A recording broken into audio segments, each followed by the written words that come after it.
Hey guys, this is Fiction Life. How are you all? Please support to subscribe this channel for watching new interesting stories. So in this video, we will see what if Harry and Draco lived together at the Dursleys. Here is short summary. What if Draco Malfoy had to live with Harry at the Dursleys after the war? With Draco of age and Harry's wandless powers, they must survive the Dursleys' abuse, leading to unexpected tension, alliances, and growth. Would they find a way to coexist or uncover something more? But before we start, if you want more stuff like this, then be sure to subscribe and like this video. And if possible, share this video with your friends. Now let's start the story. Step into a world where grudges and unspoken emotions collide in the dark hallways of Hogwarts. Ginny Weasley, caught in a whirlwind of unexpected conflict with Draco Malfoy, uncovers a side of him that no one could have predicted, a fragile, human vulnerability beneath his icy exterior. When his family's cruel legacy threatens to consume him, Ginny's harsh words cut deep, sparking an encounter that will change them both forever. Meanwhile, the shadow of Voldemort looms large, his sinister plans intertwining with the fates of those who dare defy him. With a prophecy as dark as the night itself, the path to ultimate power is paved with tragedy. The stakes are higher than ever as Draco's secret love and Voldemort's twisted schemes draw Harry Potter and his friends into a battle they are unprepared for. This gripping tale unearths the complexity of love, hatred, and the legacy we can't escape, blending thrilling suspense with heart-wrenching emotion. Witness the rivalry turn to understanding, the darkness grow stronger, and the bonds of friendship face their ultimate test. 2 weeks after Hermione's discovery of the prophecy of Merlin in the library, she sat with Harry and Ron in their usual corner of the Gryffindor common room, poring over her homework. The world seemed to fade away as she diligently wrote an essay on Veritaserum for potions. As much as she hated Snape, she quite enjoyed potions, something Harry and Ron could never understand. Halfway through the 4-sheet-long essay, Hermione's concentration was broken by a burst of laughter from Ron, which was unconvincingly suppressed by a hasty round of coughs. Hermione looked up, her quill frozen in place and a very stern look in her eyes. Ron was sitting across from her, sniggering into his hand before noticing her gaze and smiling innocently at her. Harry sat in the chair next to him, biting his lip in amusement before waving cheerily at Hermione. Her eyes quickly found the sheet of parchment in Harry's other hand and she glared at him. "What is so amusing?" she snapped in irritation. Ron giggled some more and stuffed his fist in his mouth, tears coming to his eyes. Harry's eyes widened, however, and looked almost scared.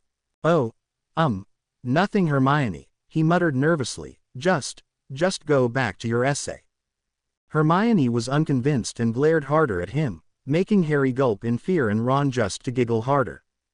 Before he could react, she leaned forward and snatched the parchment out of Harry's hands. It was clear to her that he had indeed started the same essay she was working on but had lost heart a few sentences in. She raised her eyebrows in shock when she saw the drawing Harry had on the parchment, which involved Snape, a rather interesting rendition of a cauldron being thrown on his head, and a bewildered Snape being turned into a very disgruntled-looking horned toad. Harry had obviously bewitched it to move and repeat over and over again.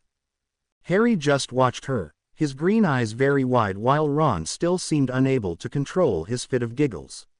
Hermione set the parchment down on the table before picking her quill up again and turning back to her own essay. "Well, I must say it is interesting. Though I did imagine Snape is more likely to turn into an overgrown bat." Ron fell off his chair with another fit of laughter and Harry's jaw dropped open before he smirked and shook his head. "Ah, that was too easy. Besides, don't want him flying off, do we? He can't frighten as easily as a toad." Hermione hid a smile and scratched a new sentence on her parchment before turning a page in Advanced Potions. Ron finally pulled himself back into his chair, breathing hard and running a hand through his red hair. "That has got to be one of the funniest things I've ever seen. You're a damn good drawer too, mate." Harry blushed and quickly folded the parchment up and pocketing it in his robes. "Nah, just a moment of inspiration you could say." "Well, have another moment of inspiration, and actually write the essay this time," Hermione said sternly, her eyes never leaving her book. "You two really need to get working on your homework. You both are falling behind. We need to prepare for NEWTS. Hermione, Ron said in exasperation, have you forgotten when NEWTS take place? They're not until next year. We have practically 2 years until then, plenty of time to prepare. Let us have some fun. Yeah, Myone, come on, it was just a bit of a break, Harry said before grinning brightly at her. Hermione, unfortunately for her, looked up at that moment and found herself blushing furiously and unable to string 2 words together, her quill almost dropping from her hand. Well, just, you know, looking out for you too, she stuttered, feeling the need to run far, far away. Harry looked at her in concern from her strange behavior, but Ron raised his eyebrows, realization dawning on his face and a smirk on his lips. Aha, I should have seen it before. She fancies Harry. No wonder she's never dated before. I think I need a talk with Lavender. Time to play a little matchmaking game. He smiled wickedly at Hermione, who pointedly ignored him and looked out the window behind him. Why did I have to blush right then? I am so stupid, Hermione thought angrily. She avoided looking at Harry and Ron and they all fell into silence. Hermione returned to her essay while Harry grabbed a clean sheet of parchment and started to actually write his essay. Ron, however, pulled out a pack of exploding snap cards from his robes and began to build a castle with them. Hermione sighed, feeling defeated but wanting to say something anyways. Ronald Weiss. Her words stopped short as a searing pain coursed through her body. Ron looked up at her sudden stop of words and horror filled him when he saw Hermione. Harry looked up as well and yelled, Hermione. Just then, Hermione let out a horrible scream. She fell out of her chair and began writhing on the ground, clutching her head in a way Harry knew all too well. He clutched his own head like that whenever his scar burned. Her screams filled the common room and silence fell as everyone watched her in horror, too much in shock to move or help. An odd, bluish glow began to surround Hermione, her screams growing louder, the pain obviously increasing. She was shaking horribly, as if the Cruciatus curse was being performed on her. The blue light around her increased to almost blinding and Harry and Ron covered their eyes. They were clueless as to what to do and both looked at each other in fear for their friend. And just when Harry had decided he had witnessed enough and was going to go to Hermione even in her current state, her screams reached an ultimate pitch and the blue light vanished. Hermione stopped her screams and trembling and lay utterly still, unconscious from the ordeal. For a few brief seconds, a shadowy image of an eagle appeared over her form, but it disappeared before anyone in the common room could realize it was there. Harry and Ron rushed to Hermione's side and Harry quickly checked for a pulse. Her skin felt very hot to the touch, but to his immense relief, her pulse beat strongly. What happened to her? Ron whispered frantically. Harry shook his head, unable to speak. He picked Hermione up in his arms, carefully holding her and started to carry her toward the portrait entrance, Ron rushing after him. Everyone watched them nervously, unsure of how to react to what they had just witnessed. They all watched them leave, knowing they were heading for the hospital wing. Harry and Ron exchanged no words on the way there, confused thoughts spinning through their heads. They somehow reached the hospital wing and Ron shoved the door open, finally finding his voice. Madame Pomfrey, he screamed. What in the blazes is going on here? Madame Pomfrey came rushing out of her office, an angry look on her face. You can't just barge. Her words trailed off when she saw the unconscious Hermione in Harry's arms. She put a hand to her mouth in shock. Oh my word, what happened? Bring her to the bed right here, lie her down, she quickly commanded. Oh, the poor girl, what did happen? Harry placed Hermione gently on one of the beds while Ron explained brokenly what had happened. Doing room. Hermione fell, screamed, blue light, more screaming. He still seemed to be in shock and fell quiet while Madame Pomfrey bustled around, grabbing potions off of shelves. She stopped suddenly and turned to Ron at his words, looking very grim and worried. I'll look after Miss Granger now. The both of you need to bring Professor Dumbledore here immediately. He needs to be informed of this, it is of most importance. The password to his study, I believe, is Sugar Quill. Now go. No time must be wasted. Extremely confused, Harry and Ron quickly ran from the hospital wing to Dumbledore's office. They halted, panting in front of the large gargoyle, and uttered the password, Sugar Quill. The gargoyle jumped aside, but before they could step on, Dumbledore stood before them, a very grave look on his face. "Lead the way," he said simply. Ron took off down the hall, but Harry trailed back with Dumbledore. "Professor, how did you?" Professor Dumbledore shook his head. "I just did, Harry. That's all you need to know now.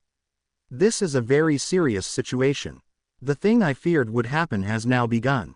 The prophecy is starting to be fulfilled." More confused than ever now, Harry opened his mouth to say more but was silenced by Dumbledore's hand. "No time to explain now, Harry. We must attend to Miss Granger at the moment. Once she is awake, I will explain. Though, I fear, I will not be able to answer all of your questions completely, not until," he trailed off, seeming to be very unwilling to finish his sentence. Harry was beyond confusion now. What the bloody hell is going on here? What does Dumbledore know that he's so unwilling to speak about? What's wrong with Hermione? And what did he mean by the prophecy? He can't mean the one about me and Voldemort. What does that have to do with Hermione? Harry's thoughts were stopped when they reached the hospital wing once more. Dumbledore swept inside and began to speak in quiet whispers to Madame Pomfrey. Ron was already at Hermione's side, looking most upset. Harry sat in the chair at his side and put a hand on Ron's shoulder, who flinched as if he had been shocked. "It's okay, Ron. She'll be okay," Harry whispered, more to convince himself than Ron. Ron nodded numbly. "I'm just scared, Harry. She's one of my best friends, always there for me and you. It just seems weird to have something happening to her now." "I know, mate, I know," Harry muttered. Dumbledore turned away from Madame Pomfrey and stared sadly upon the sleeping Hermione. Harry and Ron watched him nervously before Ron blurted out, "Are you going to tell us what the bloody hell is going on here, or are you just going to let us be kept in the dark while our friend lies here unconscious?" Dumbledore smiled sadly at Ron. "My apologies, Mr. Weasley. I know this is most unfair to you, but this is a very complicated matter. There is more involved here than simply Miss Granger going into a sudden fit. The prophecy has finally begun, and much sooner than I expected." "What prophecy?" Harry said angrily, fed up himself with Dumbledore's riddles. "Is this all that everything is ever based on, prophecies? First mine with Voldemort." Ron flinched. "And now this one. Will you just please tell us what has happened to Hermione?" Dumbledore gave a very deep sigh. "I will tell you, but be patient. Miss Granger should be awake for this. Poppy, please grab a vial of your reawakening potion." He held up a hand as Madame Pomfrey sputtered about Hermione needing rest. "I know she needs rest, Poppy, but this cannot wait." With a huff, she marched off and returned with a small vial of a light purple liquid. She walked beside Hermione, tilted her head up, and carefully poured the liquid down her throat. A few seconds later Hermione let out a soft groan and her eyes fluttered and blinked open. A dazed look crossed her face and she grimaced in pain, obviously feeling the after effects of her earlier experience.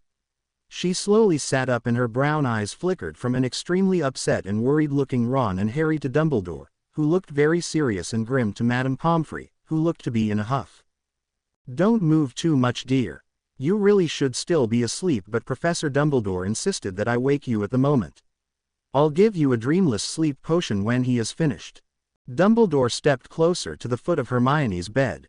"I really am sorry to wake you, Miss Granger, but this is very important, and with what has happened to you, the situation just became more grave.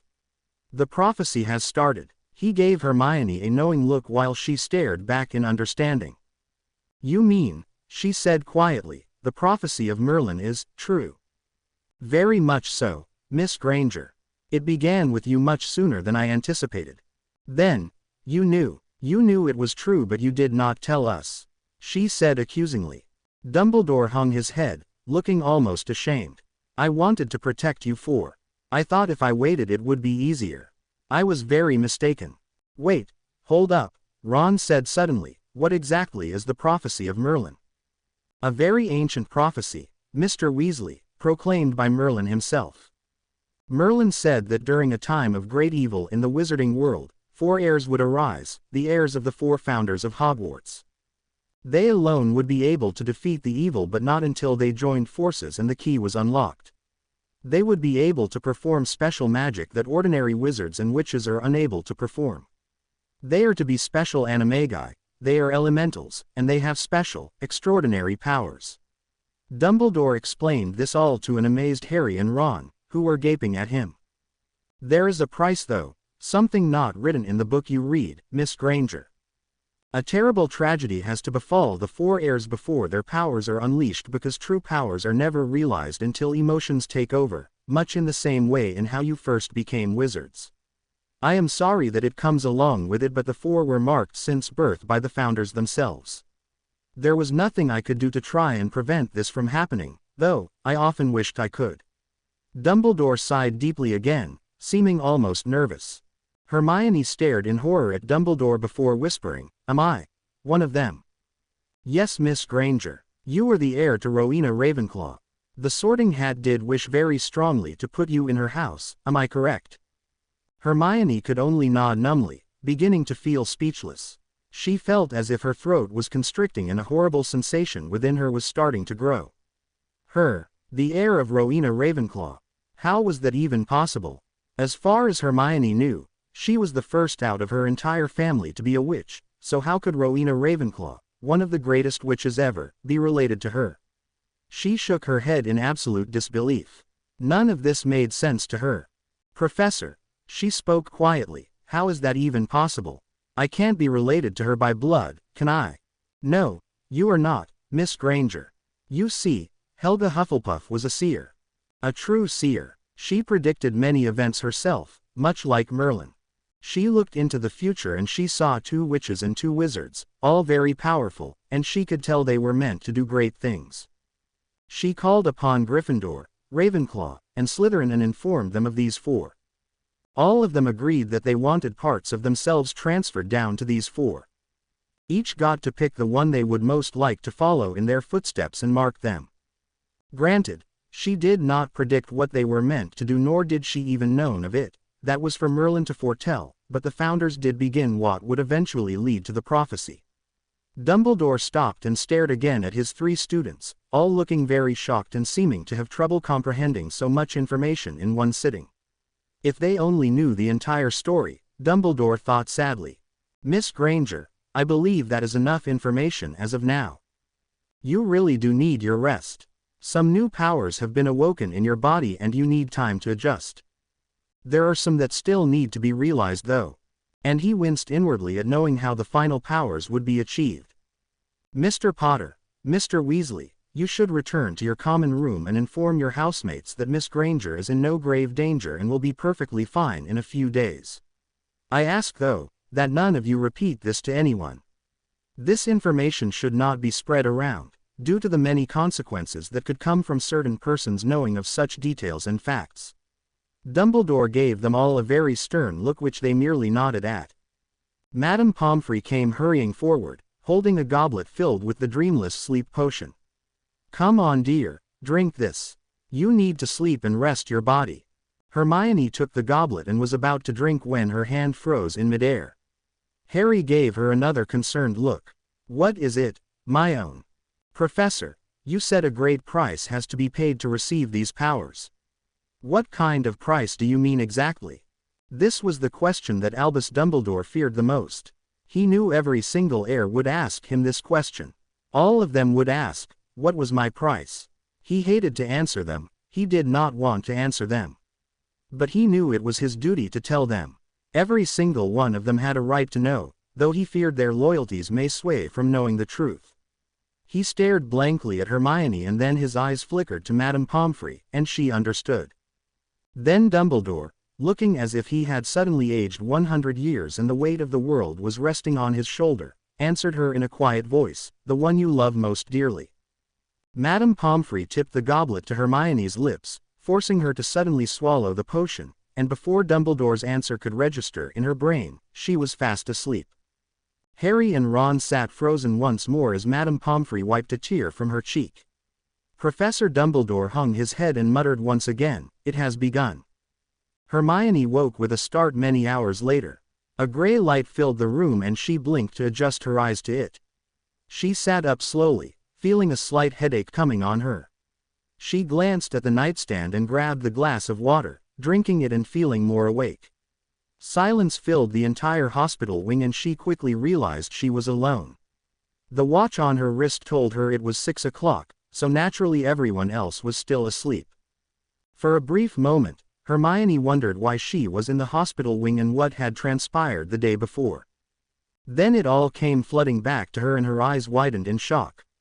She remembered collapsing and the pain that had coursed through her body. She had never felt a pain so intense before. She remembered waking up to find Harry, Ron, Madame Pomfrey, and Professor Dumbledore all standing over her looking very worried and grave. And then she remembered everything Dumbledore had told her, from the prophecy of Merlin to her being the heir of Rowena Ravenclaw. Hermione was puzzled though, so many things did not seem to fit into the story. She now understood why she was the heir of Rowena Ravenclaw. She had been hand-picked by her centuries ago, which still made her head swim from that realization. It was almost unbelievable, she had been picked by Ravenclaw herself.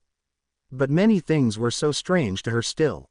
Merlin had lived centuries before the Founders. She had known that from the many books she had read on him, for Hermione found him to be incredibly fascinating. So how had he made the prediction of the heirs if the Founders had not existed in his time? Had he predicted the Founders then the heirs, or had he lived an extremely long life? Hermione racked her brain to try and remember. She knew she had read an entire book devoted to just Merlin and she vaguely remembered it saying he had been born in the 6th century and she knew for a fact Hogwarts was founded in the 11th century. There was 500 years between the two. Could Merlin possibly have lived that long? Hermione was frustrated. Normally this kind of information came naturally to her, but right now her brain felt very fuzzy and she just wanted to sleep once more. Then, as if Hermione had a book right in her lap and was reading from its pages, words filled her brain from a passage in one of the books about Merlin. Merlin lived within the 6th century and is mainly known for riding alongside King Arthur and his knights. Many legends surround this entire tale and Merlin especially has had quite many myths spun around him. A majority are not true, but one exception is his amazing gift as a seer and a prophesier. Merlin foretold many great events and people in history, every one of which came true. Though many say Merlin died, no evidence of his death was ever found and he merely just disappeared it seemed. A few mention seeing him centuries after King Arthur's reign and that he was still foretelling many events, some of which were said to be recorded. Whether this is true or not, few know. What is known is that Merlin's legacy still lives on and many of his prophecies are still waiting to come true. Hermione's memory of that passage stopped as quickly as it started, but she now had more information than she had before. I knew it, she thought. I knew there had to be answers to all of this. But there's still so much I don't know. Why didn't Dumbledore just get it over with and tell us everything? What's holding him back? Hermione continued to ponder this over the next hour, making her head hurt even more. And just when the sun was beginning to peek its golden rays through the windows, a cold feeling suddenly fell into the pit of Hermione's stomach. It washed over her entire body and she felt lightheaded as Dumbledore's last words to her before she fell asleep floated back to her. The one you love most dearly. Oh my God, Hermione managed to choke out, her hand going to her mouth. Without even thinking, she threw the covers of the bed off of her and dashed to the door, not even bothering to put a robe over her nightgown. She ran flat out all the way to Dumbledore's office, praying with all of her heart that her worst nightmare wasn't about to come true. She finally skidded to a stop before the stone gargoyle and started rattling out passwords. Cockroach cluster, drop, chocolate frog, pumpkin pastries, Bertie Bott's every flavor bean, oh damn, open you stupid gargoyle. Hermione yelled. Oh damn it, Drooble's best blowing gum, sugar quill, and to her immense relief, the gargoyle sprang to life and jumped aside to reveal the stairs leading to Dumbledore's office. She jumped them two at a time, reaching the wooden door completely out of breath. Hermione quickly began pounding on it, yelling, Professor Dumbledore. Open up, please. The door opened to show Professor Dumbledore looking old and worn, obviously knowing the reason for Hermione's frantic shouts. Come in, Miss Granger, he said as he stepped aside. Hermione felt close to tears as she walked inside, turning immediately to Dumbledore and blurting out, what happened? Tell me now. Dumbledore sighed and sat down behind his desk, gesturing for Hermione to take a seat. She did, but she sat very tensely. Dumbledore had put his head in his hands, trying to find a way to break the terrible news to the young witch gently.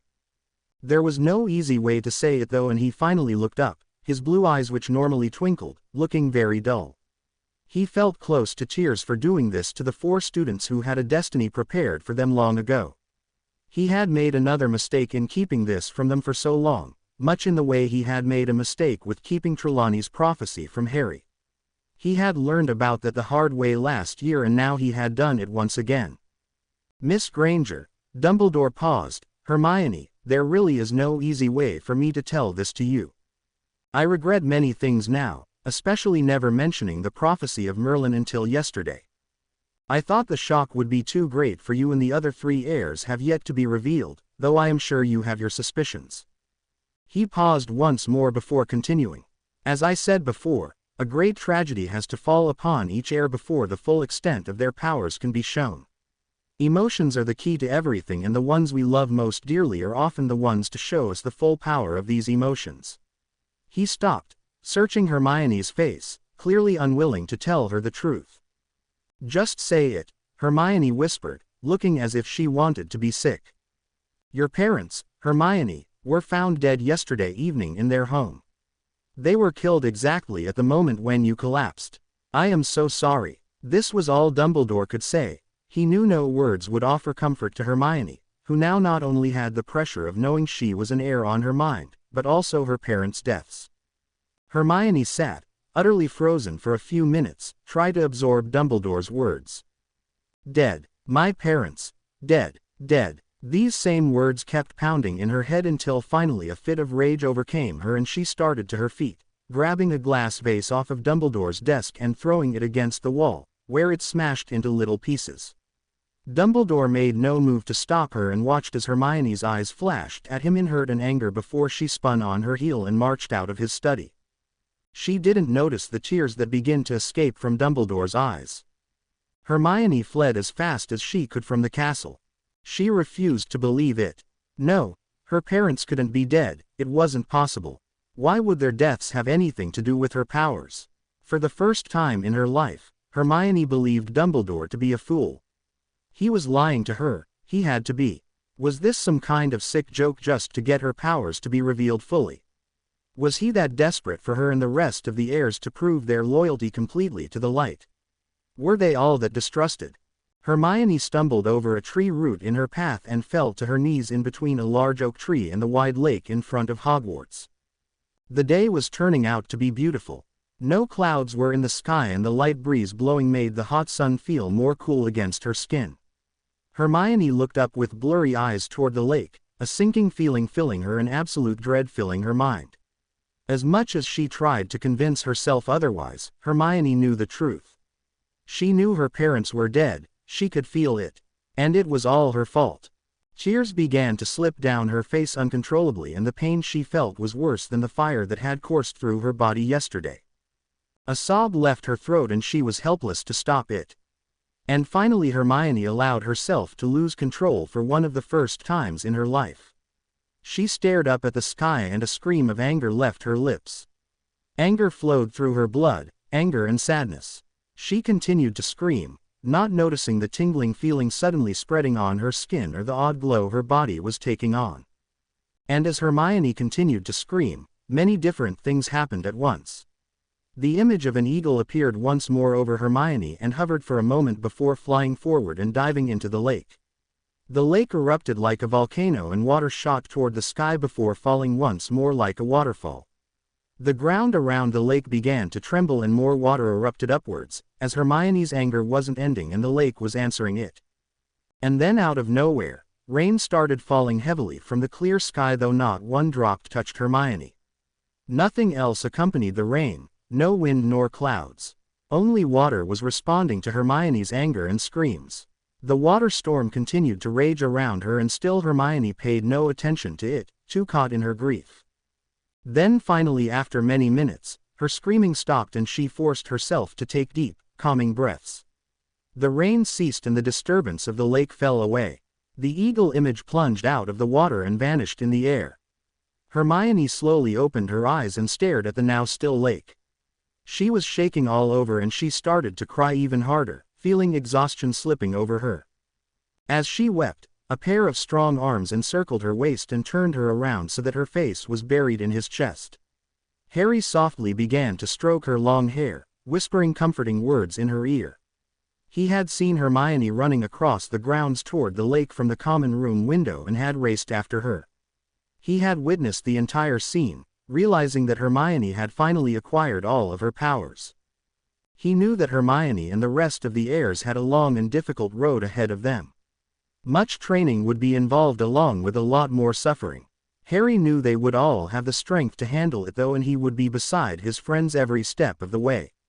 He had no idea yet that his own destiny was as one of them. Harry continued to hold Hermione, who was gripping him back just as fiercely, afraid to let him go. She was just thankful that the other person she loved beyond anything was still with her, and she knew she couldn't bear to lose him as well. As they sat on the Hogwarts grounds holding each other, completely unaware of anything else, another scream filled the corridors of Hogwarts and a girl with long red hair fell to the ground, writhing and crying in agony. And when the yellow glow around her vanished and she lay unconscious, the image of a badger floated over her briefly before disappearing. The second heir had been found. For the second time in 2 days, Ron found himself in the hospital wing sitting by another person who was unconscious. This time though, instead of Hermione, the person was his sister, Ginny. He reached forward and grabbed her hand, rubbing his thumb lightly over her pale skin. He stared into her peaceful face, feeling a great weight settling into his chest. Ginny was breathing softly at the moment. Her bright, long red hair contrasted sharply against her milky white skin and the starch white of the sheets. Her freckles stood out clearly on her skin. Her bright brown eyes were closed and Ron wished desperately that she would wake up. He had been told by a few people that had been in the corridor with her when she collapsed what had happened. Many of them were in the Gryffindor common room when Hermione had collapsed, so the similarities between the two had not gone unnoticed. Ginny had apparently been walking down to the Great Hall with a group of her fifth-year friends when she had suddenly gone rigid and very pale. Before her friends could react, she had fallen to the floor, screaming and clutching her head like Hermione had done. A yellow light had surrounded her until finally vanishing and revealing an unconscious Ginny. One girl had noticed something that Ron found to be very odd. The image of a badger had briefly shown above Ginny before disappearing. At first Ron had been confused, but he quickly realized what the badger had meant. Ginny was the heir to Helga Hufflepuff. He was in absolute disbelief at this. First Hermione, one of his greatest friends, had turned out to be the heir of Rowena Ravenclaw, and now, his own sister was the heir to Helga Hufflepuff. This was almost too much for Ron to comprehend, and he didn't know whether to be slightly happy, filled with rage, or ready to cry. The happiness came from the fact that his own sister was so powerful and obviously a great witch. She had been chosen by Helga Hufflepuff and was meant for great things. She was to join the other 3 heirs in the hopes to stop Voldemort forever. The rage came from the fact that Professor Dumbledore had kept this great secret for so long. He had hidden away so much information and only told them when the changes began to take place. Ron found this to be very unfair to the 4 who would be the heirs. They had a right to know that they had been chosen even before they were born. What right had Dumbledore to keep their destiny hidden from them? The sadness and the want to cry was stronger within Ron, and was so for many more reasons. First of all, now he knew that someone very close to him, more likely than not someone in his family, was dead. The one Ginny loved most dearly had now been taken from her. How else would her powers be suddenly showing? Ron didn't even want to think about who it might be. He was thankful now that it wasn't him. Though he did know Ginny loved him, there had been a breach in their closeness ever since Ron had found friendship in Harry and Hermione. He had shoved Ginny to the side and they were only within the past year becoming closer. He was willing to die for Ginny, but he needed to live for others as well. He needed to be here to help in the war. The other thing that had Ron very sad at the moment was the realization that he was not one of the heirs now. Though he knew fully well that being one of the heirs was extremely dangerous and would involve tedious training and the eventual meeting with Voldemort, the desire to be one of those chosen was deep within him. For another time in his life, Ron was again pushed to the back. He knew he was being childish in feeling this way, but he couldn't help it. He was jealous. He wanted to be an heir. He wanted to be one of those to save the world and who was looked upon by the rest of the wizarding world in awe. He wanted a little bit of the glory. He wanted to prove his skills as a wizard. Ron sighed and felt a small tear run down his cheek. He felt completely useless. He had never done anything to prove himself alone. He was always Harry Potter's sidekick. Sure, he had helped a lot with many adventures and was recognized by a few, but Harry had always been the one to receive most of the praise. For once in his life, Ron wanted something to be his. He wanted something to be remembered by. He wanted people to hear the name Ronald Weasley and say something instead of, "Oh yeah, Harry Potter's friend, right?" Ron hated himself for feeling this way, but it was only natural. He wanted to do something, anything. He sighed once more and stared sadly at Ginny. "I'm so sorry, Ginny," he whispered. "Here you are, unconscious, and I'm jealous of you. Some brother I am, right?" Ron looked up at the clock on the wall and saw it was close to dinner time.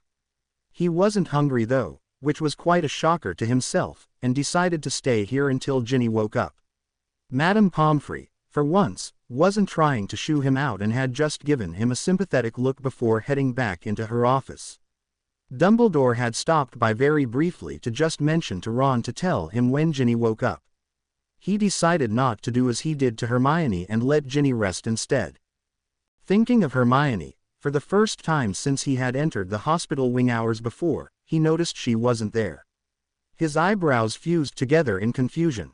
Shouldn't she still be resting?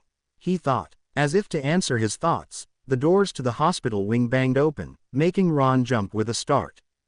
He turned in his chair to see Harry helping a shaking and crying Hermione to a bed.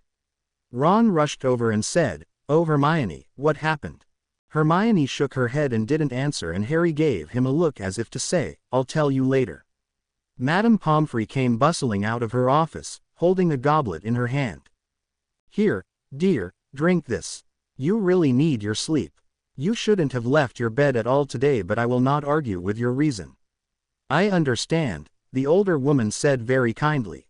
Hermione quickly drank from the goblet, and with tears still running down her cheeks, she drifted off to sleep. Harry gave her hand a gentle squeeze and brushed some of her hair off of her forehead before keying it softly.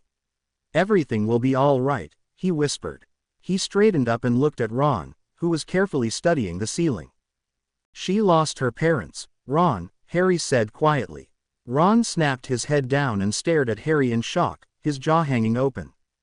"What? Oh my God, poor Hermione," Ron said, choking up. "And to think I was jealous. I should be ashamed of myself," he thought, feeling incredibly guilty now. Harry didn't seem to notice Ron's sudden discomfort because his eyes had fallen on Ginny lying in the next bed. "Ron, what happened to Ginny?" he said before rushing over to the other girl. Ron shook his head. "Same thing that happened to Hermione." You mean, she's an heir too?" Harry said brokenly. Ron nodded stiffly. "Yeah. She's the heir of Helga Hufflepuff." Harry sat down heavily, a mixture of emotions on his face. "What's going on here, Ron? How is this happening? Out of nowhere we have 4 students suddenly acquiring new powers and finding out they're the heirs of Hogwarts. Tragedy is striking them at a time when they should be happy about this news." He paused. "This is Voldemort's doing," he said quietly. Ron flinched but tried to ignore the name. "What? How do you know? How do you know Dumbledore isn't behind this? He did keep this information for a while, and this is supposed to be the final downfall of Volume. You know who? How do you know Dumbledore didn't plan this?" Ron accused, barely knowing what he was saying but just feeling anger at the whole situation. "Shut up, Ron. You don't know what you're saying. Dumbledore made a huge mistake with never saying anything about this prophecy, but you know as well as I do, Dumbledore would never sink to the level of Voldemort and cause the deaths of innocent people. He wants the light to win as much as you or I do, but not at the cost of lives at random."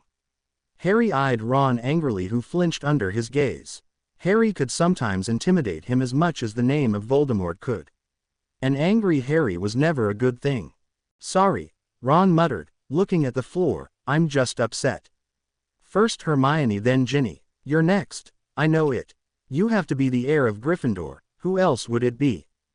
Harry looked very surprised by his claim and shook his head. Don't say that, Ron. We don't know that. We'll know when it happens and we'll go from there. Sorry I snapped at you, I'm just frustrated as well. He ran a hand through his messy hair and stood up, glancing down at Ginny. I'm sorry you have to watch your sister go through this, it must be very difficult. It was hard enough for me to watch Hermione and then witness her show her powers even more. I've never seen her lose control so much before. It's going to take her a long time for her to get over this. I don't really know if she trusts Dumbledore anymore. Harry sighed and looked over at Hermione again. Why this happened to her I'll never know, she doesn't deserve this. You love her, don't you? Ron spoke up suddenly, staring hard at Harry, who stared back in shock, his green eyes wide. What? I have no idea. No, he said unconvincingly. Ron waved his hand lightly. Don't worry about me, mate. I'm not in love with her or anything. A brief crush in 4th year, but it quickly passed. She's practically my sister. Harry looked slightly relieved but tried to cover it up. Well, I'm still not sure. I mean, there's no way. She doesn't like me. I don't have a chance. Ron smiled for the first time in 2 days. I wouldn't be so sure there, Harry. Think about it though. It might do you both good if you admitted your feelings for each other. Harry blushed and looked at the floor. Thanks, Ron, he said quietly. I think I'll wait though. With everything that just went on, I want to give her time. She just lost her parents. He got a very pained look when he said this, but he smiled slightly. He glanced back up at Ron, who smiled back at him, feeling very happy for his friend. Well, I'm going to head down to the Great Hall real quick to eat. You coming? Harry questioned. No, I'm going to stay up here with Ginny. Could you bring me something though? Harry nodded. Sure, I'll come back in an hour. He cast one last longing look at Hermione before giving a quick wave to Ron and leaving the hospital wing. Ron retook his seat once he left and watched Ginny silently. He still felt ashamed for his earlier thoughts and was hoping he could somehow be forgiven for them. Just wake up, Ginny. Please. As the words left his lips, the sound of the doors being opened once more came to him, and he turned to see who was interrupting him now. A groan of annoyance left his mouth and he turned away. Oh great, just what I need. Loony Lovegood to show up. Hello, Ronald, came the dream-like voice of Luna Lovegood from behind him. Hello, Luna, he corrected himself, plastering a smile on his face as she walked to the other side of Ginny's bed and took a seat there. He was glad to see she wasn't wearing one of her silly lion hats, but she was wearing her radish earrings and her butterbeer cap necklace. She is one strange girl, he thought in amusement. As he watched her, Ron noticed that Luna wasn't wearing the faraway look on her face as usual. In fact, she seemed very aware right now and was staring sadly at Ginny, tears filling her pale blue eyes. She was always so nice to me, he heard her whisper. She's been a friend to me even when people said I'm a freak. She saw beyond that. Ginny has a very good heart. She doesn't deserve this pain. Luna looked up at Ron, who seemed a bit speechless. I'm sorry you have to see your sister like this. It must hurt very much. Luna tucked a strand of hair behind her ear, showing her radish earring off more clearly. Underneath all of that strangeness, Ron had finally witnessed a girl who was very misunderstood and was probably more sane than most people. He watched as she reached down and gave Ginny's hand a squeeze before standing up. Well, I must head down to the Great Hall. Tell Ginny I was here when she wakes up. Goodbye, Ronald. She glided back past him, a dreamy look passing over her features once more, and as she left through the doors, he thought he heard her softly whistling, Weasley is our king. Ron sat very still, that whole moment reeling in his head. He now had another emotion to add to his previous list. Confusion. Luna had intrigued him by her simple show of emotions and had also greatly confused him. Ron put his head in his hands, feeling frustrated once more. Damn that Luna Lovegood. Draco Malfoy stomped down the corridors of Hogwarts, his black robes billowing behind him and a very angry look on his face. He snarled at some passing Gryffindor first years who jumped away in fright, one of the small boys squeaking and dropping his books to the floor. Draco kicked the one book with his foot, making it skid across the floor and slam into the wall. The boy shrank in terror and fled without retrieving the book. Draco didn't care at all though. He continued on down the corridor, his bad mood only increasing. For once in his life, he was trying to steer clear of the Slytherin common room and any of his housemates. If one more of them came up to him and said, "Hey, Draco. Looks like you'll be the heir of Slytherin," he was going to hex that person into the next year. Somehow it seemed, a rumor had started spreading about Hogwarts. This rumor wasn't your normal, "Oh my god, did you see Roger Davies' Ki-ing Cho-chong?" rumor. Nope, this one was much bigger and a lot more serious. Dumbledore had tried desperately to keep the information quiet, for he knew putting this knowledge in the hands of his students was definitely not a good thing. But with 2 Gryffindor students suddenly collapsing out of nowhere last week and both of them still in the hospital wing recovering, rumors would naturally start flying, and this most recent one seemed to be pretty on target. Draco had first heard about this new rumor yesterday morning. He had just come down from his sleeping quarters, ready to go down and eat some breakfast in the Great Hall, when an overexcited third-year Slytherin had come running up to him. The younger boy had started babbling about the 4 founders and how their heirs were suddenly popping up all over the school. Draco had merely raised his eyebrow in boredom and was about to sweep past him when the third year suddenly burst out, "Everyone knows you're the heir of Slytherin, Draco." Draco had frozen in mid-stride and turned to give the third year a very ugly look. "It seems you need to catch up on your history of magic lessons, Walters. Or did you forget that the last remaining heir of Slytherin is Voldemort?" Walters was clearly unfazed by the death glare he was receiving and just chattered on, "Oh yes, I know that. But this is the prophecy of Merlin. The heirs and the founders aren't related to each other, they were chosen." He gave Draco a triumphant look. "So, it's you. Everyone knows that. Slytherin would have chosen you. Who else?" And so Draco had been in a huff since then. Almost every Slytherin he ran into was congratulating him on being chosen, though there were a few that sneered at him hateful, for if he truly was the heir of Slytherin, it also meant the downfall of Voldemort, which some students did not want. "I'll be damned if I'm an heir and have to bring Voldemort down," Draco muttered bitterly under his breath. Granted, Draco did not support Voldemort, he hated him and everything he stood for. But he didn't particularly support Dumbledore either. The old wizard was a bit of a fool in his eyes and he wasn't keen on helping him. Draco preferred to just sit back and let other people fight the war for him. He wanted to watch from the sidelines. He didn't want to become involved with that entire mess. Let other people do the hard work, he'd wait for his glory after the war. Draco had made his way down to the entrance hall and he threw the large oak doors open and marched across the lawn toward the Quidditch pitch. He needed to do some flying to clear his mind. He remembered that he had heard who the 2 supposed heirs were.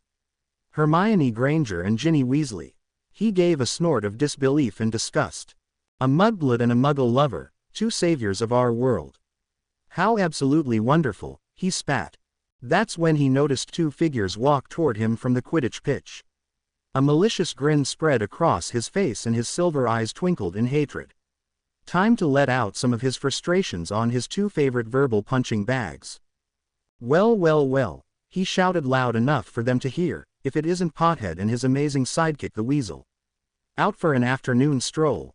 Harry and Ron were now within a few feet of Draco and they halted, Draco stopping as well.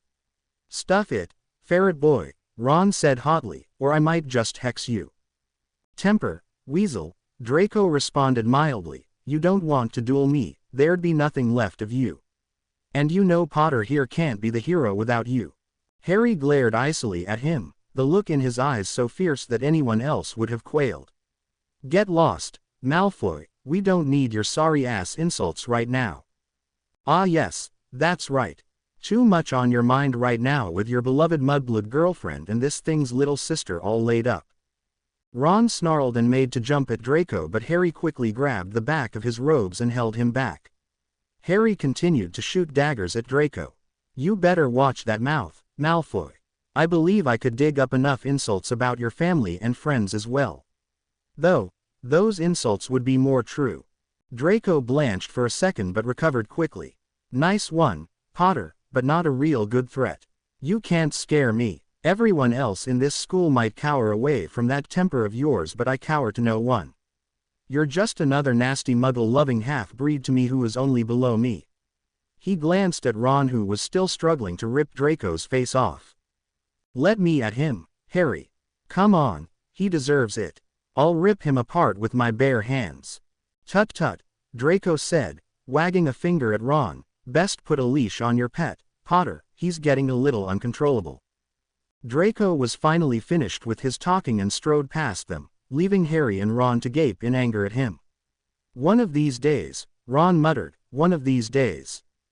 Come on, Harry said tightly, let's go check up on Ginny and Hermione. Madame Pomfrey said they might be able to leave the hospital wing tonight. Yeah, and then Dumbledore will have his talk with Ginny, Ron said quietly, his shoulders sagging and thoughts of Draco leaving his mind. Harry put a gentle hand on his shoulder. I know it hurts, Ron, but everything will be okay. Hermione's getting slightly better and Ginny will too. I'm just sorry it had to be Bill, Ron whispered, a tear rolling down his face as him and Harry continued trudging up the stairs. That night, Dumbledore had his talk with Ginny. He told her as much as he could about the prophecy, giving her no more information than he had to Harry, Ron, and Hermione. The same shock registered over her face when she had been informed, like Hermione, that she was the heir of Helga Hufflepuff. She had trouble believing she had such potential to be a great witch. Telling her about the death of her eldest brother, Bill, was as difficult as telling Hermione about her parents, Dumbledore found out. Dumbledore had wanted to have Hermione there, to comfort Ginny because she now knew from experience about the after effects. Hermione had refused though, still angry with Dumbledore and still in grief. She had marched from the hospital wing after Madame Pomfrey had checked her out and not given Dumbledore a second look. The sadness Dumbledore felt at this was very great. Hermione had used to trust him and now that trust had been broken. Harry had rushed out after to her, obviously to try and talk to her. Ron had left as well, knowing that Ginny would have to learn eventually to handle things on her own. Dumbledore finally told Ginny the horrible news though, and unlike Hermione's fit of rage, she had simply got up from her chair and walked out the doors of the hospital wing without a word. And so Ginny found herself walking down the dark corridors of Hogwarts, her face ashen and unknowingly spilling tears on the floor. She was in a daze, not knowing where she was going, only following where her feet took her. The torches lining the walls cast interesting shadows about her and played off her features. The rustling of a ghost gliding by her filled her ears, but still she took no notice. It wasn't until she ran headlong into the body of another person that her senses snapped back to her and she felt like she had just woken from a dream. Oh, disgusting. Get off me, Weasley. The voice of Draco Malfoy hit Ginny like a bucket of ice-cold water. She jumped back from him and stared up at him dully. Draco sneered down at her and proceeded to brush his robes off as if she was filthy and had left dirt all over him. Watch where you walk, Weasel. I just had these robes cleaned. He yelled indignantly.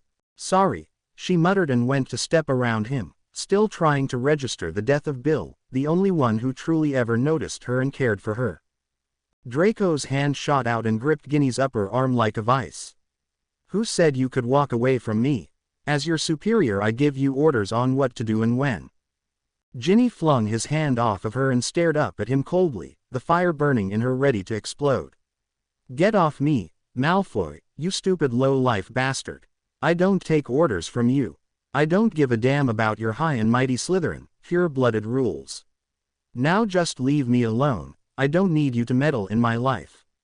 She started walking away from him again when he yelled after her. God damn you, you bloody weasel.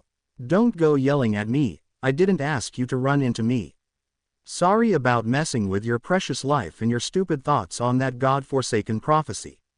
What happened? Learned you had to pay a price for your destiny. Draco smirked in triumph as Ginny froze, her body beginning to tremble with hatred. He had touched a nerve and he was proud of it. You went too far this time, Malfoy, he heard her whisper. What are you going to do? He taunted. Foul me up even more with your filthy little hands. Draco's hatred at Ginny was even more vivid at the moment, not just because of the normal reasons of her being a Weasley, but because of what had occurred almost a month before between him and Ginny. Draco had spilled out secrets of him that no one knew or should know, and now one of his most hated enemies knew more about his life because of it. She knew about his hatred of his father and his plans to never be a Death Eater. And she knew about his beloved sister and his love for her. Those thoughts made his blood boil and his hatred for her intensify 10 times. Ginny turned to face Draco, her brown eyes blazing with a fury never seen before. Her eyes began to take on an odd red glow and Draco suddenly felt a little apprehensive. Before he could open his mouth again though, Ginny let out a scream of rage and the torches lining the walls burst, the flames exploding and sparks flying everywhere. The height of the flames flew to the ceiling and the whole corridor became lit with a blood-red light. Draco gasped in fear and stumbled backwards, falling to the ground. His jaw fell open as Ginny fell to her knees, tears falling rapidly down her face and her angry scream never ceasing. The flames burst once more and a few tapestries caught fire and blazed in fury. Another shower of hot sparks rained down on Draco and Ginny but neither felt them. Slowly, as Ginny's screams began to subside, the flames lowered and began to calm down. The fires went out with a quick wisp of smoke and all that was left burning were the torches on the walls, crackling and flickering merrily, as if nothing had just occurred. Draco was staring at Ginny in horror, completely speechless, never having so much fear put into him by one person, much less a Weasley. Ginny took a deep breath and lifted her head up, looking Draco straight in the eye, who stared back in fright. He pushed himself away from her a little more, his knees too weak to stand up. Ginny pushed herself off the floor though, and shakily stood up. She leaned against the stone wall, her face as white as a ghost and dripping with sweat. "Never mess with a badger, Draco," she said quietly, "because their bite can be as bad as a snake's." Draco made an odd squeak noise and scrambled up from the floor. Without a backward glance, he ran away from Ginny as fast as he could. Ginny slumped against the wall and fell to the floor again, tears and sobs overtaken her body as she succumbed to her grief once more. Peter Pettigrew, better known by his fitting nickname, Wormtail, stumbled shakily into the derelict and crumbling mansion. The mansion was set deep into the Forest of Tenebrae, which in Latin means, Forest of Darkness. The term well suited the dank and ugly forest. The Forest of Tenebrae did not exist to any muggles, for the forest was unplottable and hidden deep in the very northern tip of Scotland. A very dark wizarding family used to reside in the old mansion until the entire line was killed off by the light side in the last war. Voldemort found the forest and mansion to be very acceptable to gather his dark army and form any more plans. In other words, it was his hiding place. Wormtail stumbled through the dark corridors of the mansion as slowly as possible, a group of 5 Death Eaters following him, seeming no more happy than him to be there. As loyal as the Death Eaters were to Lord Voldemort, they feared him above all others and many wished to never look upon or be in the presence of the Dark Lord. Voldemort knew of this, which was even worse. A meeting had been called by Lord Voldemort with the purpose of him trying to get all the information he could on the progress of the revealing of the heirs. Summoned with Wormtail were his companions on this mission, Malfoy, Nott, Crabbe, Goyle, and Avery. Voldemort found none of them to be very capable except for Lucius Malfoy, but Wormtail knew the full details of his plans and the others had physical strength on their sides. Finally, Wormtail came to the large, black, iron doors that led to Voldemort's study. Wormtail shivered as he pushed the heavy doors open, remembering his awful experience the last time he had entered these doors. Voldemort was standing by the fireplace which was emitting large, green flames. His pale skin looked sickly from the light of the flames but his blood-red eyes glared at all of them maliciously. All 6 bowed very low to him until he spoke in drawling voice, "Stand." The voice blasted like ice through their bodies and all of them shivered unconsciously. An eerie chuckle emitted from his lips before he gestured a spider-like hand to the large, black table with 7 high-backed chairs surrounding it. "Sit, my Death Eaters. We have much to discuss."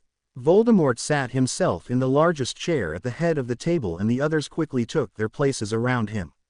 He stared at all of them in a way that showed he was looking into them, trying to read their minds and figure out their loyalties. He finally spoke after a long silence. Well, if my informs were correct, it seems that two of the heirs have finally been revealed. Lucius Malfoy nodded and said swiftly, "Yes, my lord. The heirs of Ravenclaw and Hufflepuff have now shown themselves, though I do not understand how a filthy mudblood could be an heir." He sneered at these words. "You underestimate the prophecy, Lucius," Voldemort said in an oddly calm voice. "Whether the foolish girl is a mudblood or not, she is still very powerful and intelligent. Ravenclaw had her reasons for choosing her."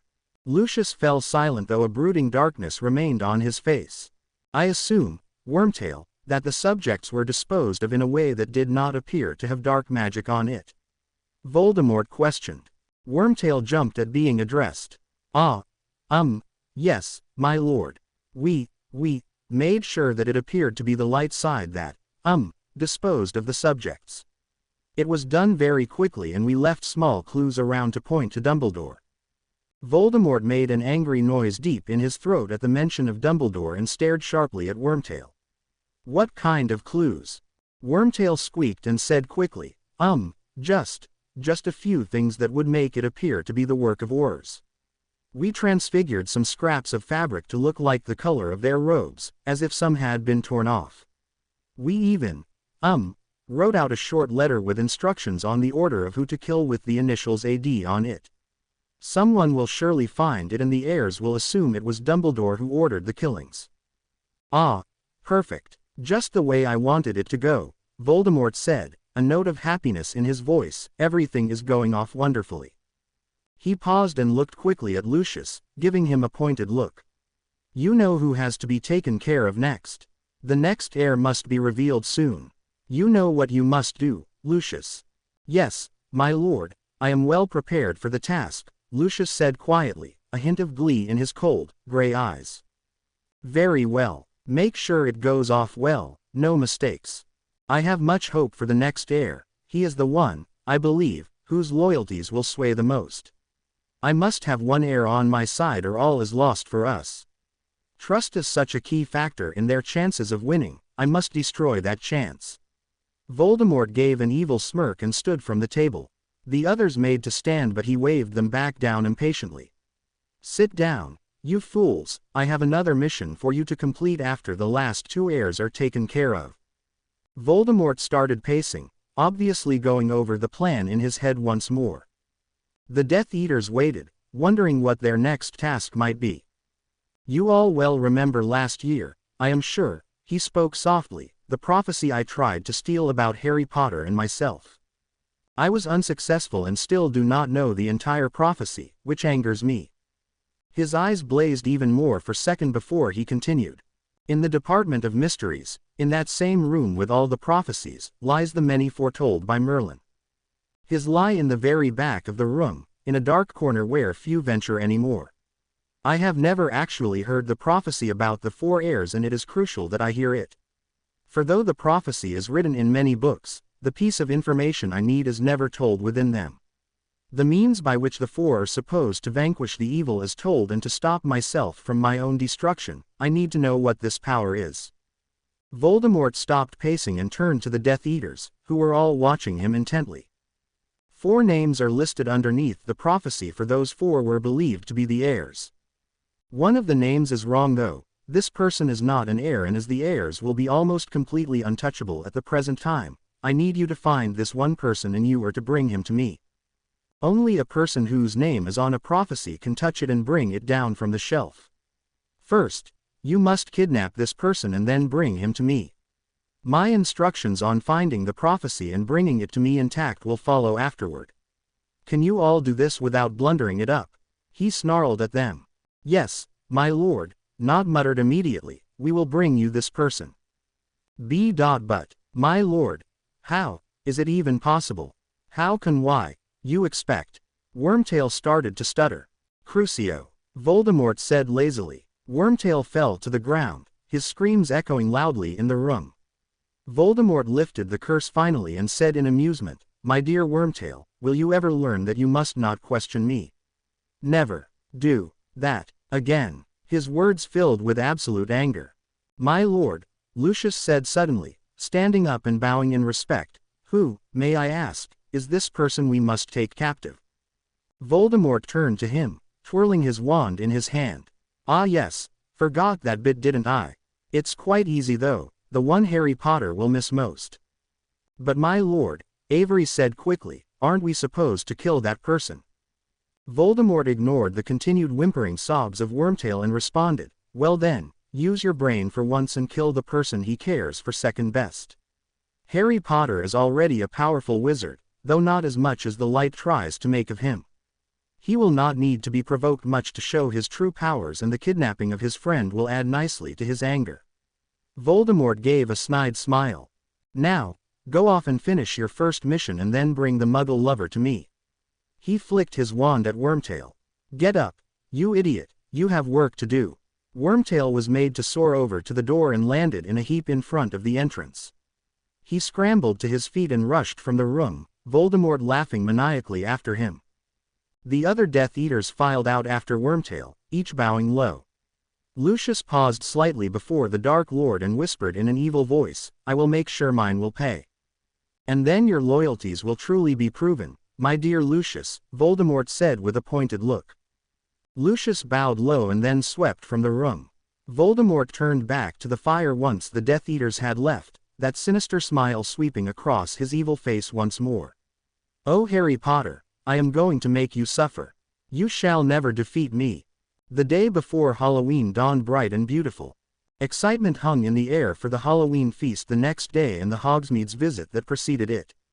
The Gryffindor common room was especially noisy, laughter and talk of where everyone would be shopping bouncing back and forth. It was just after lunch and the students were preparing to go to their next class. Harry, Ron, and Hermione were in their usual corner, packing up their books to go down to potions. They were the only three not joining in the chatter. Ever since Hermione had found out about her parents' deaths, she had become very subdued. If anything, she had launched herself further into her studies as well as reading any book that contained information on Rowena Ravenclaw. No other effects or powers were showing from Hermione's changes, but she figured that was because she needed training. She remembered from the book that she had read just yesterday that Rowena Ravenclaw was empathic, meaning she could read other people's thoughts and emotions. Hermione figured she had acquired this gift as well, though she had no idea why it wasn't working yet. As much as she tried to avoid Professor Dumbledore, her anger at him still very strong. He had forced both her and Ginny to come to his study the other day to mention a few more things to them. He had hinted to the fact that as soon as the other heirs were revealed, intense training would be starting. He said they would need to learn how to control their emotions and powers and learn how to use them when necessary. She didn't remember much of the meeting, for once not caring about learning new information. All Hermione knew right now was that she hated being an heir and despised Rowena Ravenclaw for choosing her. Because of that silly prophecy, she no longer had any parents. Hermione gave a small sniffle, remembering them. A funeral had taken place for them, but she had refused to go, too deep inside her grief to see her parents dead. She wanted to remember them as alive. Hermione knew Harry and Ron were very worried about her. She still hung out with them but talked little. She answered their questions when necessary and offered no more. She went to bed every night at exactly 10 o'clock, a new book about the founders always tucked under her arm. Her eyes no longer sparkled and she always seemed close to tears. She didn't realize how much her sudden changes in her deposition were killing her best friends, especially Harry. Harry was, at the moment, watching Hermione out of the corner of his eye. After finally giving into the fact that he had fallen in love with her over the years, her pain was even more intense to him. Ron was the only one he told about this, and the redhead did his best to comfort his friend. No words could comfort Harry though, and he desperately wished to talk to Hermione, but she had shut him out. Harry gave a deep sigh and shoved his advanced potions book in his bag before straightening up. Ron gave him a sympathetic look and went to turn to Hermione to say something to her, but he suddenly realized she was no longer standing in front of him. Confusion came over him at first, but his question was quickly answered. "Aren't you two coming? We're going to be late," Hermione said in a clipped, flat tone from the portrait entrance. Harry and Ron quickly finished packing their bags and rushed after her.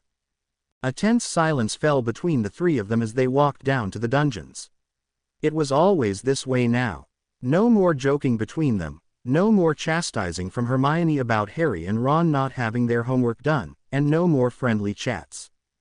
If this is what being an heir does to the person and their friends, I hope to God I'm not one, Harry thought very bitterly as they stepped into Professor Snape's classroom and took their usual seats at the back of the class. Malfoy was already in his seat and he sneered at them all and made an odd hissing noise. Harry pointedly ignored him, but Ron made a very rude gesture.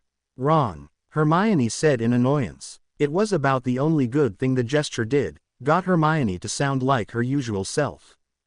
"Better watch it there, Weasley. You're going to get the mudblood in a tizzy," Draco laughed snidely.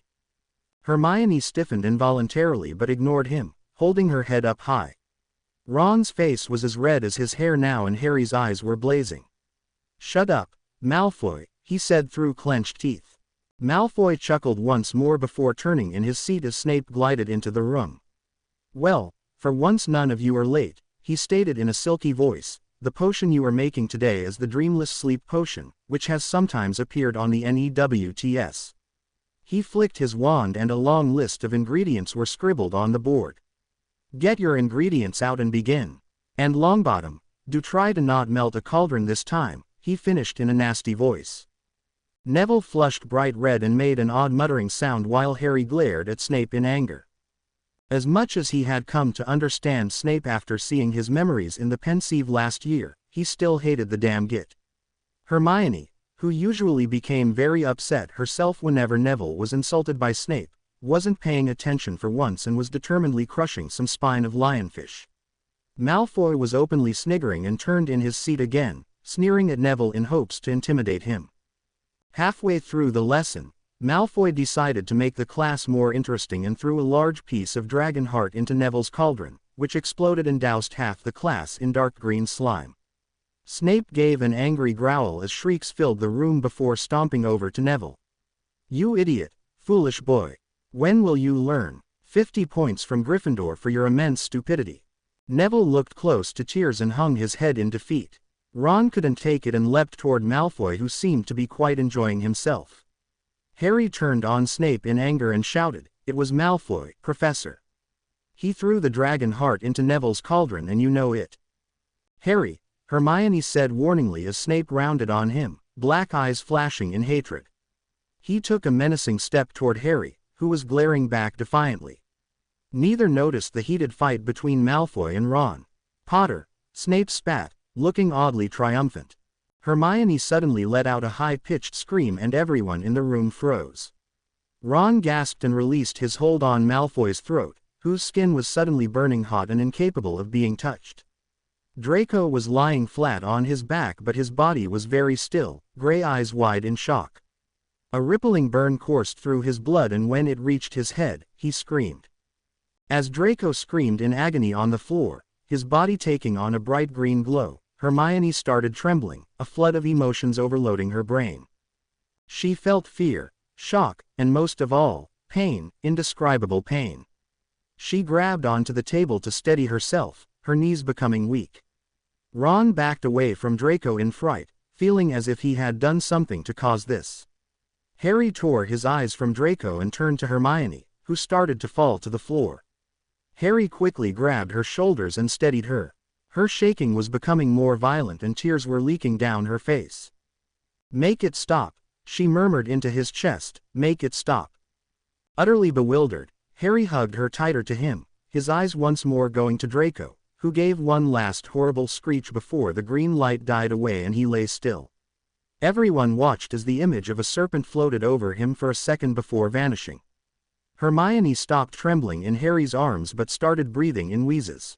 Snape was frozen, hardly believing his eyes. "So he is the heir of Slytherin," he thought. "I was beginning to think Potter might be." Coming to his senses, he took a few steps toward Draco's unconscious form.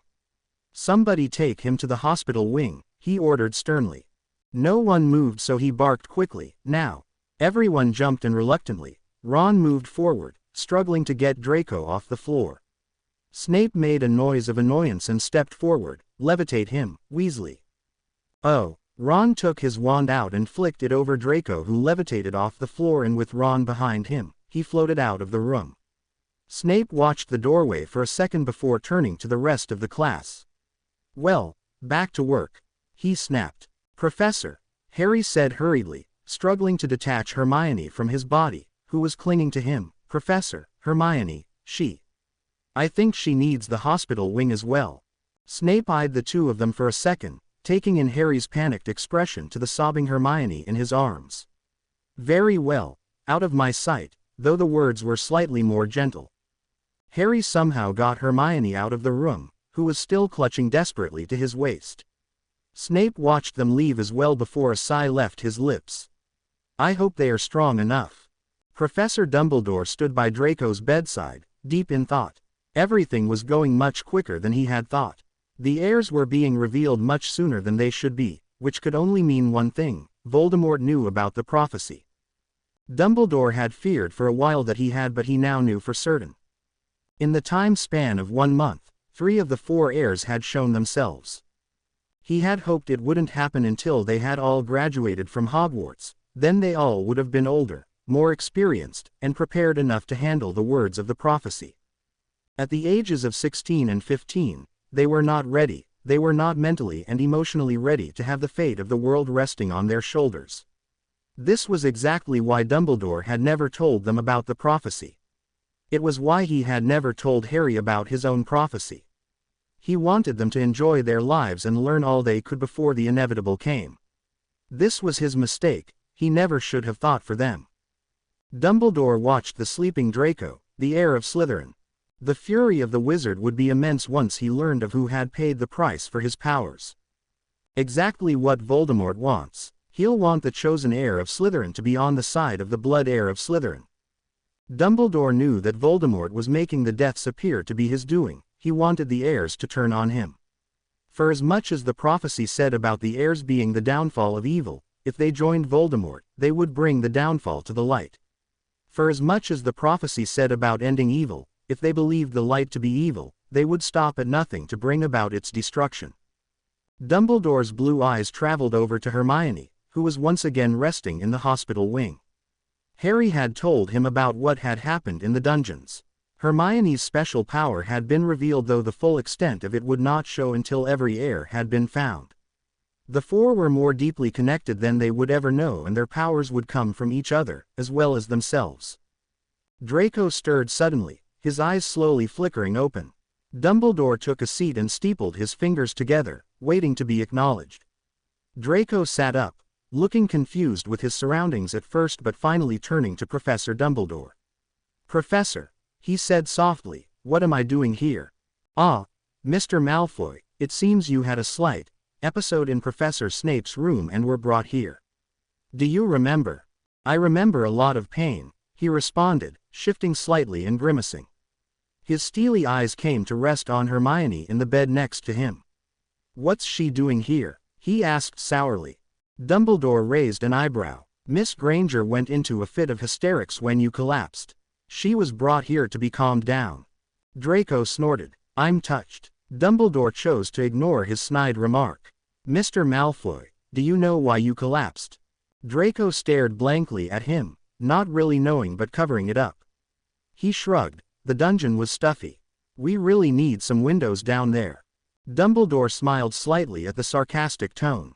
"No, Mr. Malfoy, that is not correct. I'm sure you've heard the rumors floating around the school, am I right?" Draco glared. "Yeah, what of it?" There was no easy way to say it. "You are the heir of Salazar Slytherin, Mr. Malfoy." He watched as Draco's eyes went wide, then a smirk graced his lips. "Nice one, Professor. Highly unlikely though, don't you think? I thought you would know most of all that good old Voldemort is the heir of Slytherin." "Don't rebuke me, Mr. Malfoy," Dumbledore said sharply. "You've heard of the prophecy and you know what it says. I am not lying to you, you are just choosing to block and ignore the obvious facts." Draco got a hateful look on his face, but he knew he was wrong. He just did not, under any circumstances, want to be an heir. It was ridiculous. He didn't want to be involved in the battle. Stupid Merlin and his prophecies, he thought bitterly. "All right, Professor, I get it. I'm an heir, big deal. Let the other 3 do the fighting, I'll just wait," They don't need me. Quite on the contrary, Mr. Malfoy, you are needed and you will train with the other three. None of this superiority you always insist on having, Dumbledore said with a finality. Draco gave him a heated look, slightly abashed. Humph, he growled, crossing his arms over his chest. He refused to look at Dumbledore and glared at the wall in front of him. A deep sigh sounded next to him and he glanced quickly out of the corner of his eye. He was surprised to see how old Dumbledore looked. He always thought him to be very powerful, but right now, in Draco's eyes, he looked weak. I'm sorry, Mr. Malfoy, there is much on my mind at the present time. And, well, there is something else you need to know. He paused and watched Draco carefully. What? Draco said stiffly, still not facing Dumbledore. I received an owl from your mother. It was hard to read because of the tear splashes on it, he began slowly. Draco turned sharply and stared, a sudden look of fear reflecting in his otherwise emotionless eyes. Dumbledore continued, looking uncomfortable. Your mother found your sister around the same time you collapsed. I'm sorry, Draco, your sister is dead. An odd ringing noise filled Draco's ears and he swayed dangerously. His hands went down and gripped the bed sheets until his knuckles turned white. I will not show emotion. I will not show emotion, he chanted over and over in his head as tears threatened to spill forth. He clenched his jaw in the effort to stop his emotions from showing, something that had been drilled into him by his father from the moment he was born. Dumbledore watched him calmly before reaching a hand forward as if to place on Draco's arm. Draco, he started to say. Leave me alone, he said in a very low and hateful voice. The hand withdrew and Draco shoved the covers off his legs and jumped from the bed. With a snarl at Dumbledore he strode out of the hospital wing, leaving a downcast professor and a tearful Hermione. Draco kept his fists tightly clenched as he walked blindly down the corridors. Much in the same way Ginny had acted, he barely took notice of his surroundings and found himself outside of the castle and walking across the grounds. Curses were muttered continuously under his breath and he kept willing himself not to cry. He stopped himself in front of the forbidden forest and stared at the dark trees. He would not scream but he would be angry. Anger took over and filled every part of him. He would kill whoever took his sister from him, and they would suffer, oh yes, they would suffer dearly. Draco flung himself to the damp ground and without even thinking, slammed his fist into the earth. It trembled beneath his hand but he could care less. He brought his fist up again and pounded harder, the ground shaking once more. Why Rose? A strangled yell escaping his lips. Why her? Why did she have to go? With each word he said, he pounded down harder on the earth, which shook fiercely with it. The forbidden forest quaked in front of him and deep within a few trees crashed to the floor. The earth around him trembled and a rippling effect went through it. In a few areas, a deep fissure suddenly appeared and dirt sprayed up. The earth groaned and shifted at Draco's continuous assault. He was breathing hard and despite his best efforts, a few tears escaped his eyes and fell to the ground. Finally, he stopped his fist and bent his head down, clutching his hands desperately. Oh, why did she have to be taken from me, he whispered, the only person I loved. And he wept bitterly. Ginny stood in shock over by Hagrid's hut. She had been out visiting the half-giant when she had seen Draco walking across the ground, looking as if he was fighting an internal battle. Against her better judgment, she had walked out to see what was wrong with him and had seen him fall to the ground and then felt the trembling of the earth every time his fist hit it. For the first time in her life, Ginny's heart truly went out to her hated enemy and a few tears escaped her brown eyes as she felt his grief. And now he knows what it's like, she thought. Before I wished this on him, why now do I only want to take that pain away? She continued to watch Draco long after his display of emotion, many new thoughts swirling through her head, each as confusing as the next. Ron walked slowly down the corridors of Hogwarts, hands shoved deep into his pockets and his head down slightly. He needed to get away, he needed to think, he needed to be alone. Too many events had been happening lately and it had left him in a right state. Even after his mental battle with himself while Ginny had lain in the hospital wing had not improved matters much. For as much as Ron told himself over and over again that he was needed and he was a good wizard, he still didn't fully believe it. He remembered Hermione mentioning briefly to him and Harry about Dumbledore taking the four heirs away to receive private training, and the thought brought fear to him. He didn't want to be left at the school all alone. He didn't want his two best friends taken away from his along with his sister.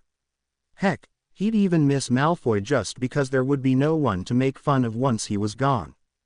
Ron knew he was thinking ahead of himself with already assuming that Harry was the heir of Gryffindor, but really, was there anyone else?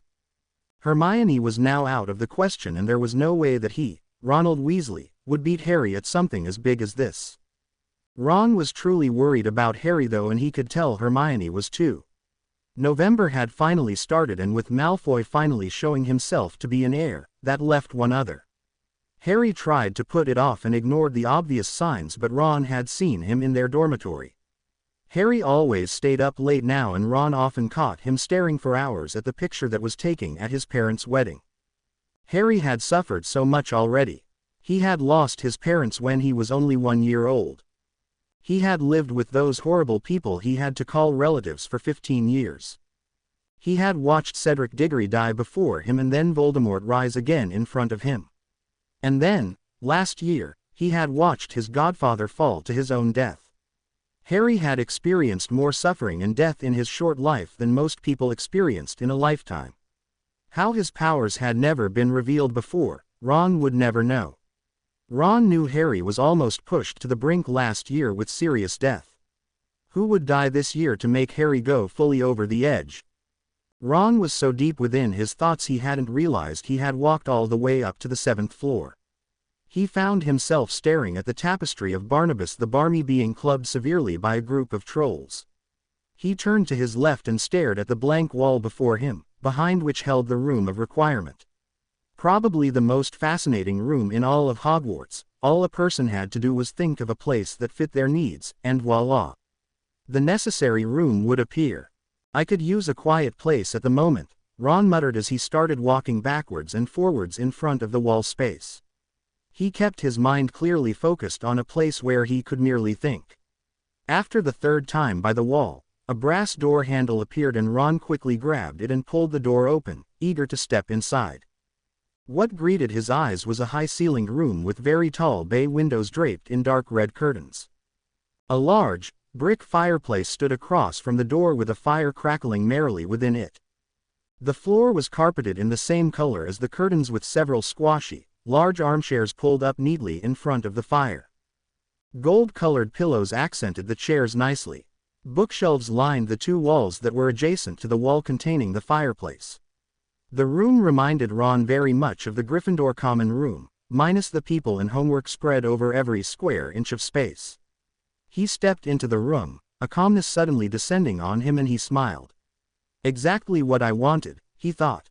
As the door closed behind him, a noise to his left made him jump in surprise, and he looked over to see none other than Luna Lovegood seated at one of the bay windows, a copy of the Quibbler in her lap, and her large, pale eyes staring at him intently. "Hello, Ronald," she said softly. Ron took a quick step backward. Why was Luna Lovegood here? He specifically requested that he be alone. But with grudging acceptance he realized the room couldn't stop others from being there. Luna had obviously been looking for the same solitude he was, and they just happened to have found it at the same time. Hi, Luna," he finally stuttered in response. "You were looking for a place to think," she stated simply. Yes," he said quietly, averting his eyes. "What are you doing here?" "Oh, just reading," Luna responded airily. Ron raised an eyebrow at her and stepped further into the room. "Well, I hope you don't mind, but well, I sorta want to be alone." "I'm sure you do," she said, flipping a page of the magazine and studying it carefully. She was obviously not moving. Ron was starting to get impatient now and took a more determined step toward her. The key word was alone. "Yes, I heard you the first time," Luna said in that annoyingly dreamy voice, causing Ron to turn slightly red in anger. He obviously wasn't going to win this argument. He swore. Luna could be as stubborn as Hermione sometimes, and he hated it. He barely knew Luna, but from the moment he met her in his 5th year, he had found her to be the strangest human being he had ever met. She effectively made his temper rise all the time, and he was annoyed that he could never understand her. Ron often wondered if she had a crush on him, but the mere thought was ridiculous to him and, in fact, made him feel a little sick. Ron remembered he had been intrigued by her those few weeks ago in the hospital wing, but one incident wasn't going to change his opinion on her. He still found her completely, well, loony. Luna's eyes followed him over the top of the quibbler as Ron made a show of sighing loudly and marching over to one of the armchairs in front of the fire and flopping down into it with a huff. He crossed his arms over his chest and stared bitterly into the bright red flames, muttering incoherent words under his breath. The article on five-legged, snapping schnurkels was no longer interesting to her, and she continued to watch as Ron repeatedly ran his fingers through his hair until it was sticking up all over his head. "Something the matter, Ronald?" she asked, setting the magazine down. "Never you mind," he snapped back. Luna was unfazed though and slid off the windowsill and walked over to an armchair across from Ron, sitting down quietly and turning her head to him. He pointedly ignored her and continued to stare furiously into the flames. "You can talk to me, you know, I'm good at listening," Luna said softly. "What does it matter? It's not like you care," he said stiffly. "Maybe I do care, Ronald," Luna replied in a much clearer voice, which made Ron glance at her out of the corner of his eye. "There is something bothering you, and since no one else is here but me, I can't see you telling anybody else, unless you think the fire will answer all your questions." Ron sighed deeply and ran his hand through his hair again. A look of concentration fell on his face and he seemed to be pondering whether or not to spill some of his feelings to Luna. They weren't exactly great friends, but he needed to talk to someone, and Harry and Hermione were out of the question this time. "I don't know," he said quietly, "I'm just a little confused right now, you could say. And I guess a little hurt. I feel very left out at the moment. All of these things happening. The four heirs suddenly showing up, one my best friend, one my sister, and most certainly my other best friend will be the last one. Then all these people dying because of it. Hermione lost her parents, and then Bill. Bill's dead, I loved him too. Bloody hell, I even feel bad for Malfoy that someone he cared for died." Ron paused to wipe a tear away. "And then, can you actually believe it? I'm jealous. How can I be? I'm being incredibly selfish. I have no right to be jealous of them." Ron stopped again and said, more quietly this time, "I just want to be noticed as well. Was I not good enough to be chosen by the founders? Is this like a slap in the face, saying, 'Ron, you're not a good wizard'? What is it?" He turned more fully to look Luna straight in the face, who was watching him with an expressionless face. "And then I'm scared as hell for my friends. They all might die and I won't be there to say I tried to help, that I tried to save them. I have to just wait here like everybody else, waiting for news and wondering the entire time. It isn't fair," he yelled, pounding the chair. "I want to help, I want to fight, but no, I can't." Ron stopped his flow of words and looked once more into the fire. "I just love them all too much to let them do this alone." He hadn't noticed Luna stand up and kneel down in front of him until she reached a hand up to his cheek and made him face her. He flinched at her touch but stared down into her eyes, blue meeting blue. "They're not alone, Ronald, they have each other. Hermione, Ginny, Harry, they're all very strong. They were picked for a reason and I have no doubt in their abilities. And for you," she suddenly looked very stern, no traces of her normal, dreamy tone anywhere. "Never have me hear again from your mouth that you are not a good wizard. Just because you were not chosen doesn't put your powers in any less regard. Are you saying every other witch and wizard not chosen is horrible in their powers? I would think not. Your time will come to prove yourself, maybe not right now, but eventually." She dropped her hand but didn't move from her spot on the floor. Ron was astounded by Luna's moment of wisdom and he gaped at her in a very unbecoming way, unsure of how to respond. Luna finally stood up though, the unaware look once more passing over her features. "Well, Ronald, I must be going now. I have some homework to finish up." She turned away from him but Ron quickly stood up. "Wait," he said gruffly, grabbing her wrist and spinning her back around. Luna gave him a very surprised look but before she could open her mouth, Ron bent forward and kissed her right on the lips. He didn't know why he was doing it but Ron had just found a sudden urge to kiss her. "Yes, Lavender was his girlfriend, but what he was feeling at the moment was indescribable. Luna was still strange, still Loony Lovegood, and this was completely out of his character to key her, but he had to. He didn't know why, he just did. He finally pulled away from her to find her gazing at him blankly. Realization at his actions sunk in finally, and he flushed bright red to match his hair. Gotta go, Ron stuttered before turning and fleeing the room. And as the door slammed behind him, Luna raised a hand to her lips, her eyes glimmering with hope. Harry was in his dormitory, pacing restlessly, his eyes darting everywhere but to the girl who was sitting anxiously on his bed. "Harry, will you settle down? Your pacing is getting on my nerves," Hermione said in exasperation. "I can't," Harry snapped. "I'm so worried right now that I can't sit still." He ran a hand through his eternally messy hair and glared at Hermione, who sighed. "Harry, you don't know if it's you," she said softly. "Who else? You tell me bloody well who else and maybe I'll believe it." He yelled at her. "Don't yell at me, Harry," Hermione said, looking close to tears. Harry's eyes softened slightly, but he resumed his pacing. "Someone else is going to die because of me. Everyone keeps dying who's connected to me. I can't bloody take it anymore." "Oh, Harry, it's not your fault. How many times must Ron and I repeat that to you?" Harry looked away from her and slumped down to the floor. "It is my fault," he whispered. Hermione didn't know how to comfort Harry. She really couldn't blame him for his feelings, for she knew she would feel the same way if she were him. She could understand slightly. She blamed herself for her parents' deaths. Well, she had blamed Dumbledore too. Hermione knew that Dumbledore wasn't the cause of it though. He had made a mistake, but he would never cause pain to people. Hermione had just needed to blame somebody, anybody except herself. She had yet to apologize to Dumbledore, but her pride kept her back and she felt ashamed. She had heard of the evidence left at her parents' home, but that had just convinced her even more that Voldemort had been behind the suffering. "That bastard will pay," she thought angrily, surprising herself with how deeply she wanted revenge. Suddenly Hermione felt an odd sensation go through her once more and she froze. It was the same feeling when Draco had collapsed in potions. Her eyes went immediately to Harry, who had gone rigid on the floor. But unlike the immeasurable pain Hermione had felt before, the deepest emotion she felt off of Harry was anger.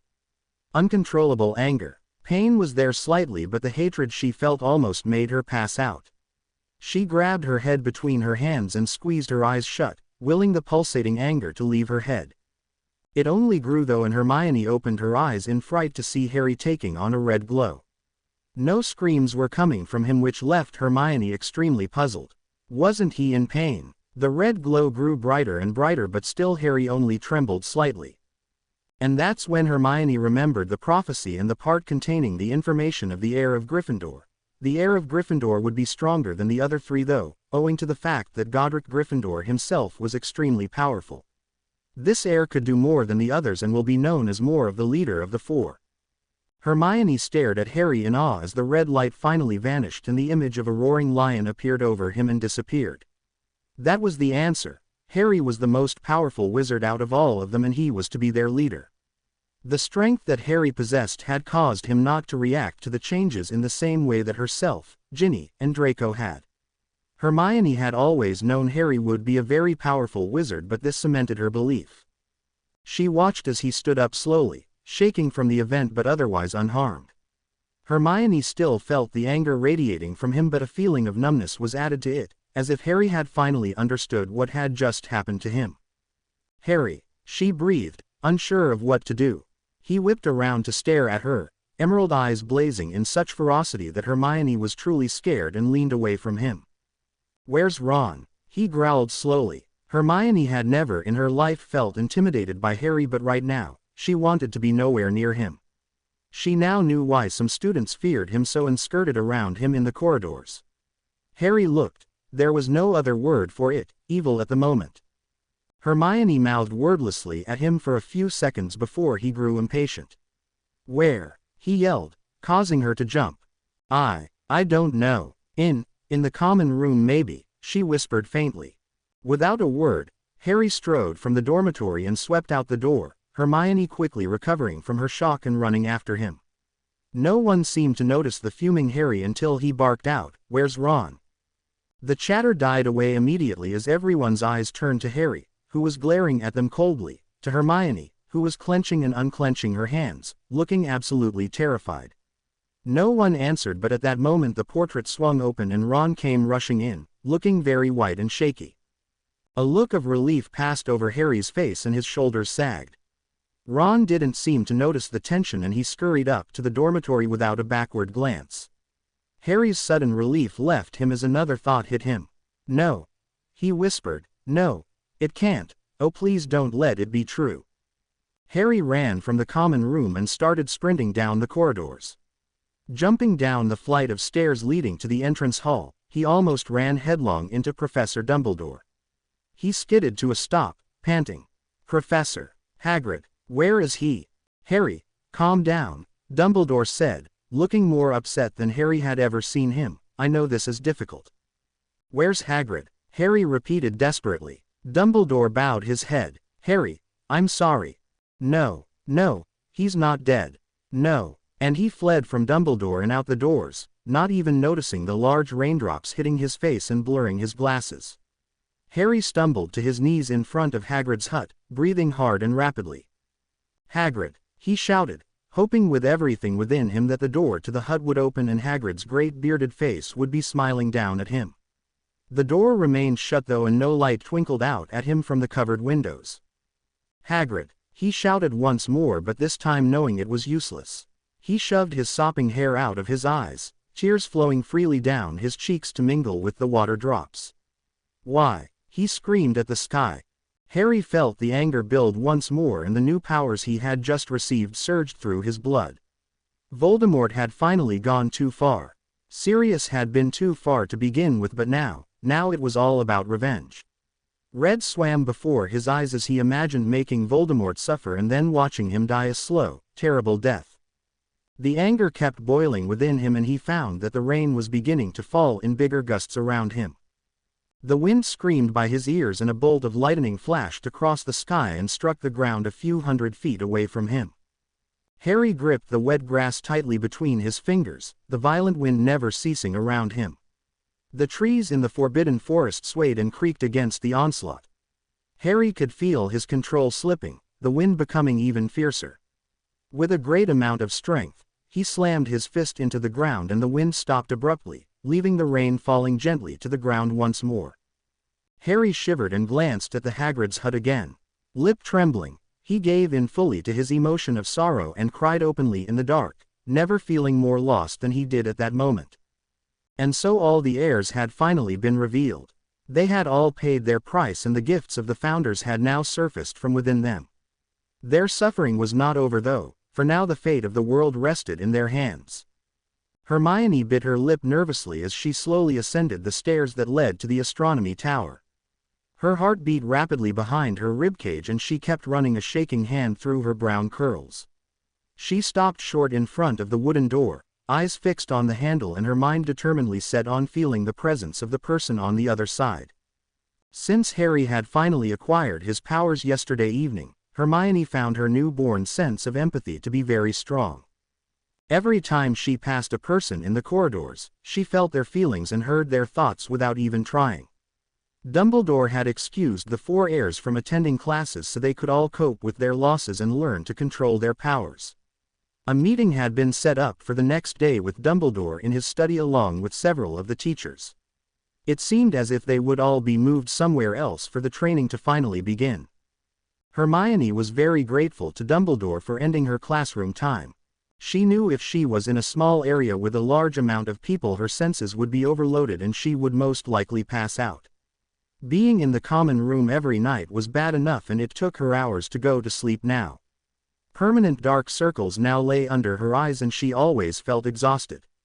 Dumbledore had told her this would pass though, once she learned to control her empathic ability and only use it when necessary. Hermione had met no one in the halls though and her head was allowed a short time of rest.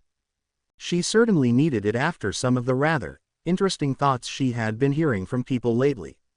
Shaking her head slightly, she made herself concentrate more and focused firmly on working her powers. A strong surge of sadness and anger flew at her and nearly knocked her off of her feet.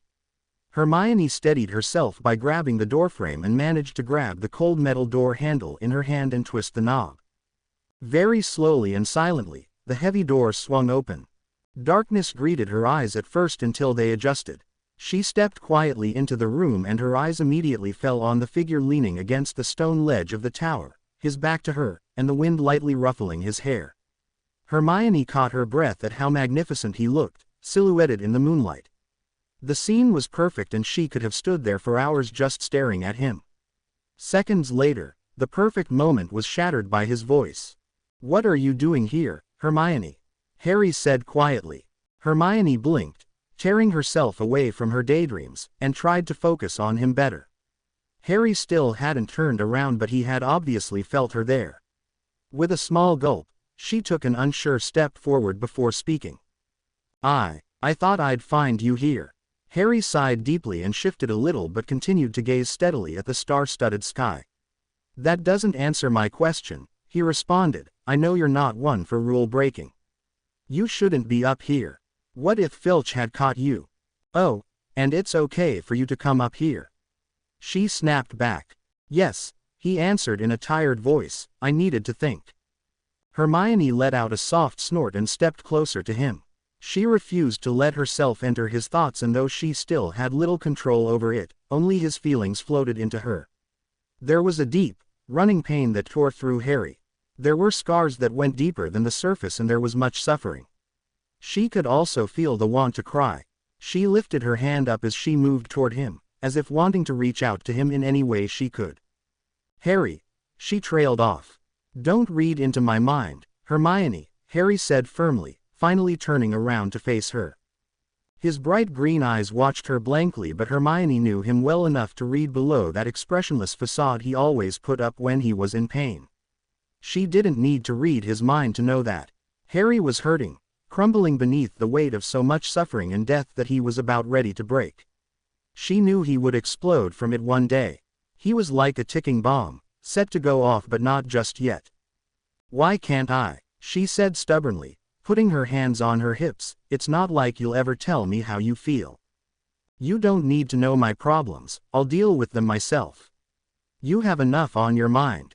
Harry glared back at her and spun away from her again, putting his head in his hands. Hermione finally stepped up next to him and very gently put a hand on his shoulder. He flinched and moved away from her, not noticing the hurt look on Hermione's face. "Stop pushing me away, Harry," she whispered, "I'll just keep going after you." "Why?" he yelled suddenly, making her jump. "Why do you give a damn about me? I'll just get you killed. I almost got you killed last year. Stay away from me, Hermione. I'm just dangerous for you." Hermione trembled and a tear ran down her face. This was what she was so afraid of. He was pushing her away even more than before. It had started last year and now it was escalating. Harry had started to warm up just slightly at the beginning of this year, but as soon as Hagrid had died, the wall had gone right back up, even stronger than before. "Harry, please, just tell. You don't know what it's like," he said quietly, cutting her off. "You don't know what it's like to watch every person you ever cared for die around you. Since I was 1 year old, all I've been surrounded by is death. Everywhere. I can't escape it. Every person I let near me, who I let myself care about and love, they die. I'm a worse curse than the Avada Kedavra." He let out a very bitter, harsh laugh. "Bloody hell. I don't need Voldemort around anymore to kill off those I care about, or anybody for that matter. I do it well enough by myself." Harry's hands clenched into fists and he bowed his head. Hermione watched him, her eyes glistening with unshed tears. "Don't say that, Harry. It's not true, you know that." "Oh yeah," he said harshly, spinning around to face her once more, his face screwed up in an effort to stop himself from both crying and exploding in anger. "Let me name off the list for you, okay, Hermione? Want to hear it? Want to hear again every name of who has died because of me? I'm sure you don't mind," he spat. Hermione shook violently and silent tears now ran down her face. "Oh please, Harry, no," she begged. Harry ignored her though and started counting off on his fingers, keeping his eyes fixed on her face the entire time. Let's see. Dad, Mum, Quirrell, Bertha Jerkins, Cedric, Sirius, Hagrid, he paused, ah yes. And we can't forget those who almost died now, can we? Ginny, you, Colin, Justin, Penelope, all in second year. Last year. Ron, Luna, Neville, you and Ginny once again. I'm a curse, Hermione, a bloody curse. Now I finally understand why everyone steers clear of me. I would too if I were them. He lowered his hands and stared at Hermione again. She had fallen to the floor, the flow of tears never stopping. Her light sobs echoed strangely in the tower and she was rocking back and forth. Stop, she kept muttering under her breath. Harry slumped his shoulders and walked away from her to the other side of the tower, staring out toward Hogsmeade. Just forget you ever knew me, Hermione, you'll be safer that way. Stay away from me and stop being my friend, he said quietly, a tear of his own sliding down his cheek. This statement angered Hermione greatly and she leapt to her feet, tears still falling from her eyes but now they were shining with fury. How dare you, Harry James Potter? How dare you? Don't tell me who to stay away from and who to be around. Don't tell me not to be your friend and don't you dare tell me to forget you. I can't forget you, I won't ever forget you. You're too much a part of my life now for me to just drop you and act like I don't care. I won't let the weight of everything rest on you alone. I knew from the moment I became your friend there would be danger involved, but such is the life of being a friend of Harry Potter's. I don't care about any of the danger you go through. I don't care about Voldemort, all I care about is you and I will not leave you now. Hermione stopped her speech, breathing hard. Harry had become very tense at her words but said nothing. She started speaking once more, this time more softly. Don't make me leave you, Harry. I need you too much now. I can understand you better now. I lost my parents too, remember? You, me, Ginny, even Malfoy, are all in something together now. We're more deeply connected than you can imagine. Don't walk away from this, Harry. They need you, I need you. Hermione watched with bated breath, waiting for Harry to respond to her words, hoping he had understood her underlying meaning to her statements. Finally Harry turned and slid down against the wall, sitting on the floor and pulling his knees up to his chest. He stared up at her, looking like a lost little boy, and her heart melted. His cheeks were stained with tears and his emerald eyes were shining brighter than ever. I can't do it, Hermione, he whispered, not daring to look at her. Hermione walked silently over to him and sat down next to him. Cautiously, she put her arms around his waist and rested her head on his shoulder. He made no move to respond to her touch, but he didn't flinch away from her this time either. He continued slowly, encouraged by her show of comfort and affection. I just can't do it anymore. I can't go through the death and suffering anymore. I can't wait for Voldemort to take another person away from me. I can't take having the fate of the wizarding world in my hands. I can't stand being the bloody hero and savior anymore. I'm always looked at to make things better and I can't take it anymore. I'm not perfect, I'm not unbreakable. I'm human. I make mistakes, I make wrong choices, I can be hurt, I can die, but no one seems to realize that. They look at the scar on my forehead and think instantly I can do everything. They think Voldemort will fall over dead just by looking at me. It's not that easy. I wish it were, but it's not. I may not be able to stop Voldemort. One of us is going to die and it will most likely be me. Hermione's arms stiffened around him and she lifted her head slightly. What are you talking about, Harry? One of you has to die. What do you mean? She feared his answer but listened anyway. Harry sighed once more and ran a hand through his hair. He had never told anyone the prophecy about him and Voldemort and he hesitated telling Hermione now. The prophecy of Merlin had been enough for her. Could she handle this one as well? Harry chewed his bottom lip thoughtfully before making up his mind. He opened his mouth and began in a low voice, the one with the power to vanquish the Dark Lord approaches. Born to those who have thrice defied him, born as the 7th month dies. And the Dark Lord will mark him as his equal, but he will have power the Dark Lord knows not. And either must die at the hand of the other, for neither can live while the other survives. The one with the power to vanquish the Dark Lord will be born as the 7th month dies. Harry had repeated the words so many times in his head he had them memorized perfectly.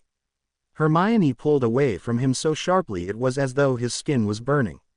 He turned to face her, seeing her outline faintly in the dark. Her cinnamon eyes were wide in horror and her hand was covering her mouth. Well, I didn't make her rethink her friendship with me before, but I certainly will now, he thought grimly. Hermione surprised him though in the next second she threw her arms around him once more and was hugging him tightly. She was crying into his neck and he awkwardly put his own arms around her to hug her back. You can't die, Harry, you just can't, he heard her muffled words faintly. We'll stop him, you, me, Ginny, and Draco. We're supposed to fight him together, right? Maybe you are meant to kill him, but it doesn't say you can't have help. Think about the prophecy of Merlin. Together we'll fight him and win. Harry was crying now as well and he gripped Hermione tighter to him, never loving her more than he did at that moment. She pulled away once more but kept her arms around his neck. She smiled slightly. I'm not leaving you now, Harry. I'll always be here. Ron will be too. Voldemort is going to have to put up one awful fight to get to you. Harry smiled back at her. Thank you, Hermione, he said softly. She sniffled and wiped her tears away with the back of her hand. She stood up and offered a hand down to him which he took. Harry found his footing and realized that they were standing only inches apart. Hermione stared up at him and blinked rapidly. She looks so beautiful right now, Harry thought. He lifted his thumb up and wiped more tears away from her face. The silver rays from the moon hit her, making her eyes sparkle more than usual. He smiled gently at her and Hermione averted her eyes nervously. He cupped her chin in his hand, forcing her to look back up at him.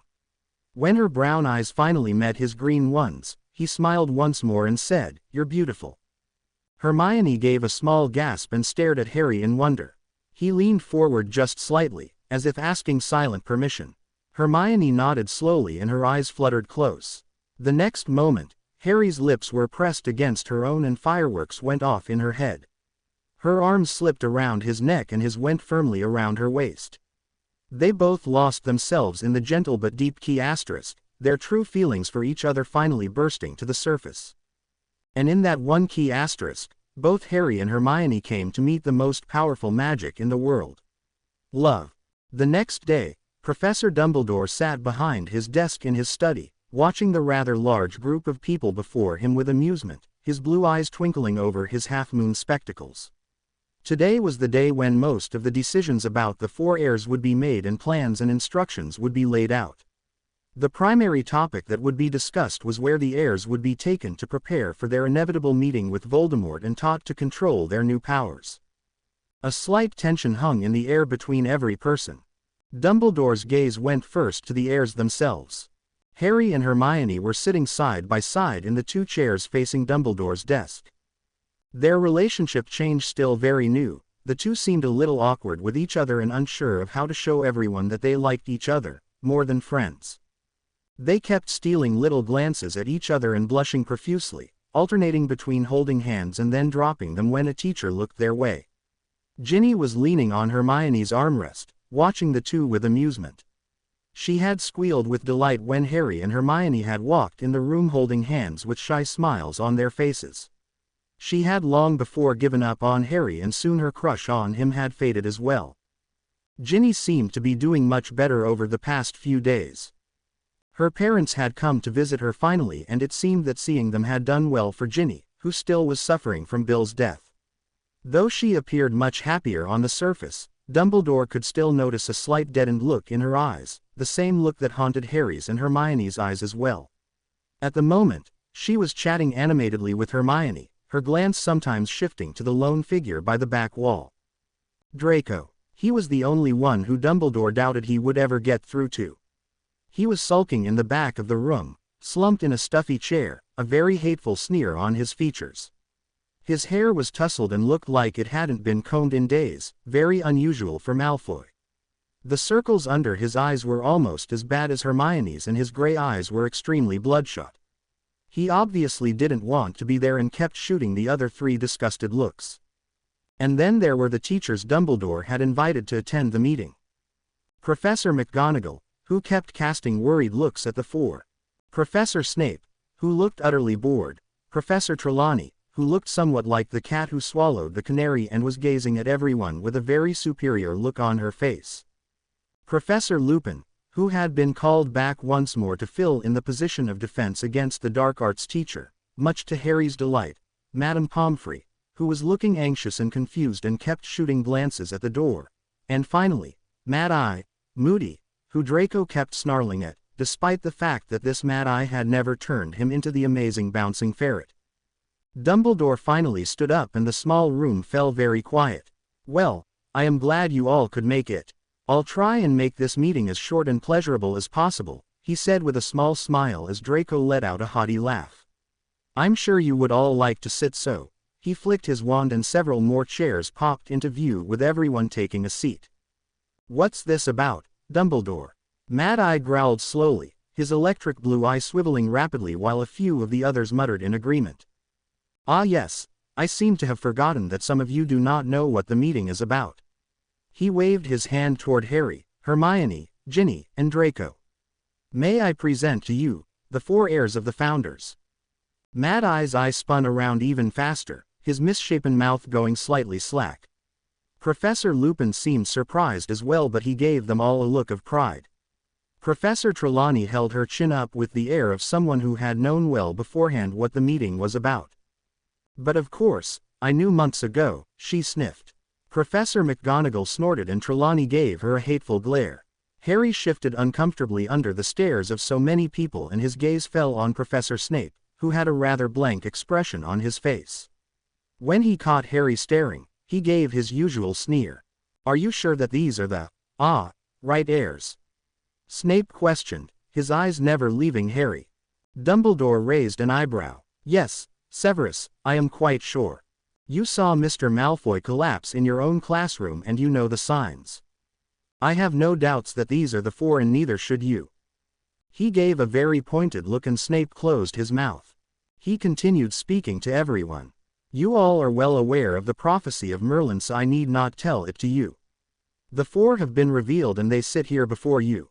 It is their destiny and fate that they should meet and fight against Lord Voldemort and bring him to destruction. But first, they must be prepared and they must be trained. The regular studies they receive here at Hogwarts will not be sufficient enough for them to battle Voldemort, they need specialized training."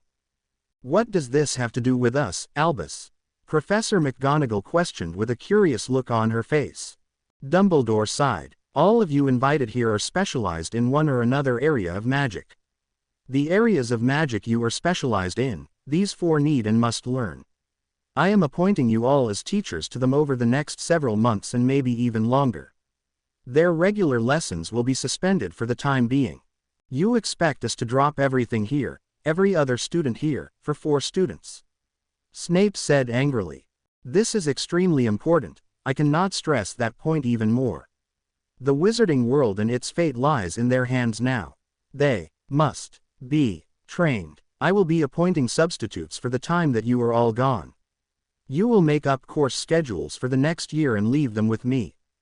"Aren't you training us as well, Professor?" Hermione blurted out. Dumbledore smiled at her. "Yes, Miss Granger, I will be teaching you as well. But my duty goes to my school as well. My lessons will not be as frequent though they will be tough.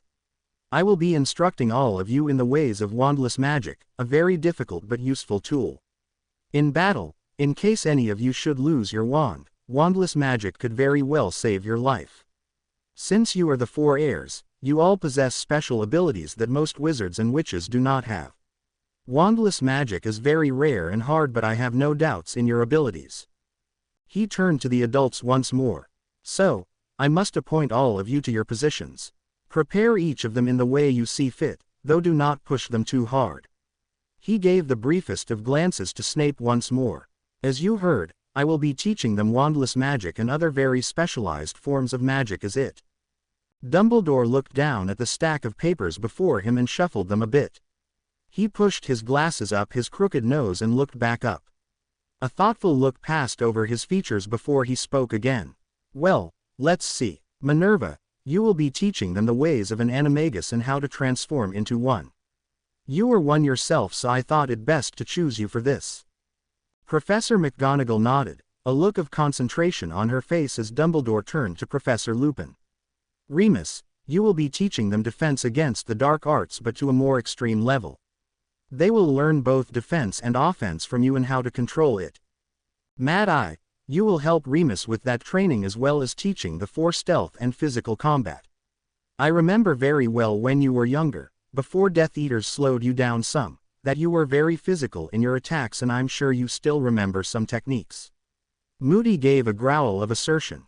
"Very good, they will need to know some of the ways of the Aurors to succeed.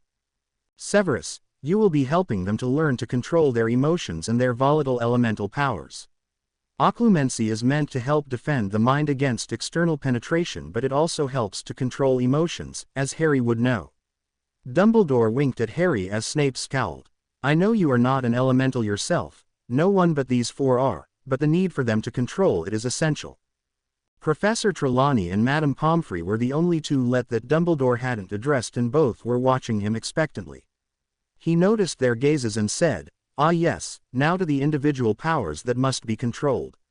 Miss Weasley, since you are the heir of Helga Hufflepuff, you most certainly have acquired her gift as a seer. Sybil, you will be teaching Ginny here the ways of a seer and how to use this unique gift." Trelawney looked a little affronted.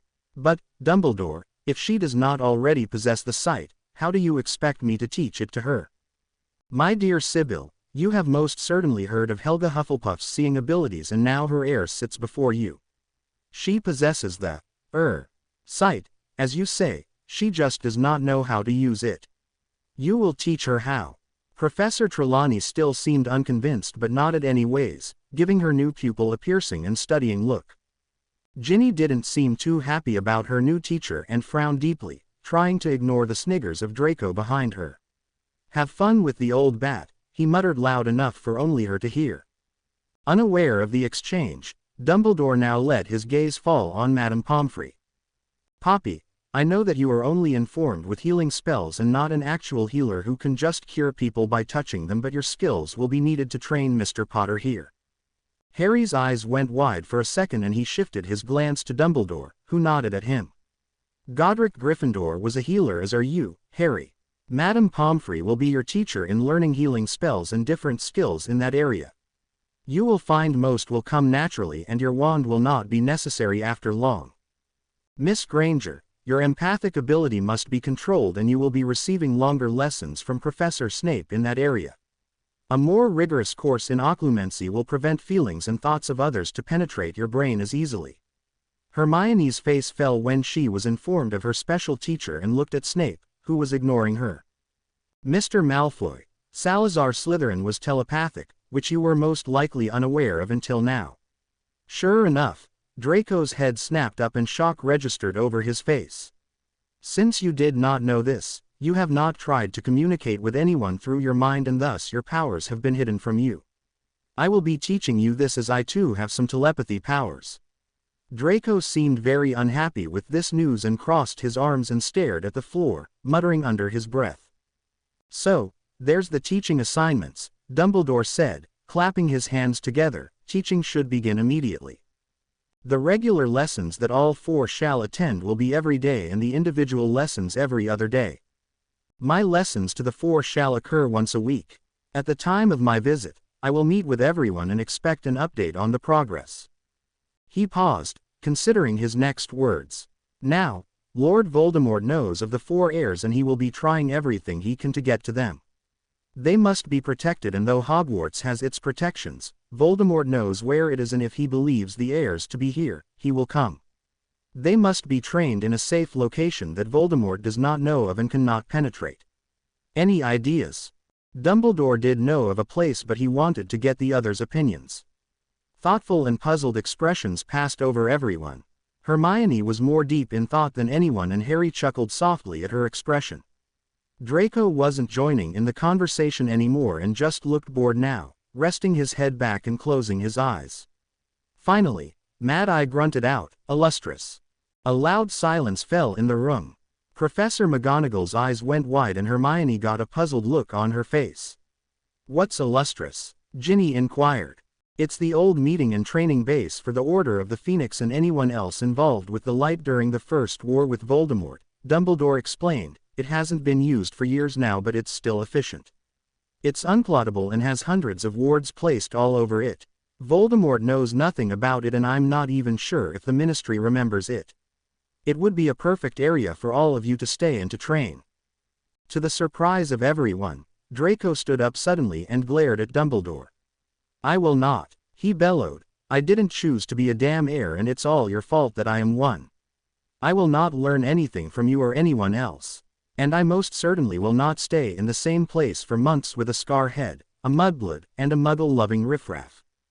Harry blazed in anger and stood up sharply. Harry, no, Hermione exclaimed, pulling on his robes. Harry pushed her hand away though. Watch it, ferret boy. You think I like hanging with you either. You say any of those words to us again and, he yanked his wand out and pointed it straight between Draco's eyes, you'll wish you'd never been born. Potter, Professor McGonagall exclaimed, leaping to her feet. Dumbledore waved her down. Leave them alone, Minerva. They have to get used to each other. Snape had strode over to the two and he shoved Harry's wand down. Put that thing away, Potter, he snarled, and you, Malfoy, watch that mouth of yours. Get used to these three. They're your partners now, whether you like it or not. Draco sneered and sat back down, eyeing his favorite teacher in disgust. Harry sat down as well, breathing hard. Ginny had a look of fire in her eyes, and when Draco saw this, he flinched visibly, still remembering their encounter in the hall. Dumbledore gave Draco a serious look. I am going to insist that the four of you become friends, or, at least, try to be civil to one another. United, you can win against Voldemort, but divided, you shall fall. You must learn to trust and respect one another. You must learn of each other's abilities. You must learn to work off of each other's strengths and weaknesses. Together, you hold the key to Voldemort's defeat, but apart, you are merely stronger than the normal witch or wizard. He sighed deeply and closed his eyes for a second. He felt very tired at the moment and worn from all the events. So, Dumbledore said, reopening his eyes, have we decided that Illustris is the place for training? Albus, don't you think we should have it checked first, to make sure that Voldemort still has no idea of the place? Lupin said. Excellent point, Remus. Dumbledore responded. You, Severus, and Moody shall go and check the place tomorrow. Make sure all the wards are still up and that the apparition points are working, as are the Flow Network and the Portkey Network. He paused. Are there any more questions? When silence greeted him, he smiled. Wonderful. Teachers, start preparing your lessons for your substitutes and then prepare your lessons for your remaining pupils. I want to have you all transferred to Illustris as soon as possible. I feel that the meeting with Voldemort will arrive soon. Dumbledore looked grave for a moment before waving them away. The teachers all filed out of the room. Lupin winked at Harry before walking out, who smiled back. When the clunk-clunk sound of Mad Eye's wooden leg disappeared, he turned to the four heirs. Well, I know all four of you wish to say goodbye to your friends. I'm sorry to take them away from you, but I have a feeling some of them will be joining you shortly.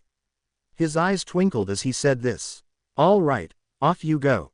Start packing up your belongings. I will inform you of when you will be leaving. They all stood up and Draco practically rushed from the room. Ginny followed after him and then Harry reached the door. He stopped when he noticed Hermione wasn't next to him. Hermione, are you coming? I'll meet you in the common room, Harry, she said before he nodded and left. Dumbledore gave Hermione a curious look. A question, Miss Granger? Hermione bit her lip nervously. Yes, Professor. I was wondering, could you, teach me how to control my empathic ability? Nothing against Professor Snape, she stuttered quickly as Dumbledore raised his eyebrows up. It's just, well, I'd prefer if you taught me and, Snape doesn't really like me. She flushed and looked at the floor at her words. I'm sorry, Miss Granger, Dumbledore said softly, understanding her words, but it is best if Professor Snape teaches you occlumency. He is very gifted in it, and though I know it myself, I will be preoccupied with teaching Mr. Malfoy telepathy. I truly am sorry. Hermione sighed. Well, I tried. Thank you, Professor. She walked dejectedly to the door.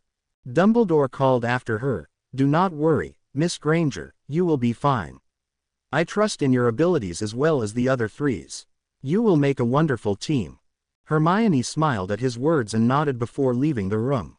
Dumbledore watched her exit, hoping he was right. Ginny marched after Draco in anger after they all left Dumbledore's office. She was fuming over his words to her, Harry, and Hermione, and was determined to head him off on his way to the Slytherin common room. His words had cut her deeply and she was confused as to why she was allowing for him to get to her so. She needed to speak to him, needed to yell at him, to remind herself just how much she hated Draco. "Draco Malfoy, you stupid ass," she yelled when she finally caught sight of him about to run down the steps to the dungeons. He froze and whirled around, smirking at her. "Nice choice of words, Weasel. Never knew you as one to swear, if you call that swearing." He crossed his arms over his chest and leaned casually against the wall. Ginny stopped in front of him and mimicked his posture, glaring at him. "You think you can get away with so much and you think you can say whatever the bloody hell you want. News flash, Malfoy, we work together now and we're, should I even say it, partners. All four of us. We have to learn to work together and the only way that can start is if you keep that fat mouth of yours shut and learn to be respectful to us." He snorted. "Me, respect you, huh? That's funny." He paused as if considering her words before laughing harshly. "No, I don't think so. The word, mudblood, just flows too easily off my tongue." Ginny raised her hand and slapped Draco so hard across his cheek he stumbled. He raised his hand up to the growing red mark on his pale skin and sneered at Ginny. "Filthy wench, what was that for? Never call Hermione that again," she said in a deadly whisper, her eyes flashing in fury. A weird feeling within Draco stirred at this look and he nearly gaped at her. Ginny spun around, her red hair flying behind her, about to walk away when Draco's arm shot out and grabbed her wrist. "Let go of me," she yelled as she was made to face him again. Draco's gray eyes bore into hers. "No one slaps me and gets away with it," he said through clenched teeth. Ginny gave him an unimpressed look. "Oh yeah, what are you going to do to me?" Draco didn't answer. He yanked her closer and crushed his lips against hers. Ginny gasped and fought to get free, but he gripped her wrist harder, forcing her lips to stay on his.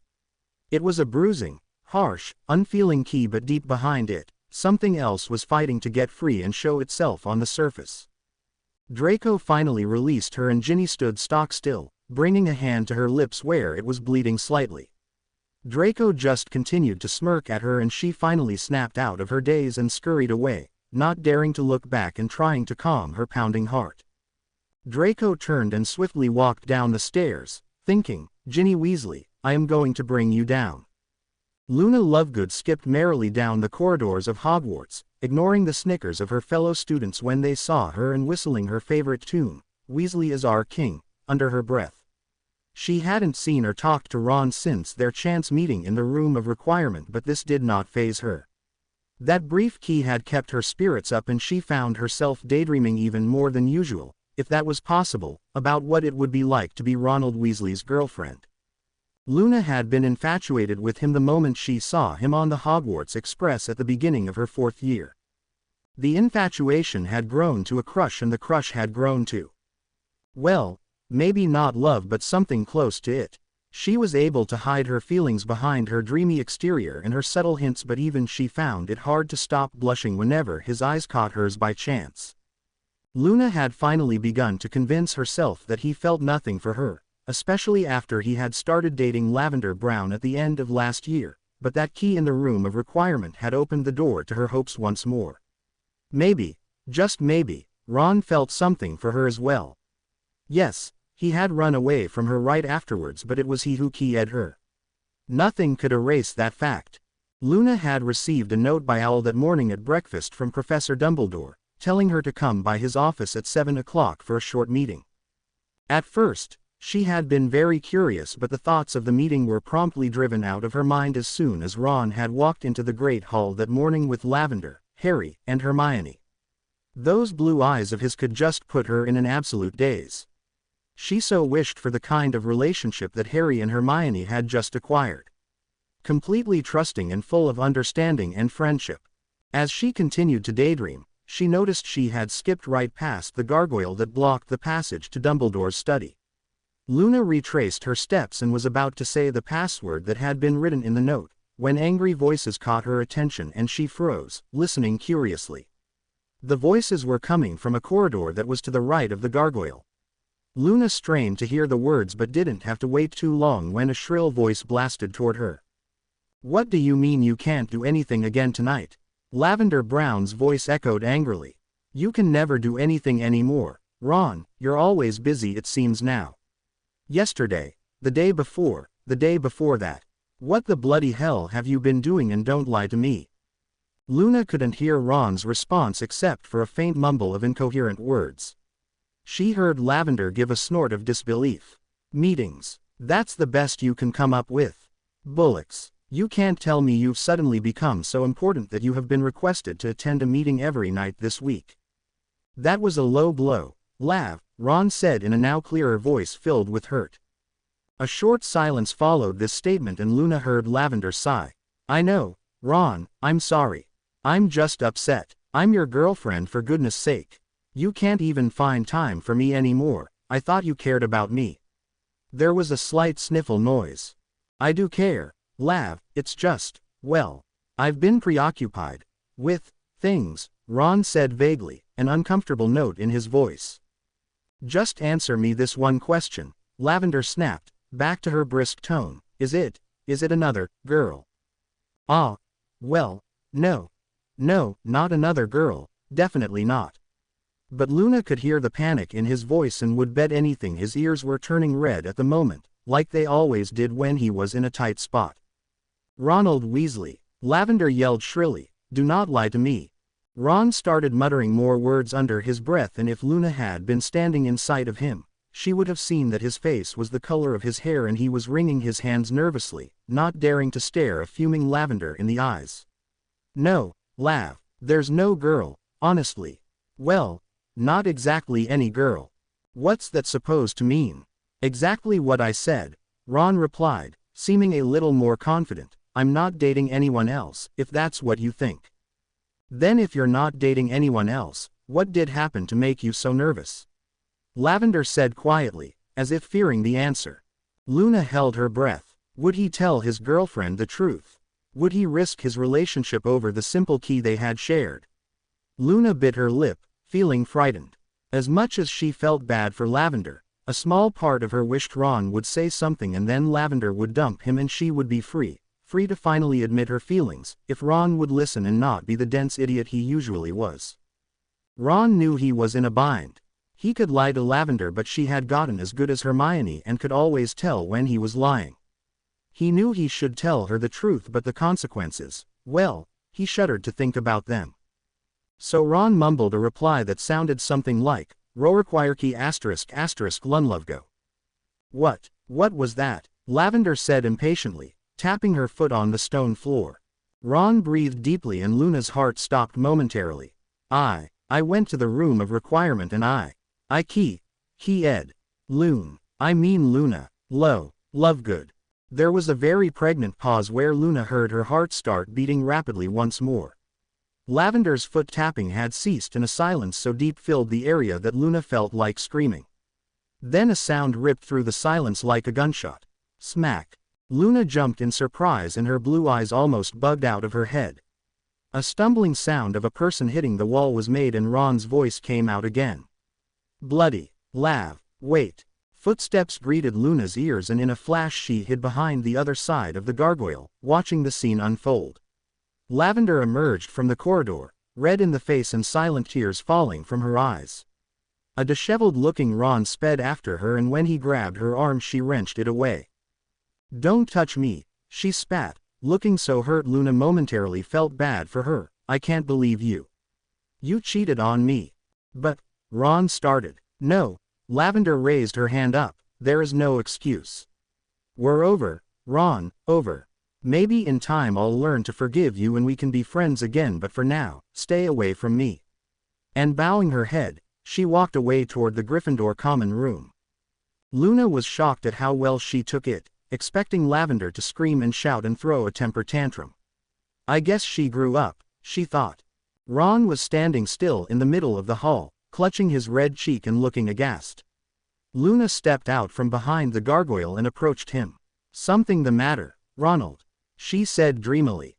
Ron started and then glared at her. "You were listening, weren't you?" he said bitterly. "Come to have a good laugh at me now."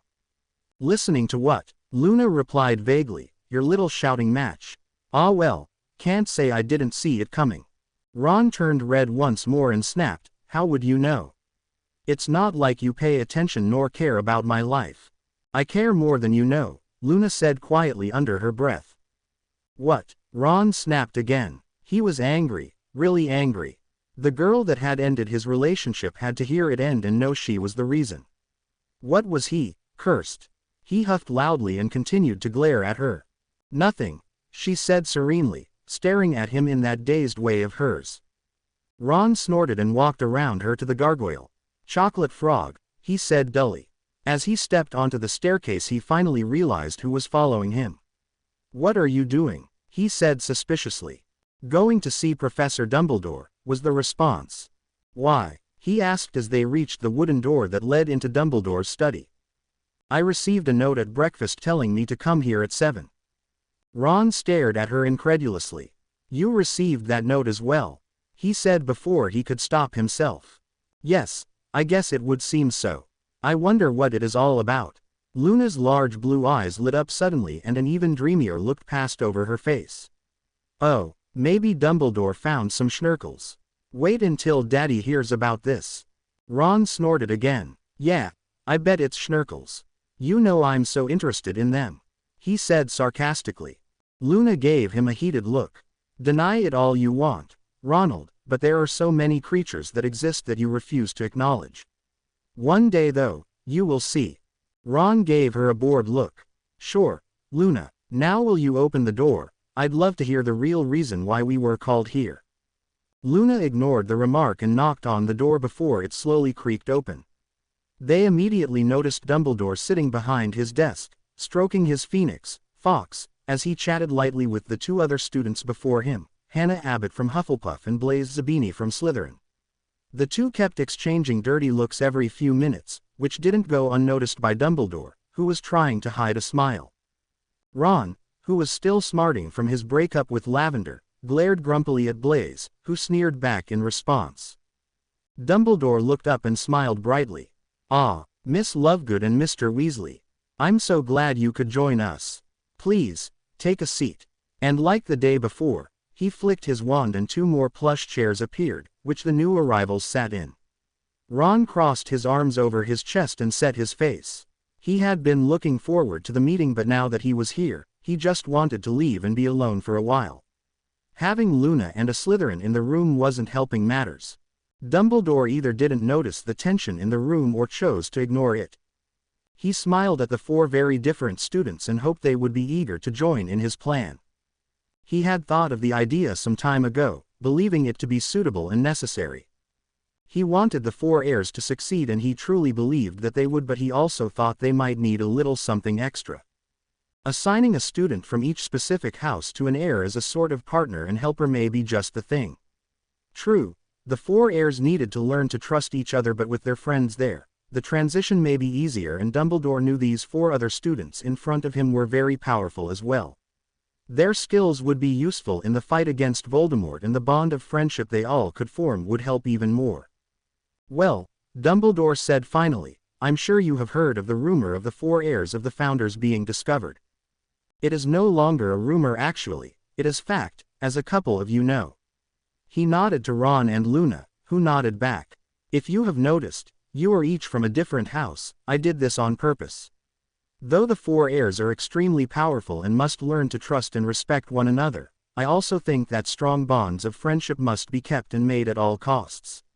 You all know the four heirs and are friends with them." Blaise gave a cough and smirked at Ron, who gave him a disgusted look and rolled his eyes. Dumbledore did notice this and sighed. "Well, friends with some of them," he said blandly, eyeing the students. He cleared his throat and continued. The connection between friends is some of the most powerful magic and can form very potent and hard-to-break shields around the people it involves. Though that bond lies slightly within the heirs, it is still not completely there, and that slight fracture could cause immense damage. I believe, if I send each of you to train with the heirs and stay with them, that the connection could become even stronger and all of you may be able to bring together severed ends. Dumbledore paused, the 4 students watching him with blank expressions, trying to absorb his news. Of course, you will not leave right away, not with the heirs themselves, who leave sometime tomorrow for their training area, but you will be taken there shortly afterward. Hannah finally found her voice and spoke. Professor, are you sure this is a good idea? I mean, what good can we do? Miss Abbott, you 4 are more powerful than you know. Each of you are top students in your house, yes, even you, Mr. Weasley, Dumbledore said as Ron made to open his mouth. He snapped it shut and blinked, looking taken aback. I am purely going on instinct with this matter. I believe it will turn out to be for the best in the end. As I said before, friendship is a strong, deep connection, much like love, for in a way, it is love. That connection will be needed to help the 4 heirs through their many trials, and though they have each other, like I said, you 4 might just be the way for them to bond together. Dumbledore leaned back in his chair and watched their faces. They all seemed confused and apprehensive, though slowly, looks of determination spread over their faces, though that dreamy look never truly left Luna. Ron still looked a little unsure about his abilities, but he squared his shoulders and set his jaw, showing he was prepared for the challenge. Finally, the chance for him to prove his worth as a friend and as a skilled wizard.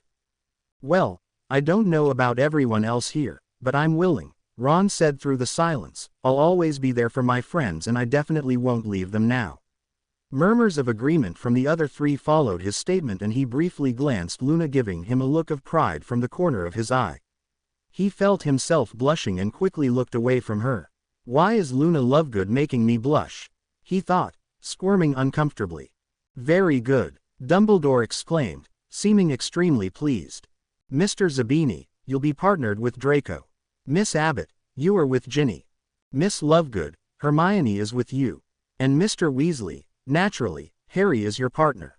I trust that each of you will support your friends through this difficult and trying time for them. They will need each of you. You may not be able to study everything there, but you will train for battle and prepare as if you will be fighting Voldemort yourselves. Ron shuddered involuntarily at the name and shifted his gaze around anxiously, as if expecting Voldemort to jump on top of him. Blaise smirked once more and forced a laugh down, not wanting to upset Dumbledore. Blaise was a Slytherin, but he was no Draco. He could be quite the arrogant, self-centered bastard when he wanted to be, but there was a slight goodness to him that wasn't found in the usual Slytherin. He was cunning, yes, but not evil, part of the reason why he wasn't so popular among the Slytherins. He got along with Draco, but that was only because Draco had took the time to understand Blaise a little. Draco, the most hated guy in the school, did, in fact, have a small soft spot on that cold heart of his. Something Blaise knew: if he ever told anyone, he would suddenly have to fear for his life. No one took Draco Malfoy's threats lightly. Dumbledore broke through Blaise's thoughts. Well, that's settled. I will hold a meeting once more when I want you 4 to start to prepare for your own move to Illustris, the training grounds. For now, your regular studies shall continue, but, I warn you, tell no one of this. There are many people within these walls and outside these walls that would love to see Hogwarts brought to destruction. This must not happen. Tell no one, not even the heirs. They will learn in due time. Act as if nothing shall happen and I will contact you again. Now, off to your common rooms. Class tomorrow. Dumbledore smiled once more at them and they all got up to leave. Ah, Mr. Weasley, may I have a private word with you? Oh, sure, Professor, he said quickly before dropping back down in his seat. Luna smiled vaguely at him again before sweeping from the room, and once more, Ron felt that funny tug in his stomach and red creeped up his neck again. Bloody hell, he thought. Once the door shut behind Hannah, Ron turned to Dumbledore and raised his eyebrows questioningly. Dumbledore watched him carefully before saying, Mr. Weasley. Ah, well, Ron, I just wanted to say that you should never sell yourself short. I know that you doubt your abilities as a wizard with being a friend of Harry Potter's and Hermione Granger's, both of them amazing in magic, but you too are a powerful wizard.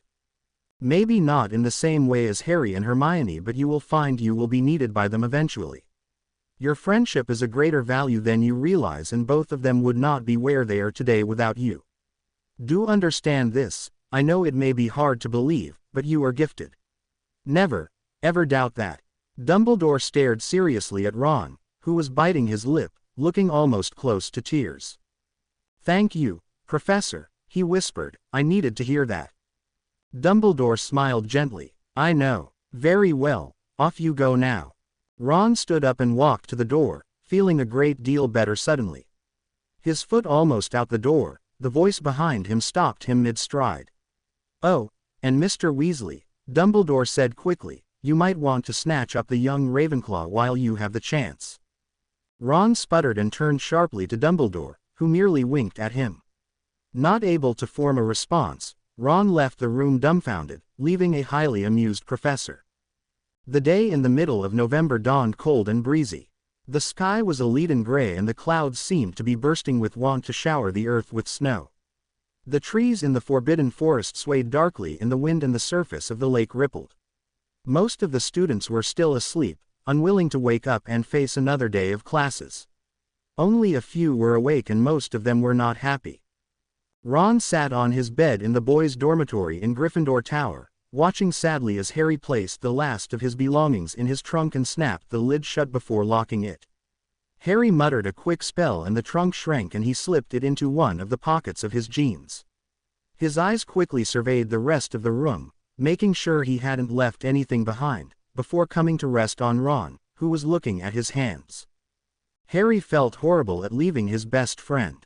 Ron was like a brother to him, always there for him and helping him along, one of the few people that kept him grounded, and here he was leaving him behind. Ron had been on every single adventure of his, had been there during so many great events in Harry's life, and for the greatest one, he couldn't even be present. This fact stung Harry like no other and he couldn't even begin to imagine how Ron felt. So, Ron spoke suddenly, breaking into Harry's thoughts, I guess this is it. Ron kept wringing his hands, still refusing to look at Harry, who shifted his feet and nodded. Ron sighed deeply, knowing what Harry's silence meant. There was really no words to say between the two of them. What could a person say to one of their greatest friends as one of them was leaving? A goodbye just didn't seem to be enough and both of them knew it. Ron finally looked up at Harry and then stood. Guess we should get you down there then, Ron said softly, don't want Dumbledore or Hermione worrying about you. Harry gave a half-hearted grin and nodded again. He grabbed his cloak off of his bed and turned toward the door. As he took a step, Ron suddenly reached out and grabbed his arm. Harry, wait a minute, he began. Harry turned his head to look at Ron, who dropped his hold on Harry's arm and stared at his feet. He ran a hand through his red hair and looked up finally. I just wanted to say, good luck with everything and good. Don't say it, Harry stated firmly, cutting him off. No goodbyes between us, we're going to see each other again.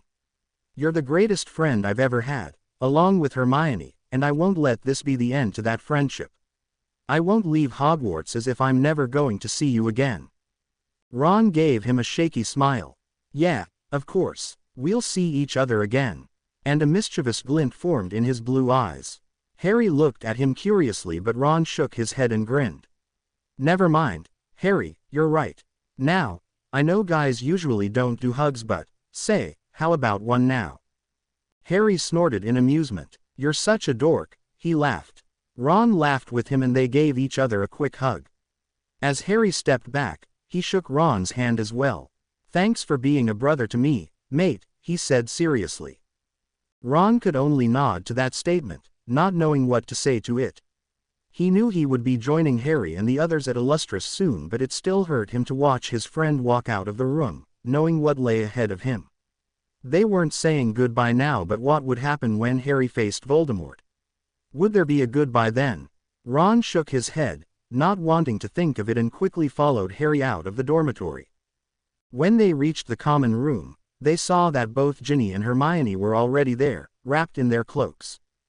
They were sitting in front of the empty fireplace, both looking dazed and sad. Harry went over to Hermione, leaning down and giving her a quick key on the lips before grabbing her hand in his. She snapped out of her daze and looked up at him, smiling softly before standing and gripping him in a tight hug. Ginny watched them for a few seconds and then noticed her brother, looking forlorn, hands deep in his pockets. She stood up and quickly raced over to hug him tightly.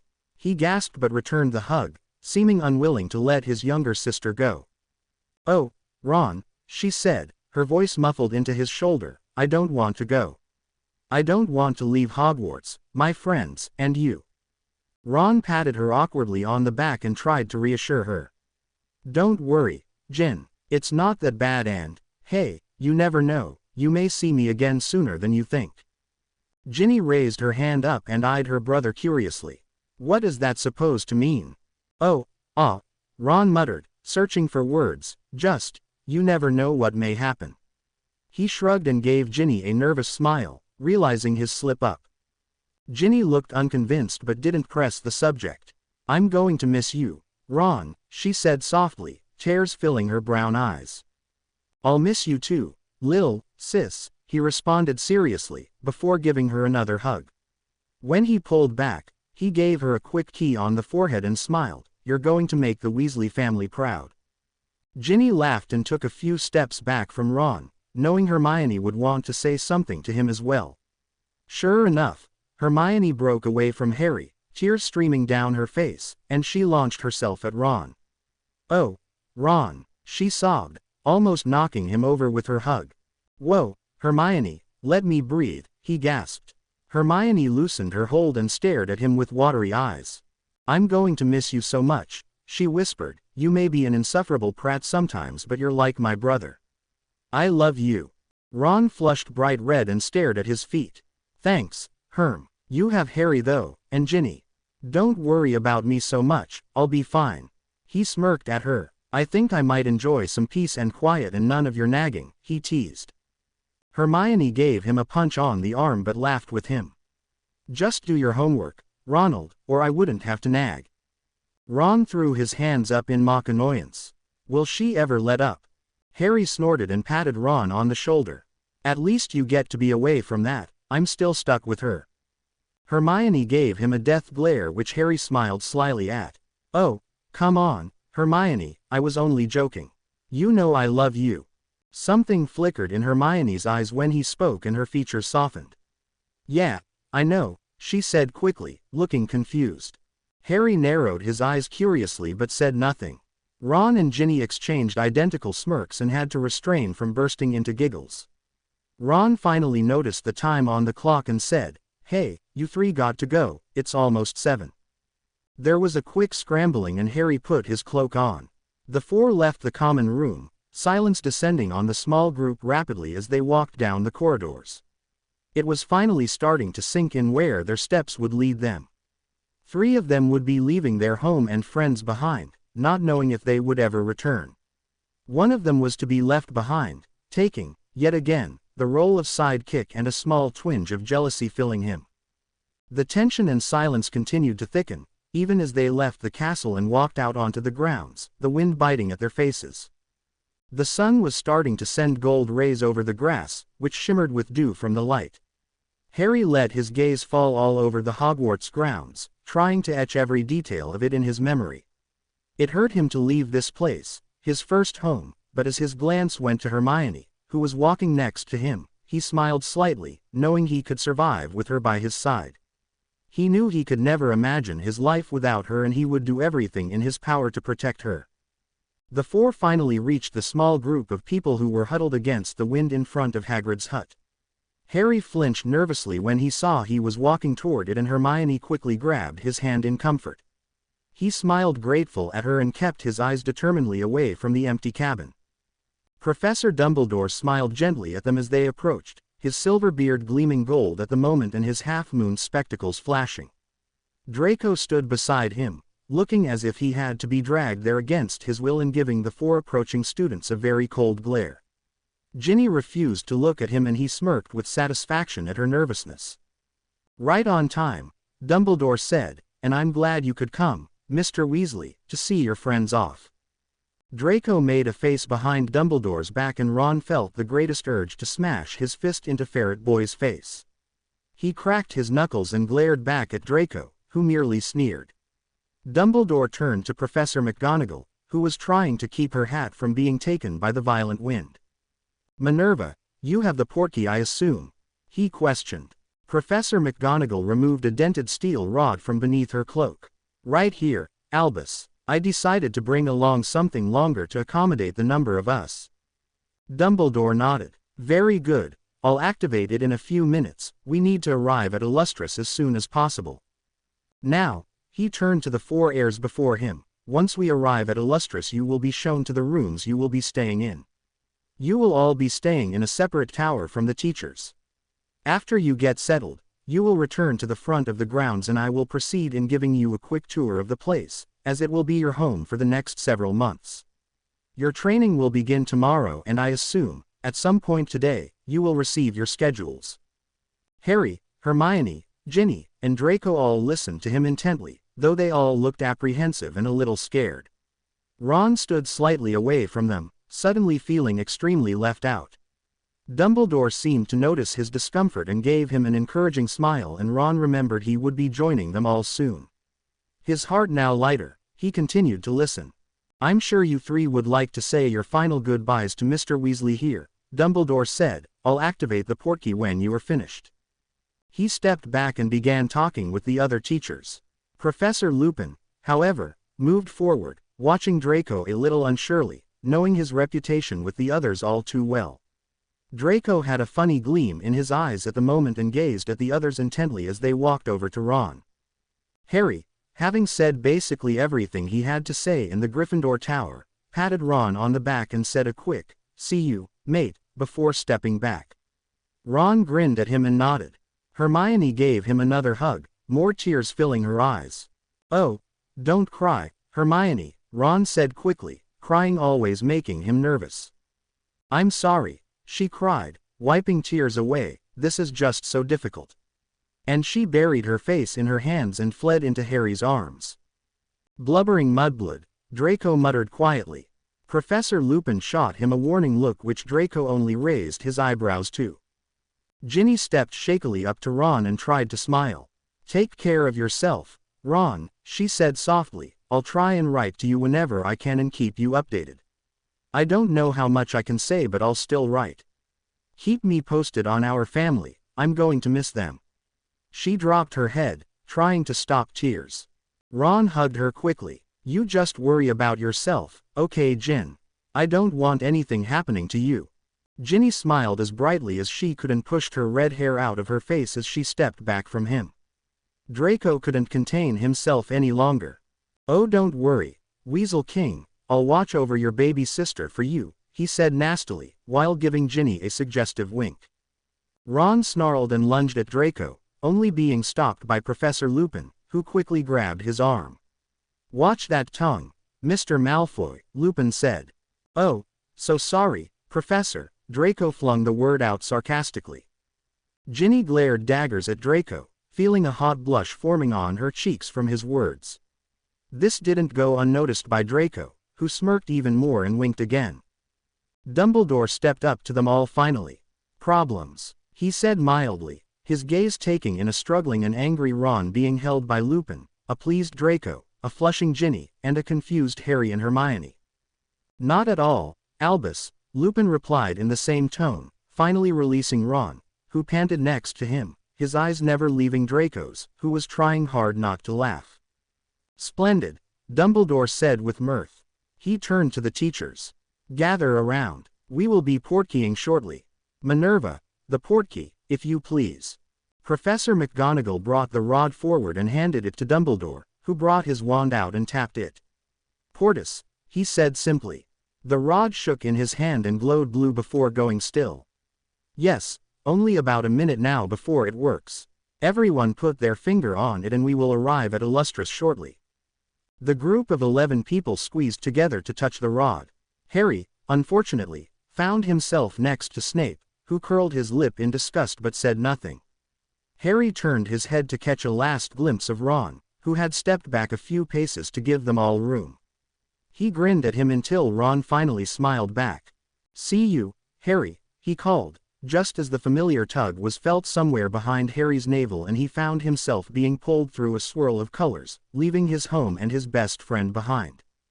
Ron watched as they all disappeared before his eyes, and that heavy feeling descended into his stomach once more. A lone tear fell down his face and he hastily wiped it away. With a quick cough, he shoved his hands in his pockets and turned away. He didn't walk to the castle though, but toward the lake, wanting to be alone and wanting to think. A lone figure watched him from the doorway to the entrance hall, her hair flying in the wind and a few tears of her own falling down her face. Harry's feet slammed into the ground and his knees gave out. He fell sideways into Professor Snape and the two fell in a heap in the grass. Snape struggled and hastily righted himself. "Clumsy fool, Potter," he snapped, brushing off his black robes. Harry took Hermione's offered hand and stood up as well, glaring back at Snape. "Excuse me, sir." Snape's eyes flashed and he took a step toward Harry. "Give it a rest, Severus," Mad Eye growled. "Stay out of this, Moody. Potter has always drawn the line with me. He deserves whatever comes to him." "Enough," Dumbledore shouted. He looked furious, no trace of a sparkle in his blue eyes. "Harry, you will learn to respect Professor Snape, as he is your teacher. Severus, you will learn to control your temper around Harry and your other students, as they need to learn from you. Put aside your petty differences with his background and simply teach him." Snape sniffed, looking a little taken aback, but he moved away from Harry and just chose to ignore him. Harry mumbled under his breath as Draco watched with obvious delight from having witnessed Dumbledore tell his hated enemy off. Harry expected Hermione to say something to him, but instead, she gasped and gripped his arm tightly. "Oh, Harry, look, it's beautiful," she said with awe in her voice. Harry turned around and a most wonderful sight greeted his eyes. The group stood before a large iron gate which was flanked with two rising phoenixes. The gate was open and on a small plaque on one of them, the word Illustrious was written in gold letters. Beyond the gate, on a large green hill, with a long, winding gravel road leading toward it, stood a truly remarkable castle. It looked in many ways like Hogwarts, only twice as large. Turrets and towers rose from each end and everywhere in between. Hundreds of windows gleamed brightly in the sunlight. Large, oak doors were the entrance to the castle, with several stone steps leading to them. Around the entire castle was a wide moat, the water gleaming. A drawbridge was extended over it, meeting with the gravel road. Off to the right side of the castle lay a very large pitch that reminded Harry greatly of the Hogwarts Quidditch pitch. There were no golden hoops at each end though, and it was instead lined around the edge with a high metal gate. To the left of the castle was a large grassy field with a section in the middle that rose higher than the rest and seemed to be a sort of grass-covered stage.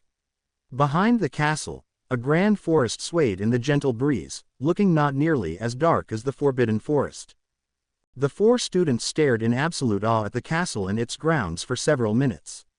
Finally Ginny muttered, "Remarkable," just as the sun shot some rays directly on the castle and the brick walls shimmered with an unrealistic glow. "Well, I am glad that you already seem to like your new home," Dumbledore said with amusement as he swept his hand forward. "Please, let us enter." Harry couldn't take his eyes off of the castle, and neither, he noted with a chuckle, could Draco, who was gaping openly at it. The group crossed the bridge and went up the steps to the door. A large golden crest was set on the doors in the image of a phoenix rising from flames. Dumbledore tapped his wand on the crest and muttered a quick word none of them could hear. The phoenix came to life and with a nod of recognition, the oak doors swung open. They all entered into a very large entrance hall with many torches lining the walls. The floor was made of marble and it stretched before them endlessly into a corridor across from the door before disappearing into darkness. To both the left and right were two other corridors, each lined with torches and windows. A grand staircase with marble steps and oak handles was in front of them, and to the right. To the left was another staircase just like it. Hermione craned her neck upward and saw that there was no ceiling above her, just an endless stretch of staircases and corridors.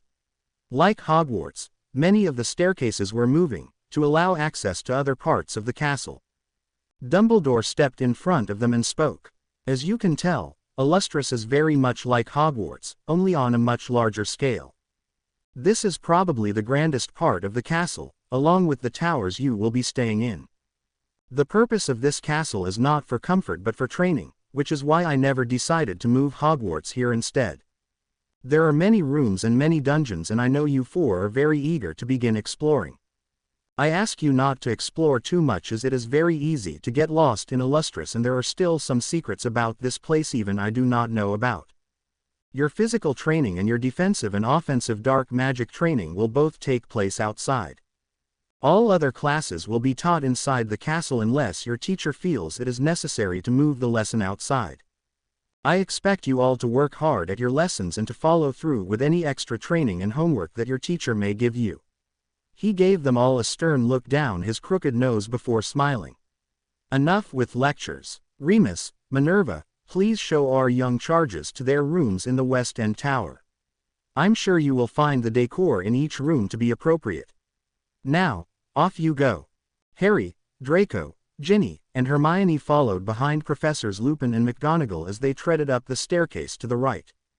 The rest of the teachers went up the opposite staircase to their rooms in the East End Tower. As he followed, Harry noticed that, unlike Hogwarts, the walls were not covered with portraits that moved. There were a few, but the occupants were either not there or sleeping soundly. Several mirrors lined the walls though, and as Harry reached a hand toward one, Professor McGonagall grasped his hand and pulled him away. I wouldn't touch the mirrors, Potter. They are not normal mirrors. They aren't really made of glass and they beep in anybody who touches them. They were meant as an escape plan when this place was first built and took you to a safe location if this place was ever besieged. Now though, she shook her head, I do not know really where they led, and I think Dumbledore has plans to remove them all, if he can. This corridor is known as the Hall of Mirrors, but several more are placed strategically around the castle. She released Harry's hand and continued walking. Hermione whispered excitedly in Harry's ear. I've heard of those before. They're supposed to be very rare and filled with an ancient magic. They're known as passum mirrors, passum meaning everywhere. They're supposed to take a person to wherever they desire to go. I guess in the case of the order before, they meant for them all to go to a specific place. Professor McGonagall is right though, they could lead to anywhere now, since this place has been abandoned for so long. She stopped her long rant of knowledgeable information, Harry starting to get bored. He adored Hermione, but sometimes her excitement for these types of things could be too much. Draco, however, was listening with rapt attention, and a hungry look fell over his face as they passed another mirror and he glanced into it. His reflection stared back at him, but he could have sworn he saw the surface ripple slightly. An interesting thought went into his mind and he smirked, wondering if he could pull it off. Ginny eyed him wearily, wondering what he was thinking. Draco Malfoy was such a mystery to her, especially after his sudden key asterisk, and she found herself even more confused about her feelings toward him. She hated him, yes, but she felt a twinge of something else deep in her heart, something she wasn't ready to acknowledge yet. The rest of Ginny's thoughts were banished as Professor Lupin came to a stop before a large painting of 4 animals. A lion, a snake, a badger, and an eagle were all moving about in their painting. The lion roared at the sight of the group and then said, "Password." "Tea cozy," Lupin said. The 4 animals bowed and the painting swung upward to reveal a fairly large but comfortable room. The 6 people stepped in and the 4 heirs gaped. The room was circular with a fireplace directly across from the door, a fire crackling in it. The carpet was gold-colored with many plush, stuffy maroon chairs covering it. A few tables were scattered over the room and 2 large windows brought forth sunlight into the room. A large tapestry hung over the fireplace with the Hogwarts crest stitched on it. Professor McGonagall moved to the center of the room and pointed to the 4 doors lining the walls that they hadn't noticed before. "Those are the doors to your bedrooms. This is the main common room for you 4 and you will do most of your studying and relaxing in here." She then pointed to a 5th door that was tucked into a corner close to the portrait entrance. "That's the door that leads to a spiral staircase that will lead you right to the top of this tower. Use it however you feel necessary." Lupin broke in then. "The rooms were made specific for each of you." He gestured to the 2 doors to his right. "Harry, Hermione, Those 2 doors belong to you. Draco and Ginny, yours are over here. He pointed to his left. Make yourselves comfortable and then proceed back to the entrance hall so Dumbledore can show you around. He smiled at them and then him and Professor McGonagall left the room and the 4 heirs found themselves alone. Draco ignored the other 3 and marched over to the door he believed was his. The door knob was made in the shape of a serpent's head. As he turned the knob, the door glowed for a second and the word Slytherin appeared across it in silver letters. His own name was etched in smaller letters below it. The door swung open to reveal his bedroom and he found himself quite pleased with the decor. The carpet was a deep, emerald green as were the bed sheets and canopy. The duvet was lined in silver and a large emblem of a silver snake was on top of it. The window in the room was covered in large green drapes that touched the floor. 2 nightstands stood on either side on the bed, a lamp on each one. A desk was placed across from the bed, textbooks, parchment, quills, and ink bottles set neatly on top. On the wall to his left was another door, which Draco found opened up to his own personal bathroom in the same green and silver coloring. Satisfied with his surroundings, Draco pulled his minuscule trunk from his pocket and tapped it with his wand, bringing it back to full size. He unpacked his clothes and placed them in the wardrobe to his right and then took out his other textbooks and placed them on the desk. He left his invisibility cloak and his Nimbus 2001, his most prized possessions, in the trunk and locked it. Draco sat on the bed and muttered, "I guess this won't be that horrible." He twirled his wand in his hand and that evil glint returned to his gray eyes. "Passum mirrors, how interesting to have them here. They may be useful to me. Now I just need to work out a plan." As his thoughts trailed off, a knock sounded at his door. "What?" he snapped in annoyance. "Get out of there, Malfoy." Ginny's angry voice filtered through the door. "We have to go meet Dumbledore." "I don't take orders from a Weasley," he spat. But he crossed the room anyway and flung the door open. Ginny stood before him, a knowing smirk on her face before turning away from him. Harry and Hermione stood up from the couch they had been resting on and left through the portrait entrance after Ginny. Draco swore and went after them, noticing as he went that the 3 other doors had formed the words Hufflepuff, Gryffindor, and Ravenclaw across them like his own door, and each knob was in the shape of the animal associated with the house. He guessed their rooms looked very similar to his, only in different colors. He walked smoothly out of the entrance and ambled down the corridor, not caring if he was late for Dumbledore, who he still greatly despised. Draco knew he should know better than to blame Dumbledore, but he was angered at the old wizard for keeping a great part of his life from him, and he was still seething about his sister's death. Draco's hands clenched into fists and he set his jaw, walking a little faster, his mind so distracted he didn't have time to study further the mirrors he was so fascinated with. He finally reached the entrance hall once more and found Dumbledore, Harry, Hermione, and Ginny all waiting for him. "Oh good, Mr. Malfoy. Glad to see you could finally join us," Dumbledore said. Draco scowled and said nothing, simply leaning against the banister of the staircase with a bored expression on his face. Dumbledore looked away from him and spoke to them all. "Well, let me show you around Illustrious now. It shouldn't take too long. I just wanted to have you all get a feel for the grounds. Follow me." He swept out of the front doors, his robes billowing behind him in the wind, the 4 heirs behind him. Harry grabbed Hermione's hand on the way out, entwining their fingers and smiling shyly at her. She smiled back and squeezed his hand. Ginny watched them with a deep sadness in her eyes, wishing more than anything that she had that. Her gaze drifted to Draco for a second, who was walking slightly next to her. He felt her eyes on him, and when he looked up, their eyes locked, and that twinge Draco had felt while keying Ginny came back again.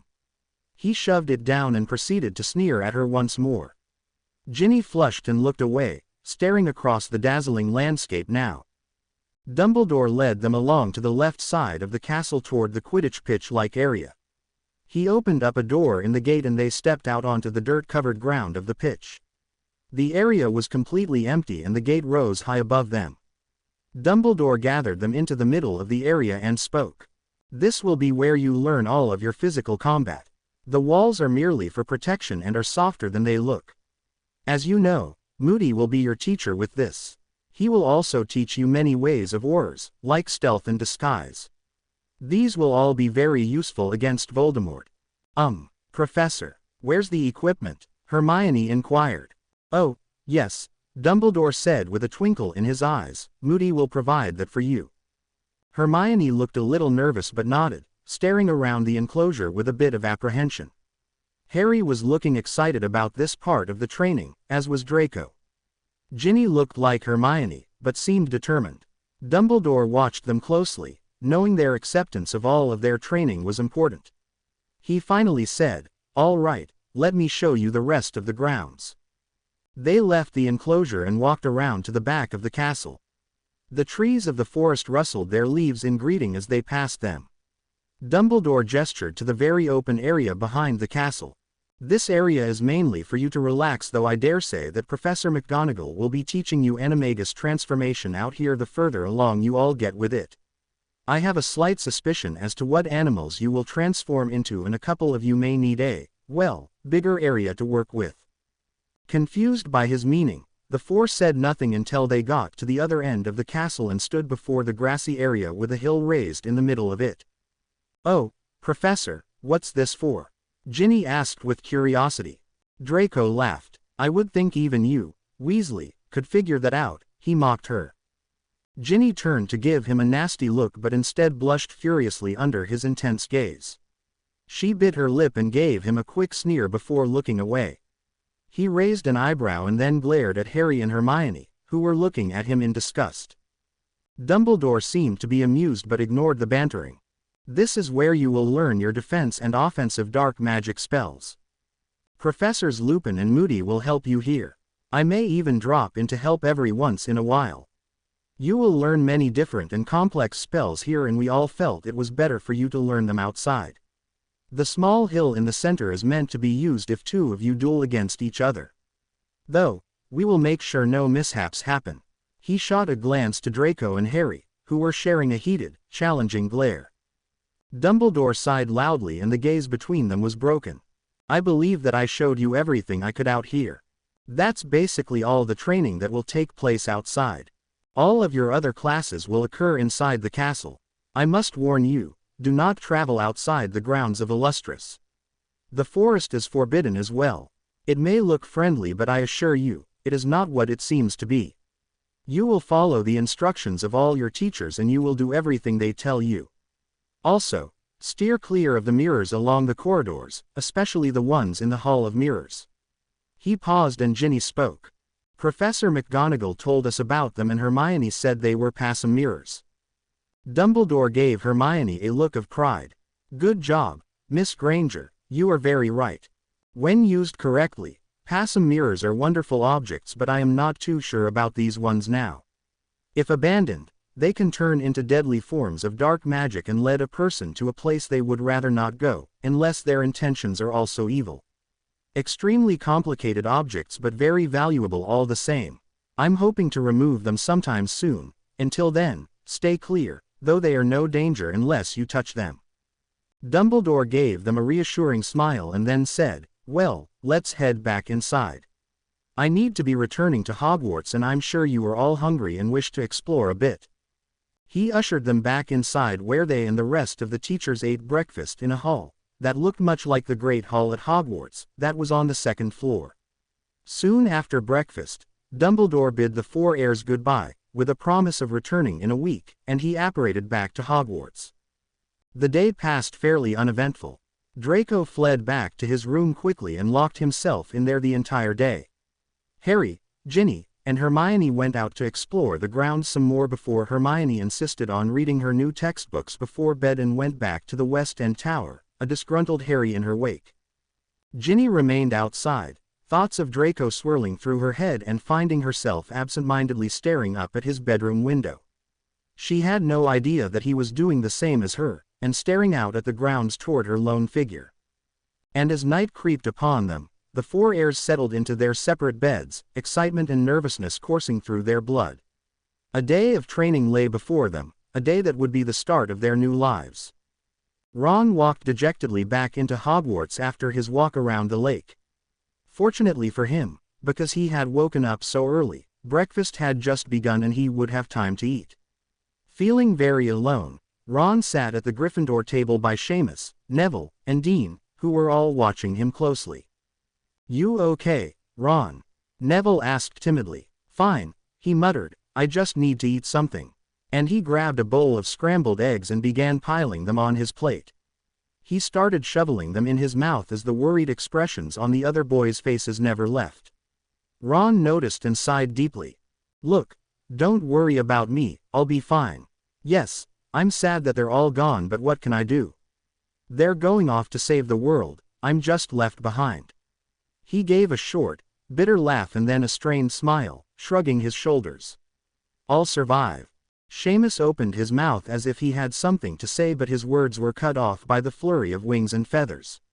The morning post had arrived and owls were zooming all over the great hall. Ron wasn't paying attention to any of it, not expecting any mail, until he heard Lavender gasp in shock and then Seamus saying, "No way." Ron looked up and saw Seamus snatching the Daily Prophet out of Lavender's unwilling hands and scanning the front page, aghast. His eyes shifted nervously to Ron, who was staring at him in confusion. "What's wrong, Seamus?" he questioned. Seamus shoved the paper under the table, reminding Ron of the time Hermione had done the same thing to Harry in their 4th year. A pang went through his heart as he remembered them, but he deliberately ignored it. His eyes narrowed and he glared at Seamus. Nothing's on the paper, Ron," he said in an unconvincing voice. "Bloody hell. Don't lie to me, Seamus," Ron growled. "Hand it over." And he held his hand out.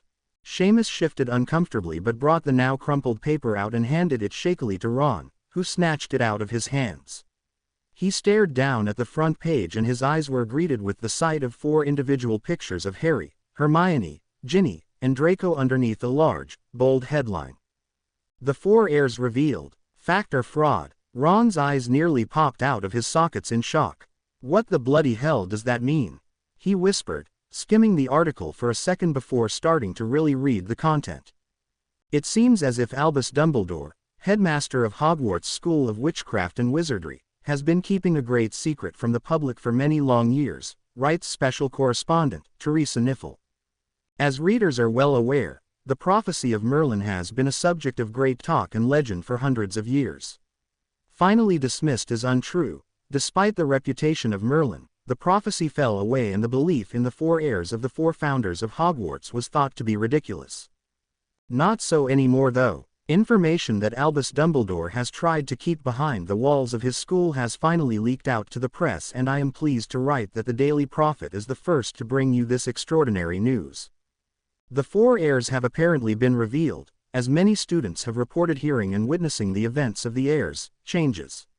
Rumors spread around Hogwarts until the truth finally surfaced and the events proven. But what makes the discovery of the heirs even more extraordinary is the fact of who they are. Harry Potter, the famous boy who lived, and is often thought of as an attention seeker by many, has apparently become one of the chosen. Godric Gryffindor, believed to be the greatest wizard of his age, seems to have hand-picked Mr. Potter, as did all the other founders with their heirs. After everything else that happens to the boy who lived, is it possible that something this incredible could happen to him as well? It seems to be so. Harry Potter is not alone though. His believed longtime girlfriend, Hermione Granger, a Muggle-born witch, has somehow made the role of the heir of Ravenclaw. Occasional fling for Mr. Potter, Ginevra Weasley, of the much-respected Weasley family, is the heir to Hufflepuff, and long-term friend of Harry's, Draco Malfoy, is the heir of Slytherin. It seems that this is what the wizarding world has been waiting for so many years. The saviors of our world have finally come and will rid us of he who must not be named, restoring an everlasting peace and protecting both the wizarding and Muggle worlds. But is this really true? Many believe this is just another ploy of Albus Dumbledore's to try and rebuild fully his reputation in the eyes of the public, after it was tarnished last year when no one believed the return of you-know-who. Though there is proof in you-know-who's return, many still are weary of Dumbledore. "I don't trust him," an anonymous reader of the Daily Prophet says. "After all that rubbish with he who must not be named, how could anyone trust him? 4 heirs indeed. Prove it to me, I say." Others strongly doubt that 4 wizards can be born and marked with powers unlike any ever before seen in our world. Merlin's prophecies all came true and the trust in him was great, but from the first time this prophecy was heard, many were skeptical. Even more so now, after the first war with you-know-who, when no sign of saviors came, the public just does not want to believe. 4 heirs, popping up out of nowhere, all from Hogwarts, and one of them the most famous wizard of today. All this information sounds a bit unrealistic. So, it is up to you now, the reader, to decide what you will believe. Are there really 4 heirs, or is this just one big hoax, meant to stir the public and draw them into another war? As for me, I have my doubts, but don't let my opinion sway you. Just ask yourself our headlining questions: fact or fraud? Ron was utterly speechless as he finished reading the article. The paper shook violently in his hands and he had the urge to rip it to shreds. Neville scooted further down the bench from Ron, afraid the other boy would suddenly lash out and strike the closest person to him. Through tight lips, Ron finally managed to speak. Who's this? Teresa Niffle, he spat. She's like Rita Skeeter, only 10 times worse, Dean replied, absolutely horrible. She spreads the nastiest rumors and says all sorts of things about a person to ruin their reputation. It's all about money for her, she doesn't care. I haven't seen one article of hers where she doesn't trash someone. My gran hates her worse than Rita Skeeter, and that's saying something, Neville piped up. Long-term friend, Draco Malfoy. What rubbish is that? Ron said furiously. Even that Skeeter woman knew that they weren't friends. Oh, she exaggerates all right, Seamus said. She twists everything around to how she wants it to be. No matter about the truth, she just wants a story. Bloody, sodding wench, Ron whispered, tearing the paper into little shreds and then throwing them to the floor. Just wait until they read that. They're gonna want to pack their bags and hide. Oh, I wouldn't be so sure of that, Dean said calmly. Remember 4th year? All those things they said about Harry and Hermione. They didn't hide from it then and they won't now. It'll hurt, those words, but they won't condemn the world for a silly woman's stupid opinions. Ron sighed. Yeah, I know that, I just wanna, he made a violent gesture in the air, to that Teresa Niffle. And he crossed his arms and scowled darkly at his plate. The 3 boys looked at him sympathetically until Parvati Patil gave a squeak and exclaimed, "Oh, look. There's more." It was Dean this time who snatched a different copy of the Daily Prophet from Parvati's hands, who gave him a dirty look. 5 mysterious deaths. Turn to page 6 for details, he read. Ron flinched in his seat but made no other movement, so Dean flipped to page 6 and began to read. Mysterious deaths. Possible connection to the 4 heirs. It seems that there has been several deaths to occur within both the Wizarding and Muggle worlds, writes Special Correspondent Teresa Niffle.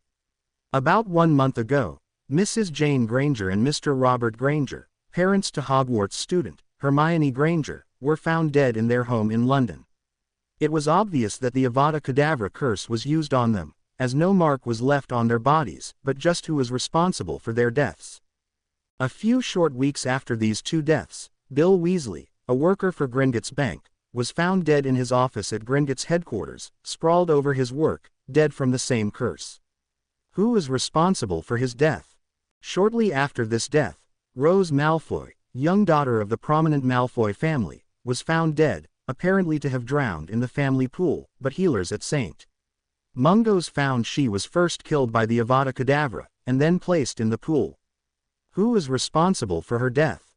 And finally, just a little over a week ago, Rubeus Hagrid, groundskeeper and care of magical creatures professor at Hogwarts, was found down an alleyway in Knockturn Alley, where he apparently put up a terrible fight and was finally brought down by the same curse that put an end to the first 4. Who is responsible for his death? And how are all of these deaths connected? For most readers, you will have spotted the connection already. For those who haven't, I shall go into further detail. Hermione Granger, heir to Rowena Ravenclaw, lost both of her parents. Ginevra Weasley, heir to Helga Hufflepuff, lost her eldest brother, who she was reported to be quite close to. Draco Malfoy, heir to Salazar Slytherin, lost his beloved younger and only sister. And Harry Potter, heir to Godric Gryffindor, lost his half-giant friend, who is reported to be the one who first made contact with Harry from the Wizarding world when he turned 11. All of them were special and loved by one of the 4 heirs, and it has been long believed that the heirs would have to suffer a tragedy to show their true powers.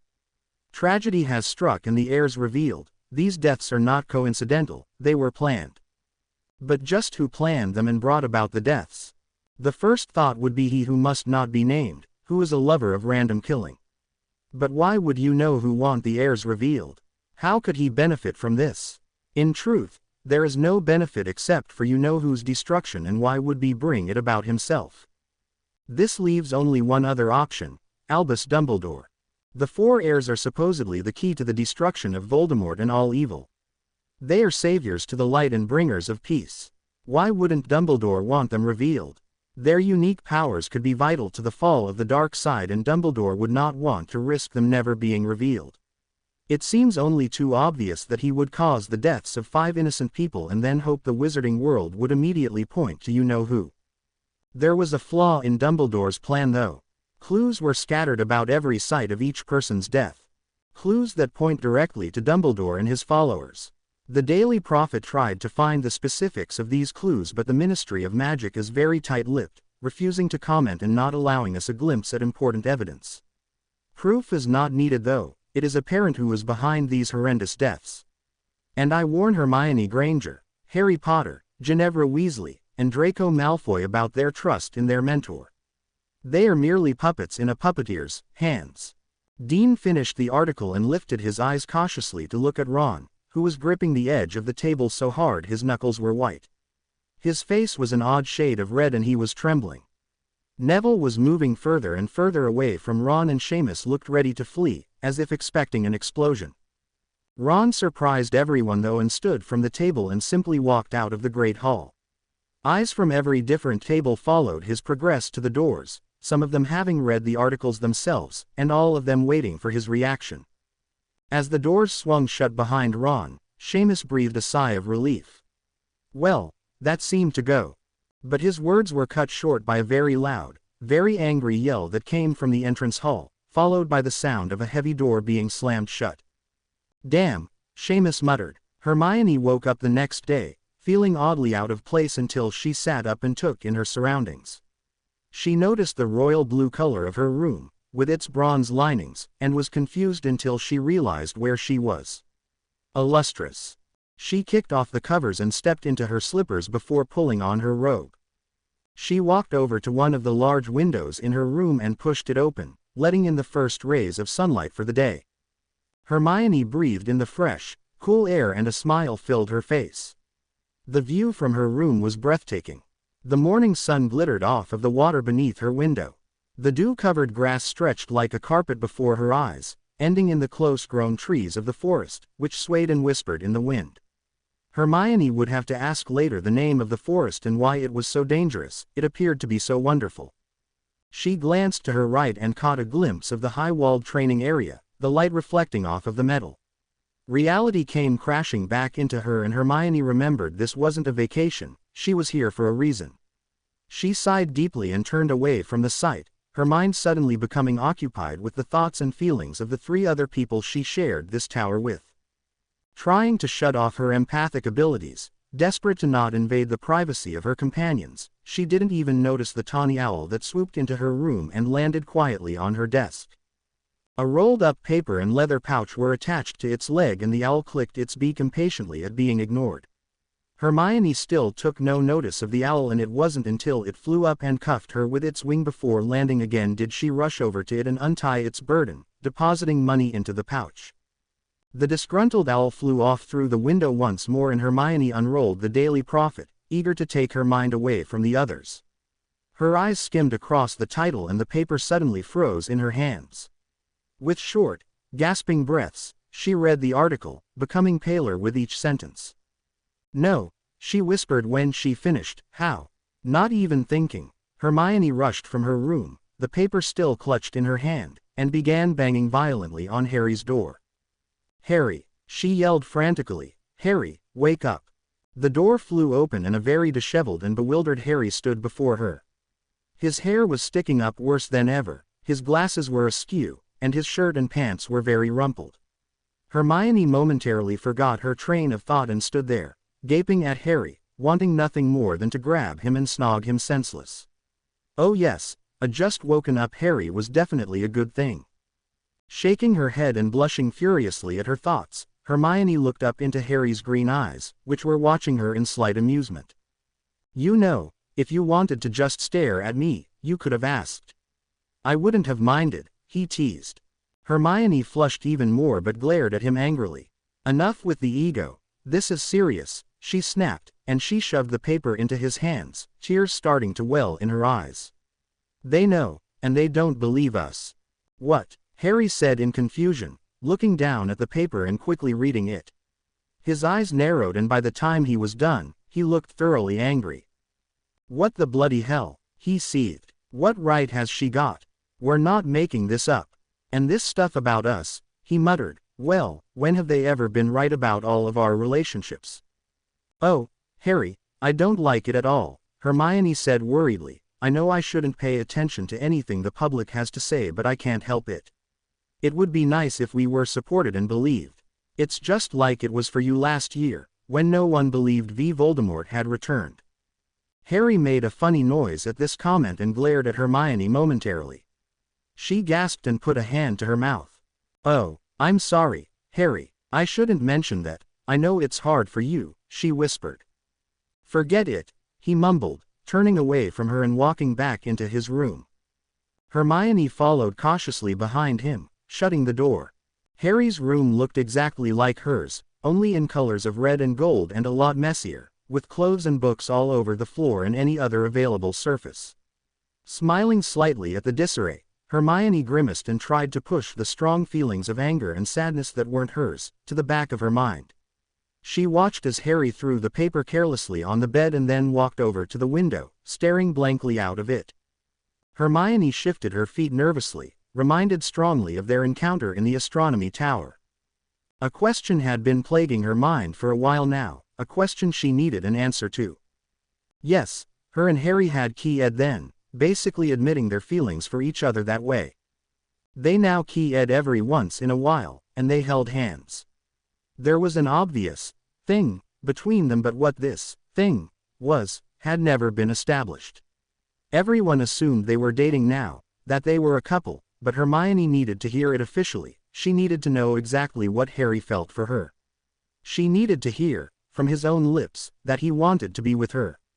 Assuming things wasn't enough for Hermione, she needed solid facts with every aspect of her life. Wringing her hands and willing the words forth, she spoke. Harry, can I ask you something? She said softly. When she got no answer, Hermione looked up and saw he was nodding his head. Plunging forward before she lost her nerve, she rushed out her next words. I was just wondering, how exactly do you feel about me? She froze, waiting with bated breath. I thought that was obvious, he said brokenly, still not turning to face her. No, it's not, she responded, feeling more confident. I need to hear you say what I've only guessed from what's been happening. How do you feel about me? Harry sighed and gripped the windowsill between his fingers, deep in thought. I don't think it's good for us to go there now, Hermione, he said finally. What do you mean? She choked out, trembling. I mean, he said, finally facing her, that for right now, I don't think we should be, or admit, anything. Why? She whispered, studying the red carpet intently. Because there's too much risk with us being together, he replied softly, looking at the floor himself. Hermione snorted in disbelief. He was going to pull this on her again. That's the dumbest reason I've ever heard, she said. What about everything that happened on the astronomy tower? What about the past week? All the hand-holding and key-s, was that nothing to you? Was it a funny little joke? Hermione was furious with Harry, but she utterly refused to read his mind, not wanting to hear or feel the truth behind his words. She dared to look at him and saw, with shock, that he seemed to be in as much pain as her and that every word he spoke to her was difficult for him to say. It wasn't a joke, Hermione, he whispered. I'd never joke about my feelings for you. I care for you, more than you know, but now that we're here, and after reading that article, I realize the risk that's involved with us being together. I can't let you be at risk, you're in enough as it with just being an heir. But if you became my girlfriend, it will become 10 times worse. I don't want you a target. I don't care. Hermione yelled loudly, making Harry jump and stare at her. Tears were flowing down her face and she sobbed. For once, let me make my own choice, don't dictate my life for me anymore. I want to be with you, don't you understand that? I've had to suffer for too many years already, just being your friend and not being allowed to love you at all. Now, I have the chance and you're taking it away from me. I don't care about the risk, I don't care. All I care about is you. Hermione looked at him through watery eyes, knowing she had spilled more than she should to him, but she couldn't lose him, not now, when she was so close to having him. Harry was rigid in shock, blinking rapidly as her words sunk in. Why? You love me? Harry said in disbelief. Hermione breathed deeply, trying to stop her racing heart. Yes, I've been in love with you for as long as I can remember. Harry turned his back on her again, not knowing what to say. He closed his eyes, wanting nothing more than to jump for joy and shout, "She loves me. Hermione loves me." But he stopped himself, unwilling to respond, unwilling to let his emotions take over. He heard Hermione take a few steps toward him and he stiffened, knowing she was about to say more. "The only question is," she whispered finally, "do you love me?" She was directly behind him now, waiting anxiously for his answer, not knowing what to expect. She kept fighting the urge to read his mind, using every ounce of strength to put a block between them. Harry was having his own fight then too. A fight between what he wanted and what he should do. He loved Hermione with everything he had and wanted to tell her, but should he? How much danger would she be in from a simple answer such as, yes? Her hand touched his shoulder and it was like a bolt of electricity went through him. He shivered, wanting to just turn around and key her, pouring all of his heart into that one key. "Harry," Hermione said timidly. The sound of her voice breaking into his thoughts is what finally broke him. Harry turned around sharply, their faces inches apart and their eyes locked. Hermione took in a sudden breath, afraid to read into the look in Harry's eyes, scared of the truth. "Yes," he said, before leaning forward and crushing their lips together. The key was hurried and full of passion, both of them trying to say everything they felt for each other through it, without words. Their hands became entangled in each other's hair, trying to bring the other as close as possible. They finally broke away from each other, breathing hard, eyes wide and shining. "Wow," Hermione muttered. Harry grinned slightly. "Yeah, I'd say that about sums it up." Hermione looked at him in confusion though. But I thought you said. The risks," he finished for her, sighing once more. "Yes, I still remember them. But I can't not follow my heart, and my heart is with you. So, Hermione Granger, will you be my girlfriend?" He gave her a playful smile and took her hand in his. Hermione blushed and nodded. "I'd like that." Harry smiled wider. "Good, I was hoping I hadn't gone through all that work for nothing." Hermione punched him lightly on the arm but laughed. They leaned toward each other once more, needing to feel the other's lips on their own, needing to feel their love for each other. And to them, all was right in the world, at least for a little while. They had no idea that hundreds of miles away, a cold, high laughter was ringing with delight.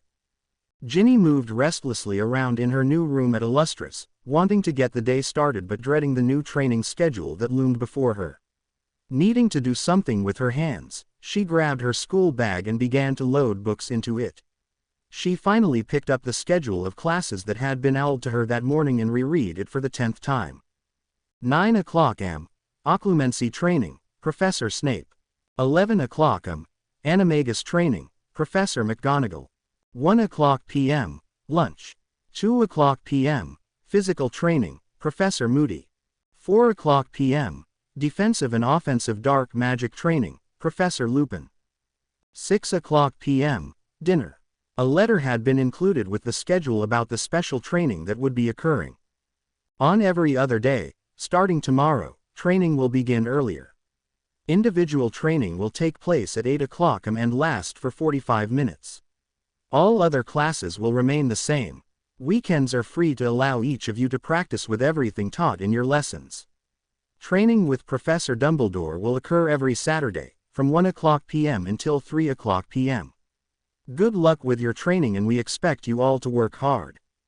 Professor Minerva McGonagall. Ginny sighed deeply and set the letter aside and then shoved her schedule in her bag with her books. In her opinion, the schedule was one of the worst ones she'd ever had. Snape. Every day, at 9 o'clock in the morning, and then, every other day, she had to precede him with Trelawney. Curling her lip in disgust, Ginny looked into the mirror above her dresser one last time, giving a tug on her ponytail, before marching over to her door to head down to breakfast. She surveyed her room one last time, taking in the yellow and black decor that was obvious Hufflepuff colors. At any other point, she would have hated the color combo, but, with the way the room was set up, they went together very nicely. Sighing once more, she walked into the common room area and sat down on the couch, waiting for Harry and Hermione to come out of their rooms. She played around with a thread on her sweater until she heard a door open and she saw Hermione walking out of her room, absolutely glowing. Raising an eyebrow, Ginny opened her mouth to inquire at Hermione's mood when Harry's door opened and he walked out, bearing the same look on his face. Thoroughly confused, Ginny watched as Harry grabbed Hermione in his arms and gave her a firm key on the mouth before pulling her into a tight hug. Harry broke away from Hermione and took her hand, leading her over to Ginny, who still looked puzzled. The younger girl knew the two of them had gotten together already, so why were they acting like their relationship had just started? Her question was answered when Harry stopped in front of her and said, "I've asked Hermione to be my girlfriend, Gin." "Oh," she exclaimed, finally understanding, "I thought you two were together but I forgot you never really finalized it." She smiled brightly at them. "Congratulations." Ginny then jumped up and grabbed her two best friends to give them a hug. Feeling elated for the first time in a while, her happiness was broken by the cold, drawling voice behind her. "You three make me sick," Draco snapped, glaring at them from his bedroom doorway. He stepped further into the room and smirked at the glares he was receiving, not at all bothered by their hatred. If anything, it pleased him that he was able to elicit such anger from people. "So, Potter," he started to drawl, "it seems you finally hooked the mudblood here." He jerked his head toward Hermione as Harry began to fume. "Or did she hook you?" He continued softly, "I've always wondered how good mudbloods are. So tell me, Potter, how much is she worth? Did she give you a good F?" Harry snatched his wand out of his pocket and was pointing it right between Draco's eyes before the other boy could even blink. "You stop that sentence right now, Malfoy," he said in a deadly whisper, eyes flashing, "or I swear to God I'll make your life hell. I know some good curses and right now, you wouldn't stand a chance." A small flicker of fear passed over Draco's eyes but he stood his ground and gave Harry an ugly sneer. "Well, go on then, Potter, prove it. Prove that you can actually use those curses. Prove that you don't need the mudblood." Furious, Harry opened his mouth to utter a spell when Hermione suddenly reached out and shoved his wand away. Harry blinked in surprise and Draco took the moment to snatch his own wand out of his pocket. "No, Harry," Hermione said shrilly, "don't listen to him, he's only trying to provoke you. His words are meaningless unless you let them get to you. Forget what he said. You tell him, mudblood," Draco muttered darkly. Hermione closed her eyes in slight distress and was about to reply when out of nowhere, Ginny's fist shot out and punched Draco right in the nose. Draco stumbled back in shock, almost falling over the chair behind him. His wand fell to the floor and he grabbed his nose, which was bleeding freely. With his eyes watering in pain, Draco gave Ginny the ugliest look. "Bloody hell, you stupid whore," he yelled. "You broke my nose. You'll pay." "Oh, I don't care," Ginny responded airily, "that felt good." "Serves you right, Malfoy," Harry snarled as he shoved his wand back in his pocket. "Come on, let's go down to breakfast." Ready to leave Draco on the floor, bleeding, he stopped suddenly at the look on Hermione's face. She was staring at Draco, who was still sneering at Ginny but growing paler by the minute. She then flicked her eyes to Harry, coming to a conclusion. "Heal him, Harry," she said simply. Harry's jaw fell open and Draco made an odd sputtering noise before coughing on some blood. Ginny's head was whipping around so fast to look at everyone, her neck looked ready to break. Are you joking. Harry gasped in shock. No, Hermione answered firmly, crossing her arms over her chest, you need to heal him. I know he was wrong about what he was saying, but we'll never learn to trust each other if we don't start helping each other. We need to start benefiting from each other's strengths. You, Harry, can heal. Dumbledore said you have the powers of a natural healer now. Put aside the differences with Draco for a few seconds, and heal him. Harry continued to stare at Hermione as if he had never seen her before. Draco broke the silence and tried to crawl backwards on the floor. I don't want him touching me, he muttered. Oh, stop being a baby, Malfoy, Ginny snapped. Draco looked up at her with an odd glint in his eyes, and once more, Ginny found herself reduced to a speechless idiot. She could get lost in those gray, no, silver eyes of his. They continued to stare at one another until the connection was lost by Harry taking a step forward and clearing his throat. All right, Hermione, I'll heal him, he said softly. He knelt on the floor in front of Draco and stared hard at him. Draco flinched under his gaze and pinched his nose harder. I thought I said I don't want you touching me, he said. Oh, I heard you, Harry replied, but either you'll let me heal you or you can just let yourself continue to bleed all over those fancy clothes of yours. Draco's mouth snapped shut at the comment, but the glare never left his face. Harry seemed to be considering what to do at first until he reached forward and prized Draco's hand away from his nose. Hey, Draco yelled. Ow. Harry ignored him and reached his hand forward once more, placing it gently on Draco's nose, his face etched in concentration. He closed his eyes and a look of pain crossed over his brow. Harry shuddered violently, willing his healing powers to work. Ginny gasped in shock as a red glow emitted from Harry's hand and the glow spread into Draco's body. Draco started shaking as well, and he let a funny squeak escape his lips. If the situation hadn't been so serious, everyone would have laughed. Hermione put her hands over her mouth as Harry gave one last violent shudder and collapsed to the floor. She rushed over to him, afraid he was unconscious from his effort and cursing herself for making him heal Draco, when Harry coughed and blinked, looking a little bemused. Did it work? He asked quietly. Hermione turned quickly around to see that Ginny was leaning over Draco nervously, who had also collapsed fully to the floor. Reaching a tentative hand forward, Ginny shook Draco's shoulder until his eyes finally opened slowly. Looking almost as confused as Harry, he sat up quickly and lightly rubbed his nose. My God, he mumbled, it actually worked. Harry's eyes widened. You mean, I actually healed you? Draco muttered some more under his breath before saying, yeah, you did. The two stared at each other for a long time, unreadable looks on both of their faces. Hermione and Ginny waited with bated breath, expecting some sort of explosion to occur from Draco with a full-blown argument following.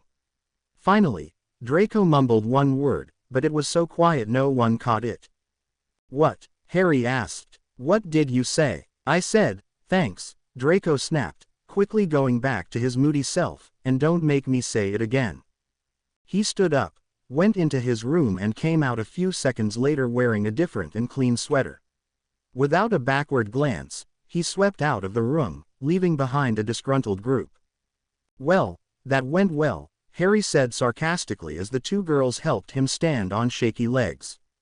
But they didn't know that their one act of kindness had caused a crack in Draco's icy heart, and deep below the surface, a small change had started. Occlumency, Professor Snape began in a slow voice a few hours later, is a very difficult practice to learn and even more difficult to perform properly.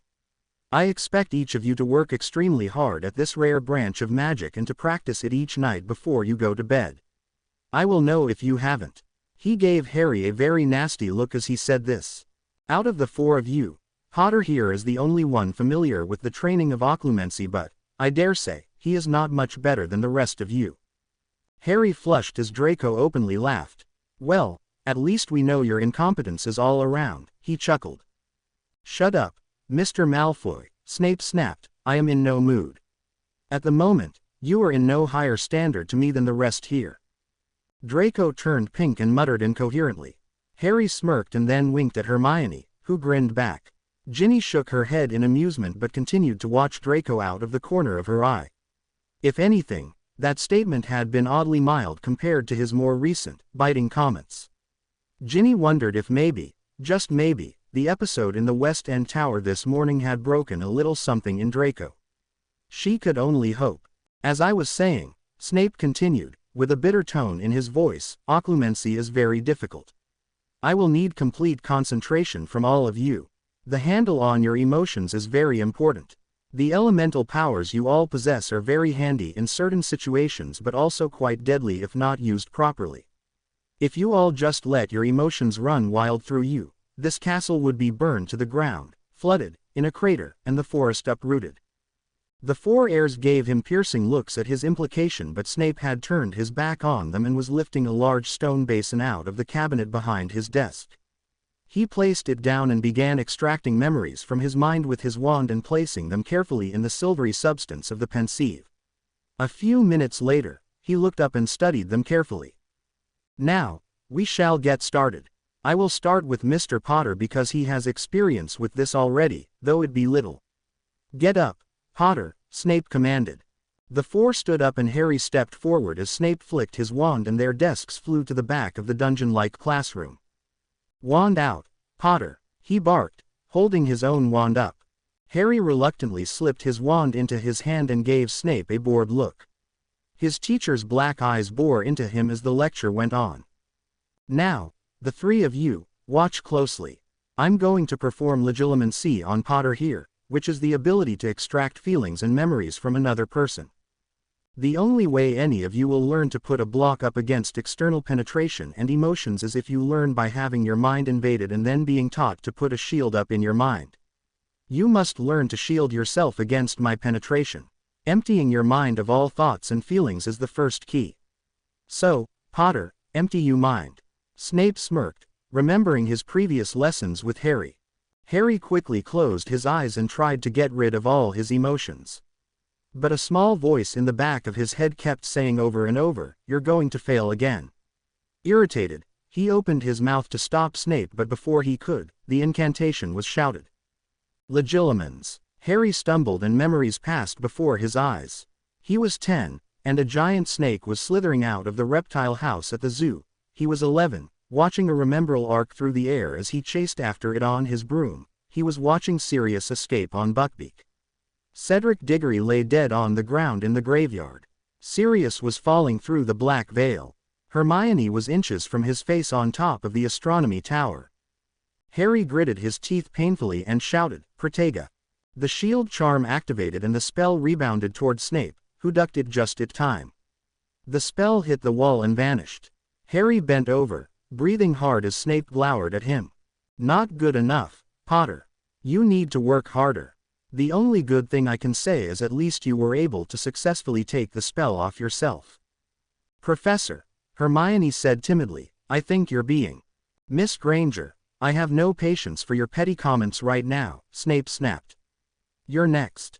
His foul mood increasing, he went back to the pensieve and started extracting more memories. "Get out of my sight, Potter. By tomorrow, I expect you to have learned how to empty your mind. Miss Granger, if you please." Harry gave Snape a filthy look but moved out of the way as Hermione stepped forward, trembling slightly. "Good luck, Herm," Ginny whispered off to her right. Too numb to acknowledge her, Hermione stared intently at the wall. She was book smart, she was logical, and she was studious, but when it came to the inner workings of the mind and emotions, Hermione wasn't so sure. Yes, she had read fully on occlumency since she learned she would be practicing it, but she was no closer to understanding the complex art. It was as difficult and almost as far-fetched as divination, with an ancient history behind it.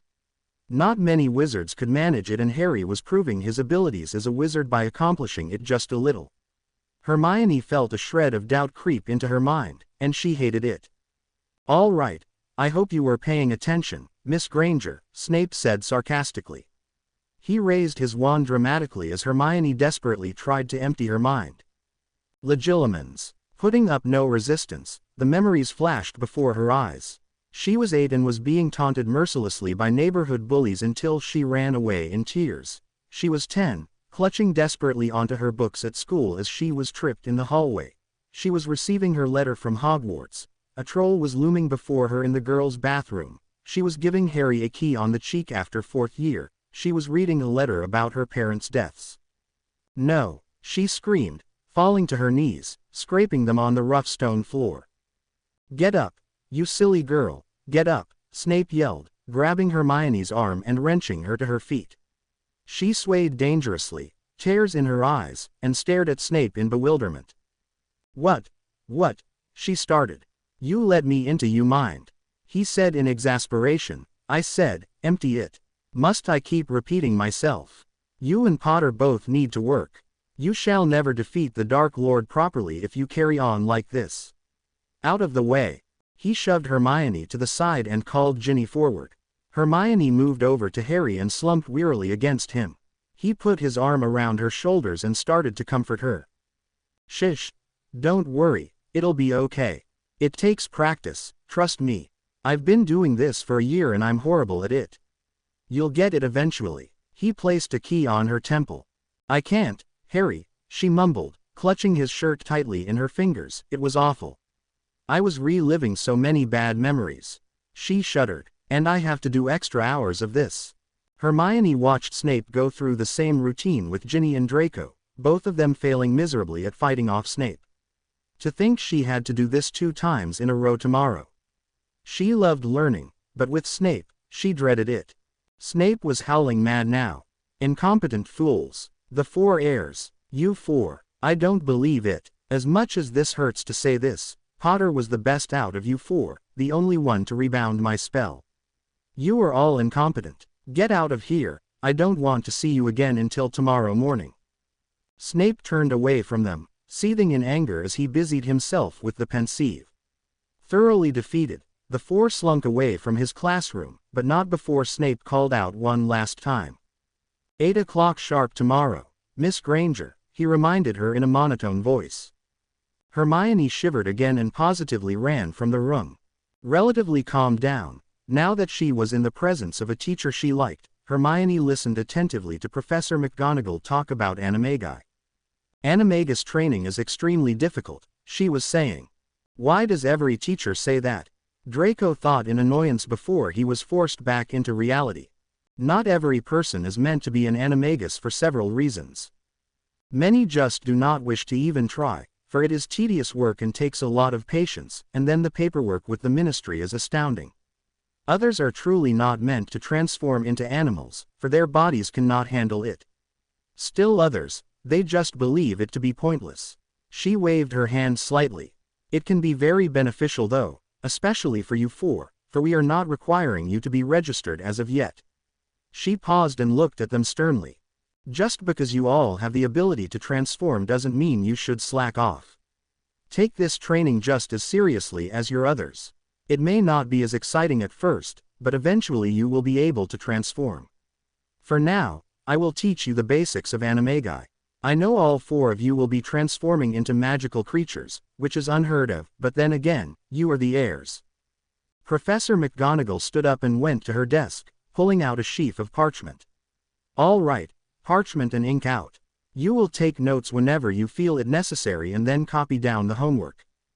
Loud groans emitted from the 4 and Professor McGonagall scowled. I want no complaining. This is important. Now, the first thing required of animagus training is that you think about all of the different qualities you possess, every single one of them, strengths and weaknesses, and from those qualities, you come up with one important piece of information. Which animal is most like you? You have your book, Fantastic Beasts and Where to Find Them. Use that as reference, and then I want you, for your homework tonight, to write out on 2 sheets of parchment, your different qualities, which animal you believe to be like you, and how and why you came up with this conclusion. Professor, Ginny questioned, are we to be graded on these? Professor McGonagall shook her head. No, the training at Illustris is not for grades. Though you will be marked for everything, it is not like Hogwarts. The marks are merely for us to help you to improve. Now, start working. The 4 bent over their books and started flipping through the pages. Harry found himself unconsciously going to the P's, and he was left staring at a full-color picture of a majestic bird, with feathers of gold, and red flames beneath it. The bird opened its beak and the notes of a beautiful yet eerie song floated along the page. Strong and beautiful, cheers of healing powers, loyal, brave, and trustworthy. A firm companion for life, the pages of the book read. Phoenix, Harry breathed. As soon as Hermione was finished with her lunch, Harry grabbed her arm and dragged her from the hall and outside. Harry, what are you doing? She asked, as they came to a halt by the forest. What's wrong? You've been acting strange since McGonagall's class. Her brown eyes watched him questioningly as Harry looked deeply into the forest. I know what I'm supposed to transform into, Hermione, he said quietly. She gasped. You do? Goodness, I haven't even figured it out yet, how did you? It's sorta like I always knew, Harry continued as if he hadn't heard her. I flipped to that page and there it was, slapping me in the face. It's obvious, I think. He finally looked at Hermione, who was puzzled by his coded words. Harry, what are you talking about? A phoenix, Hermione. I'm to turn into a phoenix.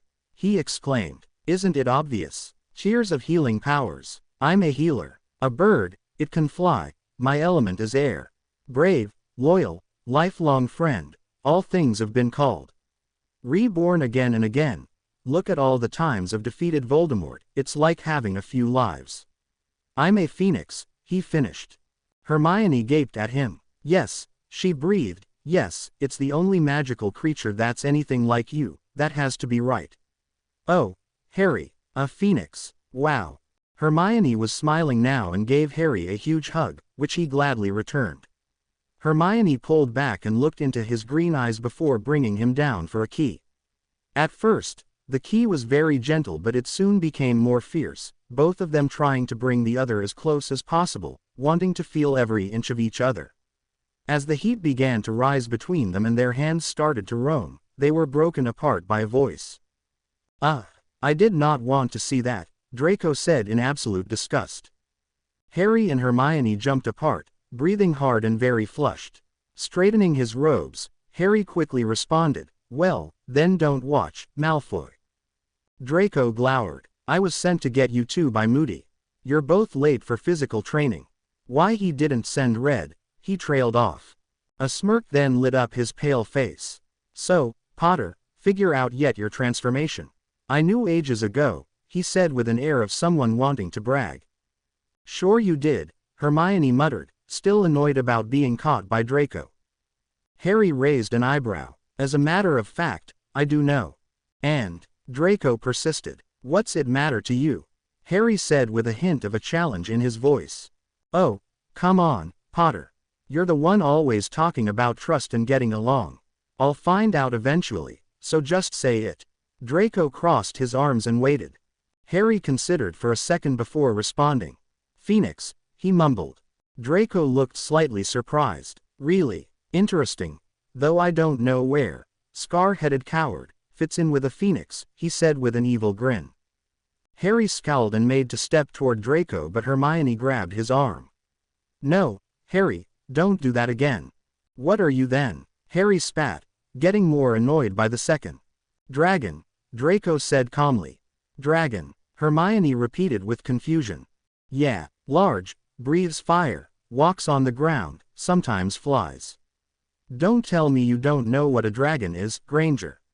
Amusement and sarcasm dripping from Draco's voice. Oh, really? Hermione said, obviously angry now.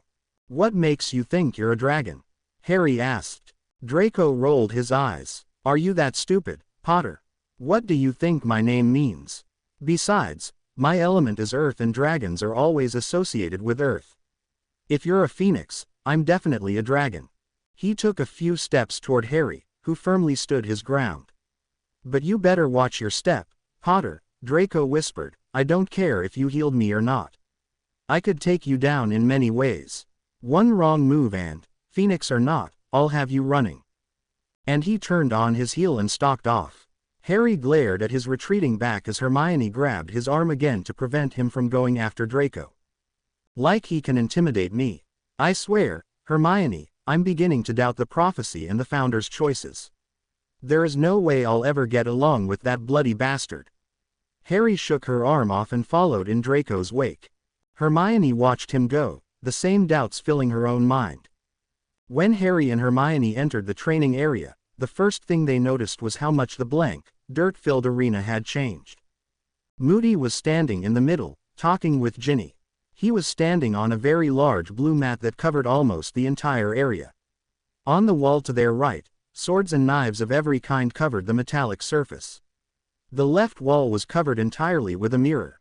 Opposite the entrance, where the blue mat ended, was a bunch of equipment of what Muggles would call workout materials. Lots of weights and benches. As they stepped further in, still gaping, Moody noticed them. "Well, glad to see you two decided to join us," he growled.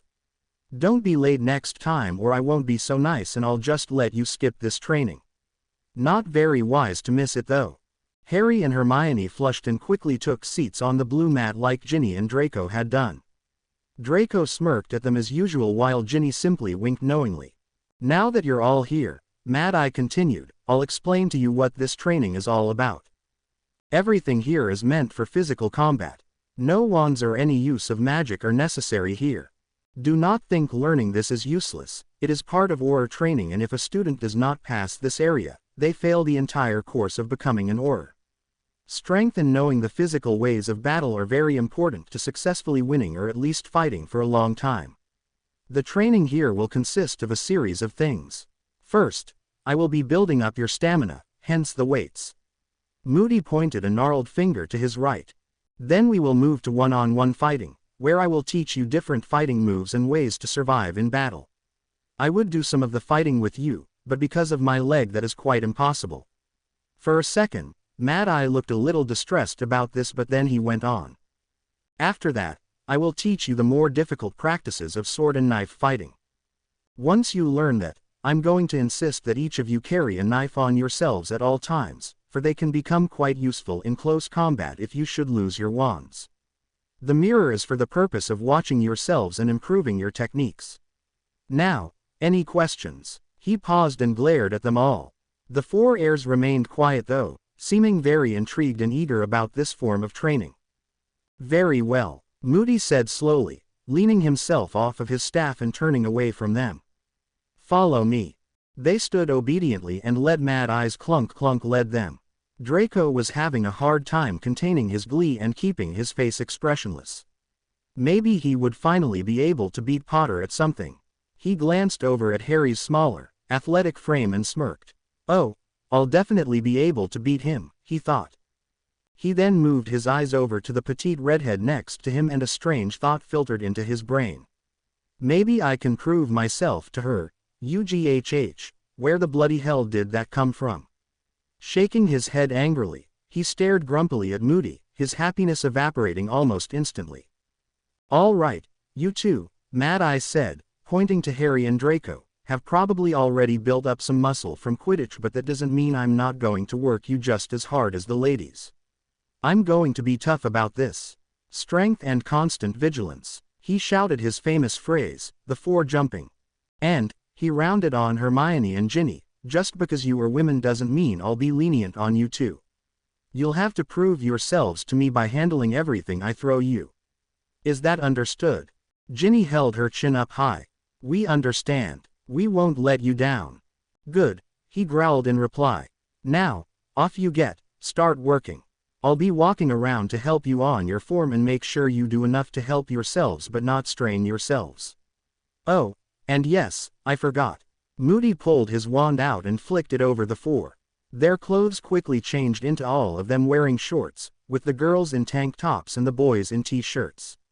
"More appropriate clothing," he muttered.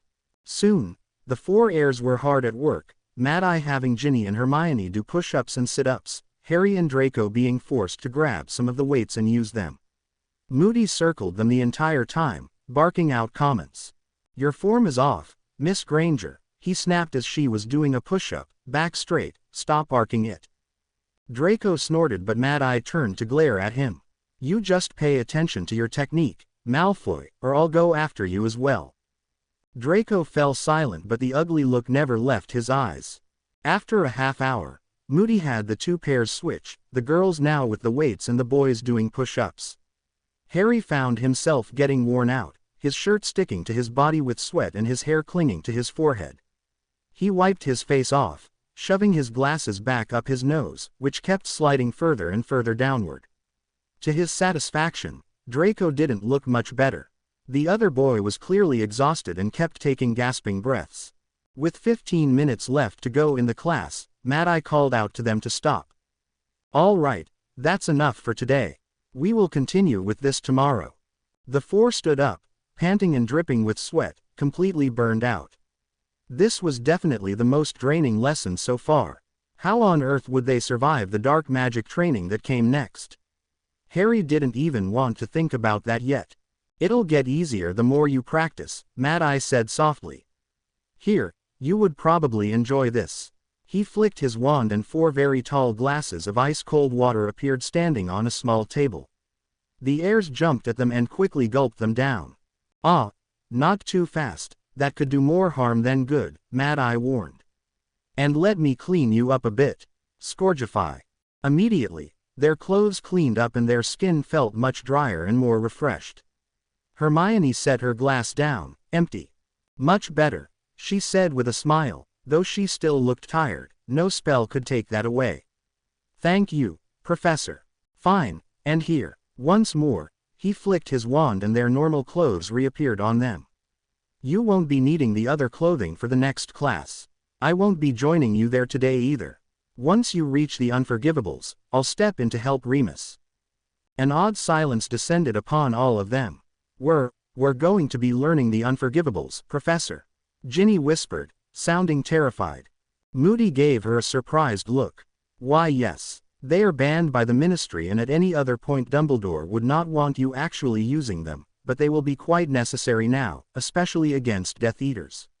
You got along all right in the Department of Mysteries without using them, but there comes a time when Stupefy and Petrificus Totalis just don't cut it. And I assure you, you will feel enough anger against Lord Voldemort to be able to use them properly." Ginny shivered at the name, but the other 3 seemed unfazed. Draco had a hungry look in his eyes, Hermione seemed apprehensive, and Harry's face was unreadable, though he didn't look particularly pleased with the news. "Now, go, before you are late for Professor Lupin." And he shooed them out of the area, shutting the door behind them. The group walked in silence to the other training area, wondering if they would have any strength left for their last lesson of the day. Hermione looked dead on her feet and Harry had to wrap his arms around her to hold her up. She smiled gratefully at him and gave him a quick key on the cheek. Ginny stumbled slightly in her own tiredness and bumped into Draco. He grabbed her shoulders and snarled, "Watch it, Red." But Ginny noticed that his hands lingered on her shoulders longer than usual and she couldn't help but smile slightly. They rounded the east corner of the castle and the grassy field came into view. Remus Lupin was standing, waiting patiently for them, and he smiled broadly and strode over to them. "Well, you 4 are certainly quite a sight," Remus said with amusement, as they came more clearly into view. "We just came from Moody," Harry replied. "Ah, yes, I knew he would work you 4 hard, he always works his students hard." His blue eyes twinkled and he led them forward. "I'll try not to be so hard at the moment, though I do expect a little work from you. I thought we would start with some minor dueling at the moment. I want to see how much the 4 of you know. I was only your teacher for 1 year and I mainly dealt with magical creatures instead of spells. I was informed you took some dueling lessons in your 2nd year but, well, from not as competent a teacher." Draco sniggered as he remembered Gilderoy Lockhart, the dense Dada teacher they had been all forced to endure 4 years earlier. Weasel King's one shining moment, he thought. He erased that idiot's memory. He chuckled lightly and continued to listen to Lupin, though reluctantly. Professor Lupin halted in front of the grassy hill and turned to his students. "This is where," he indicated the hill, "you will be dueling. As you know, this training is meant to teach you defensive and offensive dark magic spells, curses, and hexes. This is probably one of your more important classes, so I expect you to pay attention quite well. As I said before, I merely want to see your skills up to this point, so, Harry and Draco, if you please." He ushered the 2 forward and they clambered up the hill, facing each other. Draco sneered at Harry, who stared back steadily, not wavering in his own challenging look. It was just like those years before in second year, when Snape had forced the two to be partners and then square off in front of the rest of the students. It was then that Draco had pulled his trick of making a snake appear in front of Harry, who had then found out he was a Parselmouth. Harry felt an odd sensation of wanting to pull the same stunt on his enemy, and he wondered if he could get away with it. "All right," Lupin began, "wands out and ready. Get in your stance." Harry and Draco both shifted and got into a fighting stance, their eyes never leaving each other. "Now," Lupin shouted as Hermione covered her face in her hands, afraid to look. "Expelliarmus!" Harry shouted. "Impedimenta!" Draco shouted at the same time. Draco quickly ducked to the ground to avoid Harry's spell as Harry shouted, "Protega!" easily deflecting Draco's spell and rebounding it back. Draco had stood back up by them and was taken by surprise as the spell hit him square in the chest and he was knocked back off his feet, his wand flying out of his hand and landing in the grass at Ginny's feet. Draco sat up in fury, hair falling in his face. Harry shot him a triumphant smirk. "Damn you, Potter," he shouted. "Now, Mr. Malfoy," Lupin said calmly, "he won that fair and square. I suggest you start paying more attention." That was a very simple and effective defensive move Harry demonstrated. Draco glared at Professor Lupin, completely abashed. "Yes, Professor." Ginny held his wand out to him as he stood up and he snatched it out of her hand, looking even angrier. "All right, Potter," he spat, "you wanna play dirty, I'll play right along." "Glad to see you caught on," Harry responded with a nasty chuckle. The two readied themselves again. Hermione dug her fingernails in her cheeks again as Ginny started biting her lip, looking back and forth between the two boys, not knowing who she wanted to win the duel. "Ready?" Lupin asked. "Go." Something flashed in Harry's eyes before he shouted his curse. "Serpensortia!" Draco yelled out, "Tarantalagra!" Once again, Harry deflected his spell with a shield charm, the curse deflecting to the castle and vanishing into the stone walls. But Draco paid no attention. He was staring in horror at the large snake that was slithering its way toward him, hissing ominously. Harry smirked a little and hissed in Parseltongue, "Just scare him a little." The snake moved closer to Draco, who was backing up in confusion. Just as Lupin leapt forward to get rid of the snake, Draco shouted out, "Get away from me." The words that left Draco's mouth weren't in English though. He hissed at the snake, which immediately backed off and curled itself up harmlessly in the middle of the grassy hill, flicking its tongue. Harry froze in shock, staring at Draco with wide eyes. Ginny gasped and gripped Hermione's arm painfully, whose own jaw had fallen open. Professor Lupin went oddly still for a second before muttering a spell and the snake disappeared in a cloud of smoke. He lowered his wand and stared at Draco, who looked even more confused. "What did I just say?" he asked. Harry took a step forward and said quietly, "You spoke Parseltongue." Draco's eyes went strangely wide. But, how is that possible? You and Voldemort are the only two Parselmouths in existence right now. Harry shook his head in disbelief. "I don't know." "The heir of Slytherin," Hermione whispered, understanding.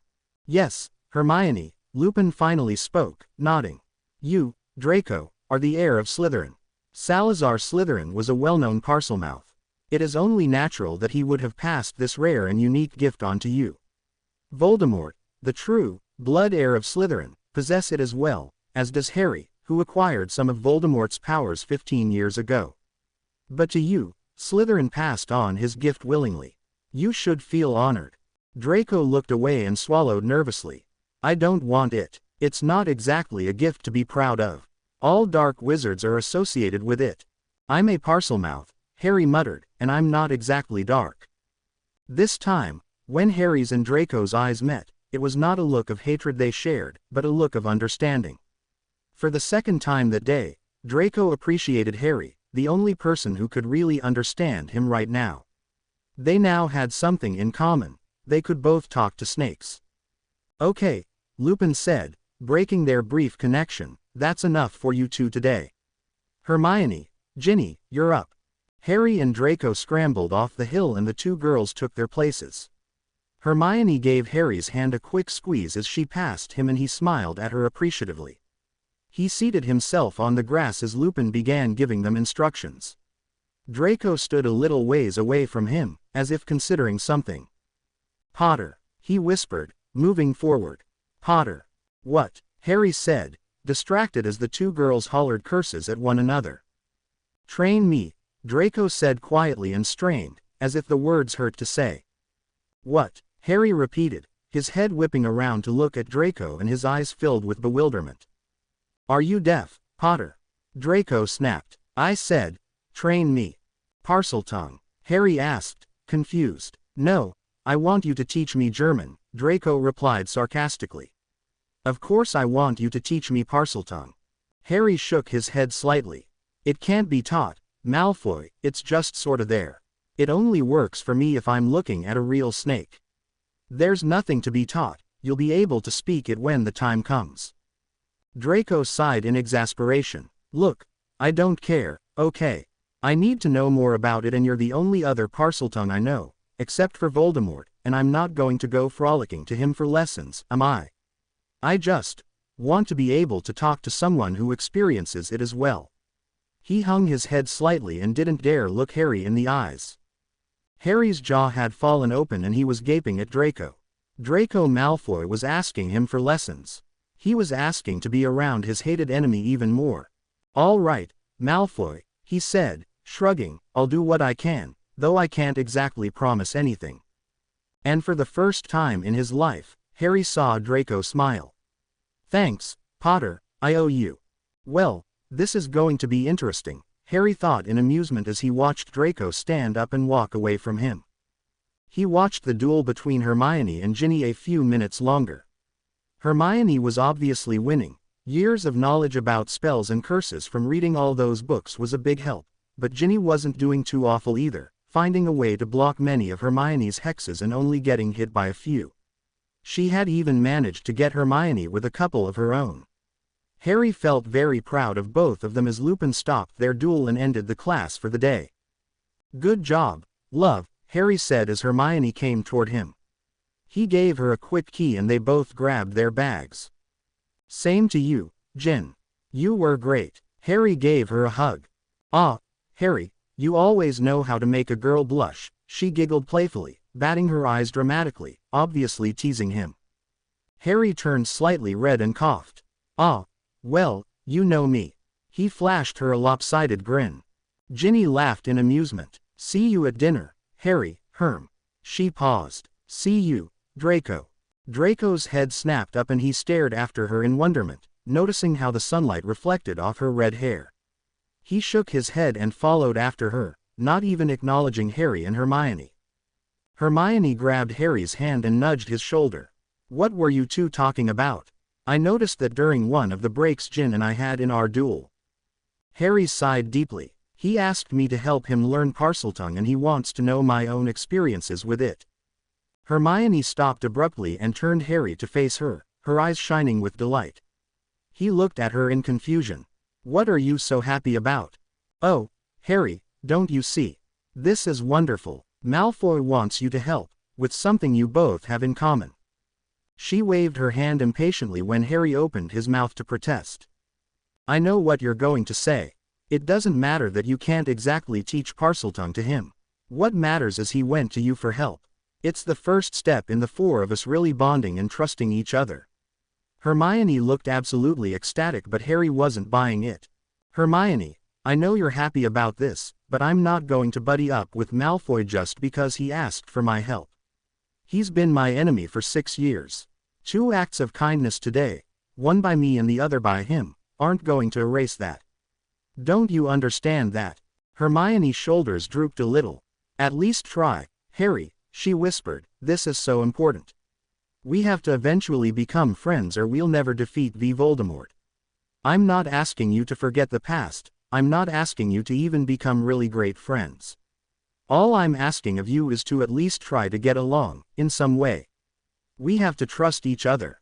Harry looked away from her pleading eyes and stared back behind the castle to the gently swaying forest. He wanted to try, but he didn't think he could do it. There was too much bad history between him and Malfoy. Could they really ever get along? Hermione's hand raised up and she gently turned Harry's face back to look at her, lightly stroking his cheek. She stared into his emerald eyes, they were such a beautiful color. "Please try, for me," she said softly. Harry leaned into her hand and then raised his own hand up, mimicking her actions and stroking her cheek. "You know I'd do anything for you," he whispered. Harry pulled her toward him and they shared a sweet and gentle kiss. As he pulled away, Hermione threw her arms around his neck and hugged him tightly to her, tears filling her brown eyes. "Hermione," he said in surprise but hugging her back. "I love you, Harry," she mumbled into his neck. A thrill of joy ran through his body and he smiled, hugging her even tighter. She had said it before to him but it felt like the first time every time she said it. He never thought it would be possible to love someone so much, especially with the way he was raised by the Dursleys, but he knew what he felt for Hermione was love. She was everything to him. "Promise me something," she continued, not letting her hold on him loosen. "Anything," he responded. "Don't ever leave me. Promise me that. Promise me you'll always be here for me. I don't think I could live without you." Hermione held back the sob wanting to escape her throat and a few tears splashed onto Harry's shoulder. Harry closed his eyes in pain, not wanting to give Hermione false hope if his promise never came true. As much as the prophecy of Merlin said, he still had the other prophecy to worry about, the one about just him and Voldemort. What if he was the one meant to die?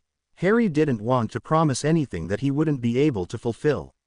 He frowned in concentration and worry and then opened his mouth, ready to tell Hermione there was no way he could promise something as big as what she requested. Hermione pulled away from him sharply as his silence became longer. She grabbed his face in her hands, forcing him to look her straight in the eyes. Harry didn't want to meet her gaze but he couldn't look away. Their eyes were locked and Harry could see so many emotions swirling in her eyes, eyes that were in no way just a dull brown, but a mixture of every color of brown and gold the world had to offer. Hermione's eyes shined at him with tears and emotions. Emotions of pain, anger, hurt, but mostly love. Harry could feel the love she felt for him radiating from her and it hurt him horribly that there may come a time when he wouldn't be able to return that love. "Harry, please," she begged, breaking into his thoughts, "promise me." Before he could stop himself, Harry uttered the last words he had planned on saying. "I promise." Hermione hugged him again, pressing her body up against his. He ran a hand lightly through her brown curls and watched how the rays of the sun gleamed off of the brilliant blue water in the wide moat. "Thank you," she whispered. Harry shut his eyes at her words, feeling tears gathering in them. He didn't want to cry. He didn't want Hermione to see him like this. He didn't want her to see the emotions reflecting in his own eyes. But most of all, Harry didn't want Hermione to know that he might not be able to keep the promise that she was so desperately holding him to. 2 weeks later, as November was drawing to a breezy close and a snowy December was just around the corner, Ron sat on the front steps of Hagrid's vacant cabin, reading the recent Daily Prophet. After scanning the front page article, he balled the paper up angrily and threw it into the small fire he had built. The fire crackled and the paper turned black and burst into a million pieces, making Ron smile with slight satisfaction. Since that first article by Teresa Niffle about the heirs, almost every single one afterward had been the same. The reporter was as fickle as her readers, jumping from one point of view to the next within paragraphs. At one moment, she supported the heirs and Dumbledore, but her tune changed halfway down the page and she was saying how much of a lie the whole situation was and cursing Dumbledore for being a senile old fool that should retire promptly. Ron was beside himself with anger at her and wished he could pull one of Hermione's tricks and stick Ms. Niffle in a glass jar. "Damn that Rita Skeeter wannabe," he muttered, poking the dimming fire with a stick. Shifting a little bit, Ron gazed toward the bright setting sun, watching as rays of gold, pink, and red stretched across the horizon. He sighed and looked at the ground, scuffing his trainers in the dirt. The 2 weeks that had passed since his friends had left for Illustris had been some of the most boring and slow weeks he had ever encountered. He waited anxiously for the day when Dumbledore would finally allow him to rejoin his friends. So far though, the old wizard had not brought it up again, even though the 4 students attended meetings in his office regularly. The thing was, Ron felt completely useless at the moment and he felt very ignored as well. Not one letter had been written to him yet from his friends or from his sister. He hoped it meant they were just extremely busy and hadn't just forgotten about him. As if to answer his thoughts, a snowy white owl flew down from the colorful sky and landed softly on the steps next to him, startling Ron out of his daydream. "Hedwig!" he exclaimed excitedly. Hedwig hooted a soft greeting and stuck her leg out, where 3 different letters had been attached. Feeling elated, Ron quickly untied the string around her leg, noticing immediately the neat handwriting of Hermione, the loopy scrawl of Harry, and the fine printing of Ginny. "Thanks, girl," Ron said quietly, stroking her feathers.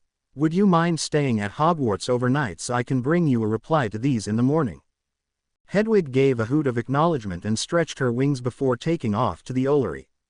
Ron watched her slowly melt into the growing dusk before looking back to the letters and hurriedly opening up Harry's first. "Ron, hey, how are you? Sorry that I wasn't able to write any sooner to you. All the professors are working as hard over here. They're also real reluctant to let any of us write letters. They think we're going to give away where we are." "Yeah, as if I want Voldemort," Ron shuddered, just waltzing in here.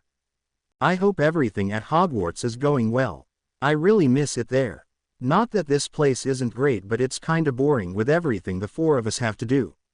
Not a lot of free time. You would be going crazy with all the homework. About the classes, they're really not that bad. I can't go into too much detail, but I think I know what I am going to transform into and I'm getting really good at dueling. It's a lot better than that stuff Lockhart taught us way back in 2nd year. Oh, and can you believe this? Malfoy is asking me to help him. He acquired a, well, certain gift and apparently I'm the only one who can relate to him. Imagine me getting along with Malfoy. Hermione's all excited about it because she thinks that it's the first step to all of us really trusting each other. I guess I agree, but I have a hard time trusting Malfoy. He seems a bit too fascinated with certain objects that are placed all over here. I really wish I could tell you more. I hate being all coated with my words. I hope you are doing well and I hope to maybe see you soon, you never know. Hermione and Ginny are doing great, but I know they sent you their own letters, so I won't say much about them. Oh yeah, and Snape sends his love. I bet you miss the old git, haha. Don't feel too left out, mate, you still got Luna for company. Oh, and one more thing, watch yourself, okay? I just have this odd feeling that something might happen. Stick close to the castle and try not to wander too much. Maybe I'm just paranoid, but try and take my advice seriously. I'll feel better once our training is done and Voldemort is officially rid of. Hope to hear back from you. Harry. Ron set the letter aside, feeling confused. What did Harry mean? Try not to wander too much. Was Harry being as paranoid as he said he might be, or was something truly going to happen? Ron pondered this a few minutes longer, finally deciding on doing as Harry said and taking his words seriously. With his mind made up, Ron reached over and picked up the letter from Hermione, holding it closer to the fire since the sun was almost set and the moon was now rising, colored a blood red. Dear Ron, how are you? I miss you so much. Sounds strange coming from me, especially after all those rows we get into, but I truly do miss you. This place isn't exactly home without you around. I think all of us could use some of your jokes, yes, even Malfoy. The 4 of us are starting to get a little uptight. The professors are really hard on us and it's only 2 weeks into training. Usually I don't mind hard work and I thrive on homework, but this is insane. The most intriguing part for me is the transformations. I'm almost positive I know what I am, and I'm sure Harry told you he knows.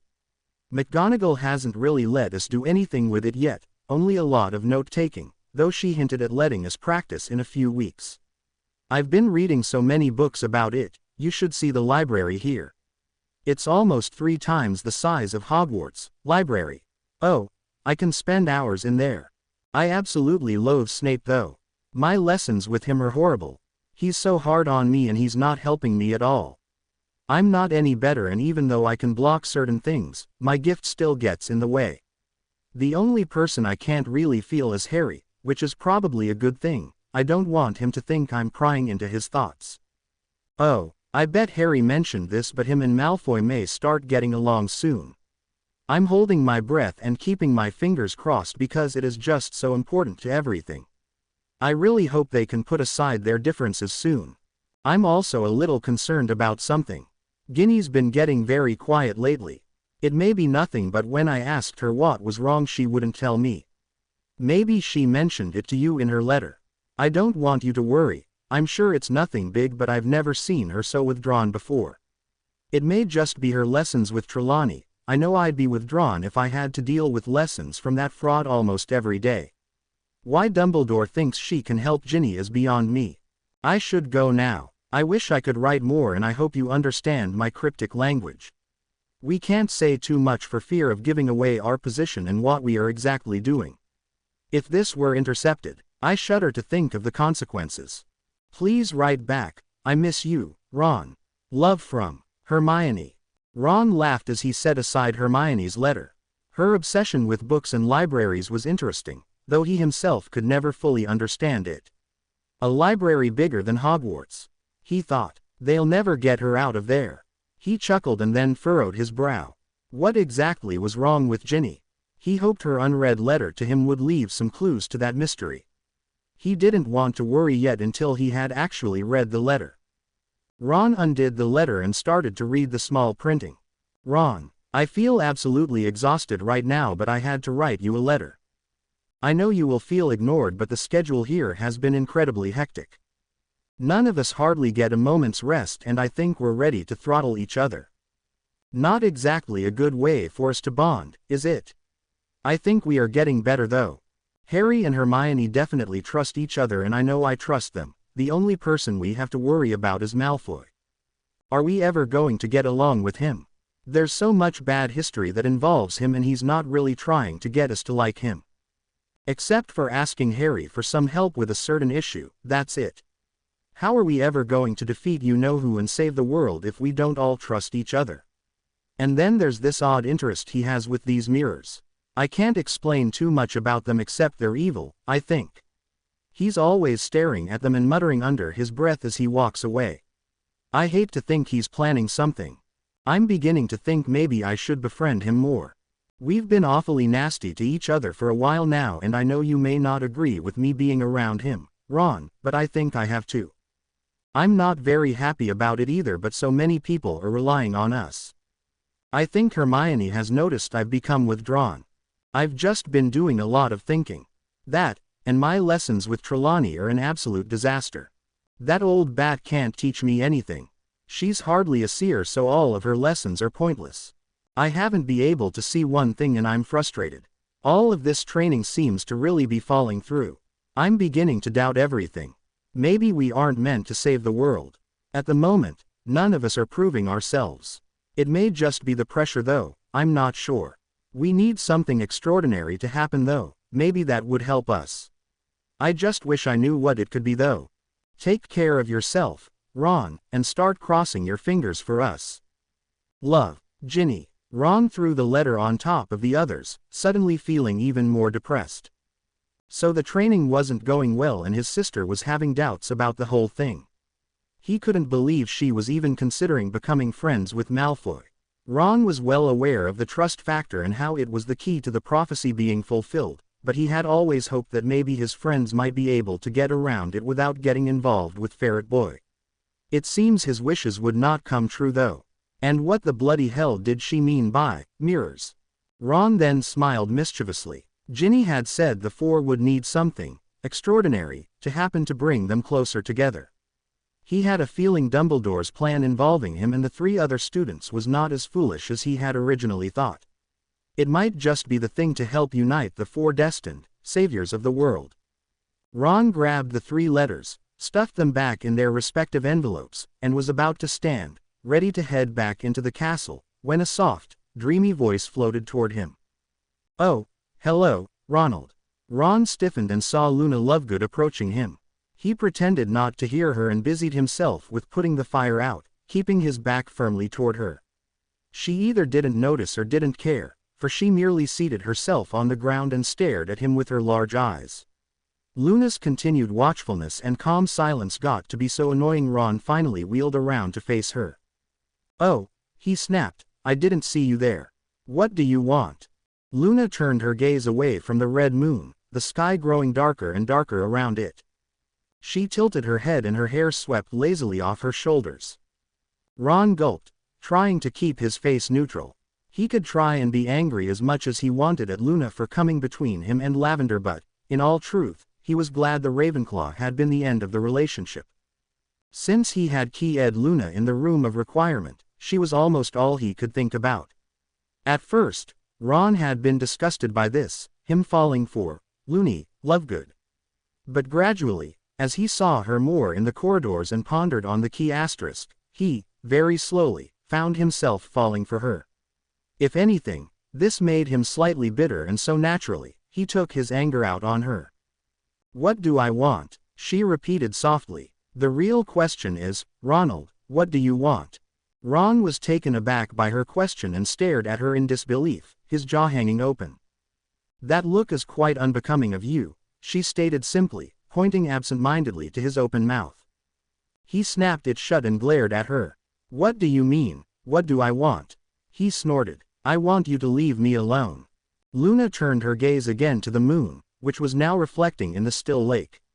The color of red grew deeper, making the moon appear to be on fire.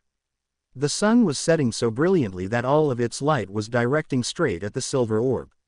The mesh of colors was extraordinary and rarely seen. "How beautiful and odd," Luna whispered, more to herself than to Ron. Silver and red, two completely different colors, one so fiery and one so calm. One bright and one subtle. Two opposite ends of the spectrum, yet somehow they coexist, making for a truly spectacular sight among nature. It's funny how two opposites can so attract. Ron was no longer looking at the moon though, and his piercing eyes were on Luna, whose large eyes were reflecting the moon. He had a feeling she was talking about more than the moon and how different the color combination was. Opposites truly could attract, and for once, he found he couldn't agree with her more. "You want to know what I want?" he said quietly, breaking the silence. Luna turned and faced him, something unreadable glimmering in her eyes, and yet she said nothing. She merely nodded, encouraging him to go on. "I want," he paused and looked at Hogwarts, where lights were starting to glow in the windows. "I want to finally be understood, for someone to appreciate me more. I want to not be looked at as the younger brother to all the other Weasleys. I want to not be viewed as just the friend of Harry Potter. I want someone to really see me and take the time to know all of me." Ron sighed and finally looked Luna straight in the eyes. "But I think, most of all, I want to finally find someone who is truly meant for me.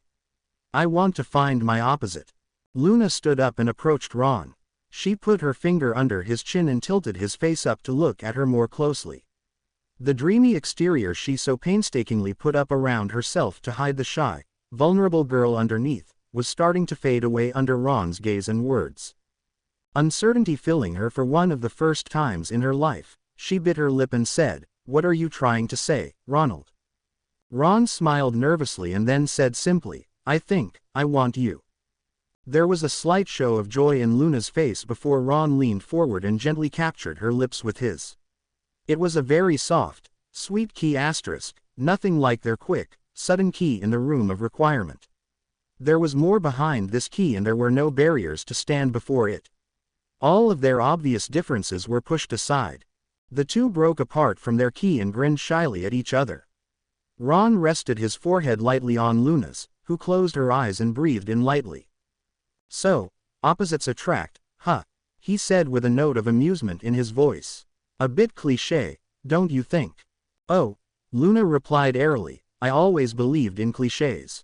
"I bet you have," Ron muttered before leaning forward and keying her again. And the only witnesses to this second bond of trust and love were the red moon high in the sky, and the wise old wizard, smiling knowingly from his study. "Is it ready, Wormtail?" The evil voice of Lord Voldemort hissed menacingly.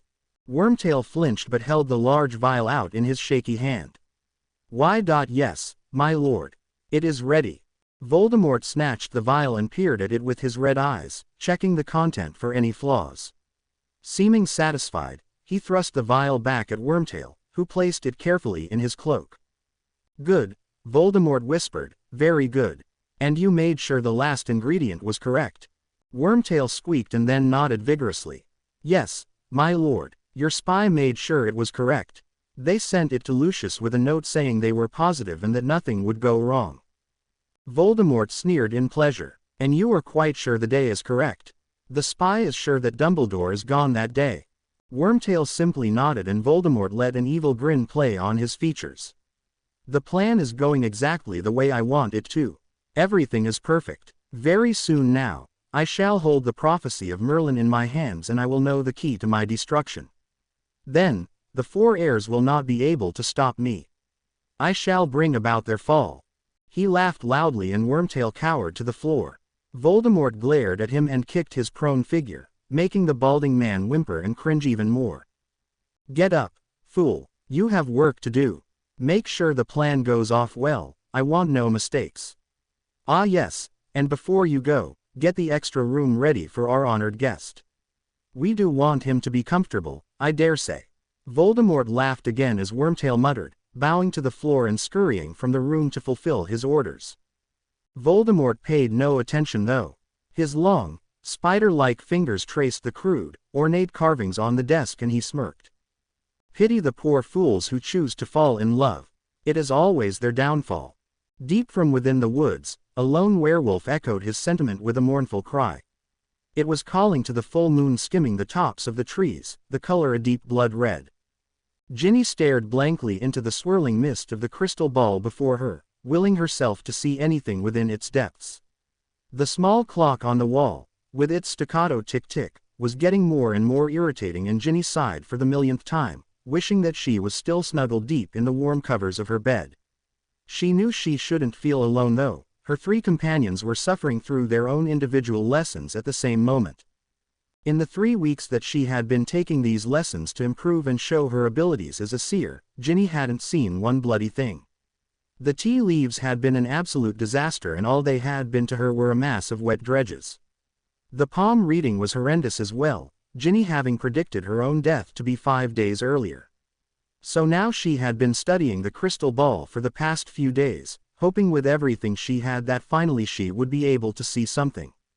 She started drumming her fingers noisily on the lace-covered tabletop and her eyelids drooped, partly from fatigue and partly from the heavily perfumed odor of the small room. She was stuck in a classroom way at the top of the North Tower, which was a great many corridors and staircases away from her room.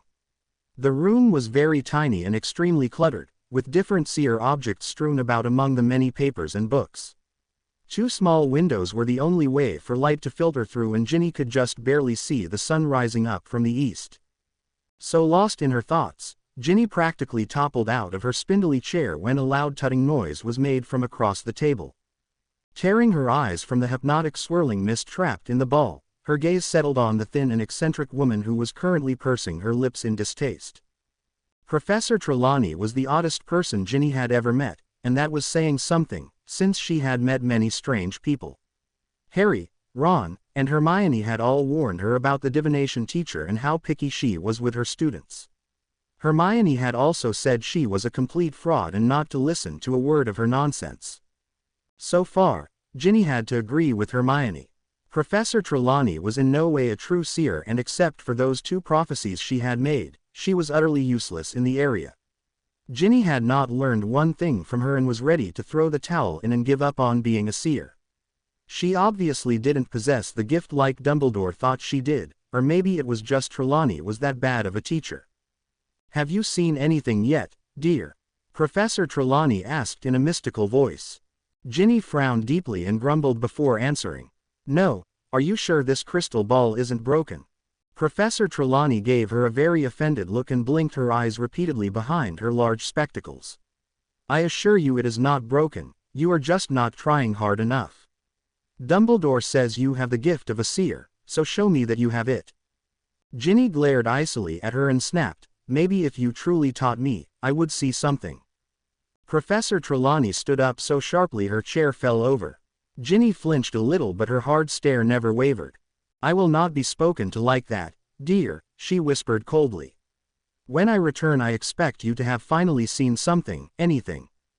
For goodness sake, do like every other student and make it up, it doesn't matter to me anymore. I have yet to meet another true seer. With a loud huff, she marched from the room, slamming the door behind her. Ginny snorted and let out a sigh of relief. Finally, I got her out of the room.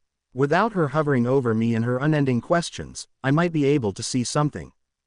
Ginny looked back at the crystal ball, but it was like her brain was refusing to work. If anything, she felt even less, and she had to keep shaking her head to stay awake. The fumes becoming sickening, Ginny stood up and shoved both of the windows open, cool morning air seeping in and making the room more breathable. Ginny stood by the window for a few more minutes, watching as a lovely golden glow was shimmering on the fluffy clouds in the sky. The early morning mist was starting to fade away, leaving the grounds in a hazy light. Shifting her eyes to the forest, Ginny saw that it stretched on endlessly, looking very inviting but also ominous. She squinted, noticing a very dark patch among the trees miles away, where no sunlight seemed to settle and a faint trail of smoke was rising.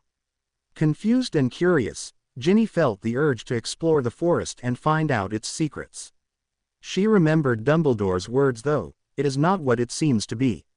She really needed to learn more about the forest. Just as Ginny was ready to turn away and go back to her crystal ball gazing, though she used the term loosely, something along the edge of the forest caught her eye. Peering closer, she saw there was something, or someone, moving down there. Ginny quickly crouched down, not wanting to be seen. The dark shape continued to move forward swiftly before stopping just short of the last row of trees. Holding her breath, Ginny watched as the figure moved once more and stepped into the faint sunlight. It was a person, a tall, dark-cloaked figure. The face was completely hidden beneath the hood they had pulled up. The light breeze rustled their cloak, but still the person did not move.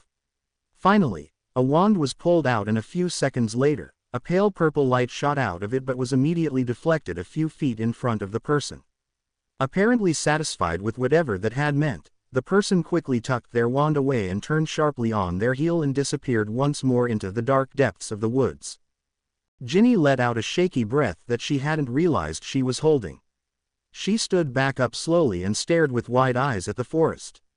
Who was that? She thought, feeling suddenly terrified. Have we been discovered by you know who? The urge to go and tell Professor Dumbledore hit her suddenly, and Ginny forced her feet to move and she started to dash to the door. She completely forgot about the table in front of her and knocked it over in her panic.